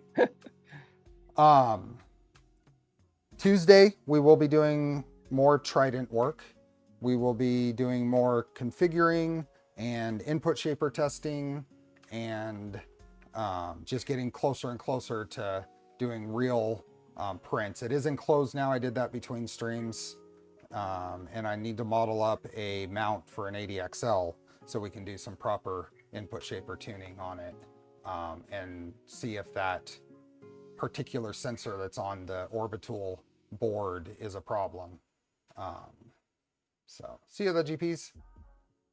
So folks aren't going to want to miss the Tuesday stream. It's going to be an extra amount of fun. So, and then Saturday we'll do blaster build, foam flinging fun for the members stream. And next Sunday will be MMU 3. And then after that, we start on the solid fork rebuild. So, Ooh. yeah. So solid fork R1, Yuri has put a lot of work into it. And apparently I'm the only solid fork 120 build that's serialized. So everyone else is 160s or 180s. That's interesting. Mm-hmm. The only one that's Guess that serialized explains to why I have 120. so many 120 acrylics sitting on the shelf. You what? Why I have so many sets of 120 acrylics sitting on the shelf. I think I need to grab a set of those from you then. So Yeah, I've got them. go cool.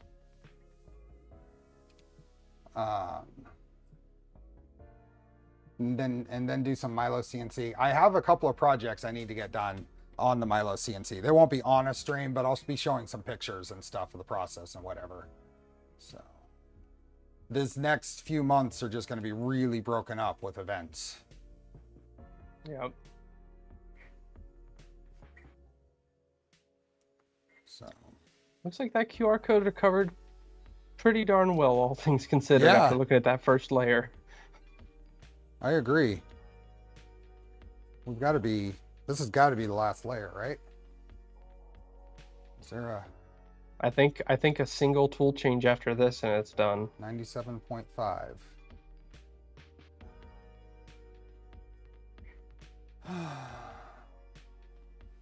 So I will be at Orange County Maker Faire, 3D Earthtopia, Vice, and then the Rockland Maker Faire, which is a local one. It's just a Saturday I'll be out at. And then Bay Area Maker Faire, I'll be out there at least one day.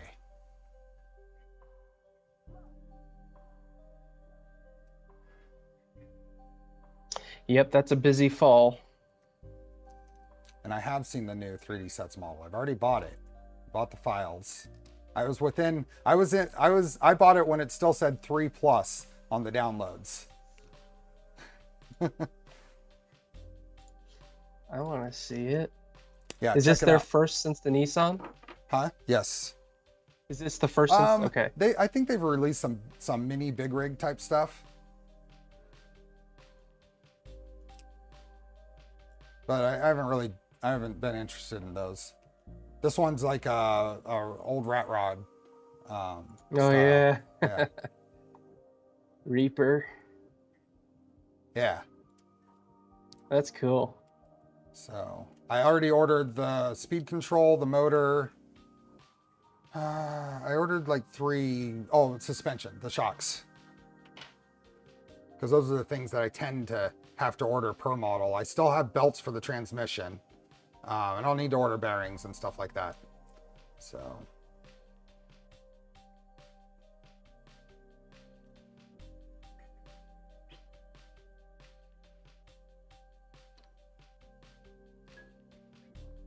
Is that it? And that's it. That means it's done. Is it going to be out of the way enough for me to... Something I want to set up is a... What is it doing? Well, that was weird. It kind of nudged itself away from the corner. Something I want to set up in the end code is to drop that bed so I can get to it through the door. Yeah, it used to do that. I don't know why it changed. That recovered fairly well. Not too bad. Get some of that red out of there. A little bit of over extrusion on stuff. I wonder if it. Let's see if I can get it to read.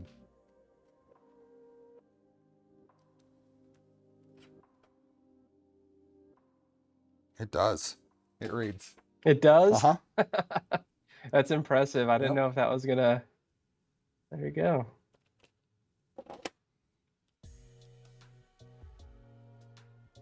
See if this comes up.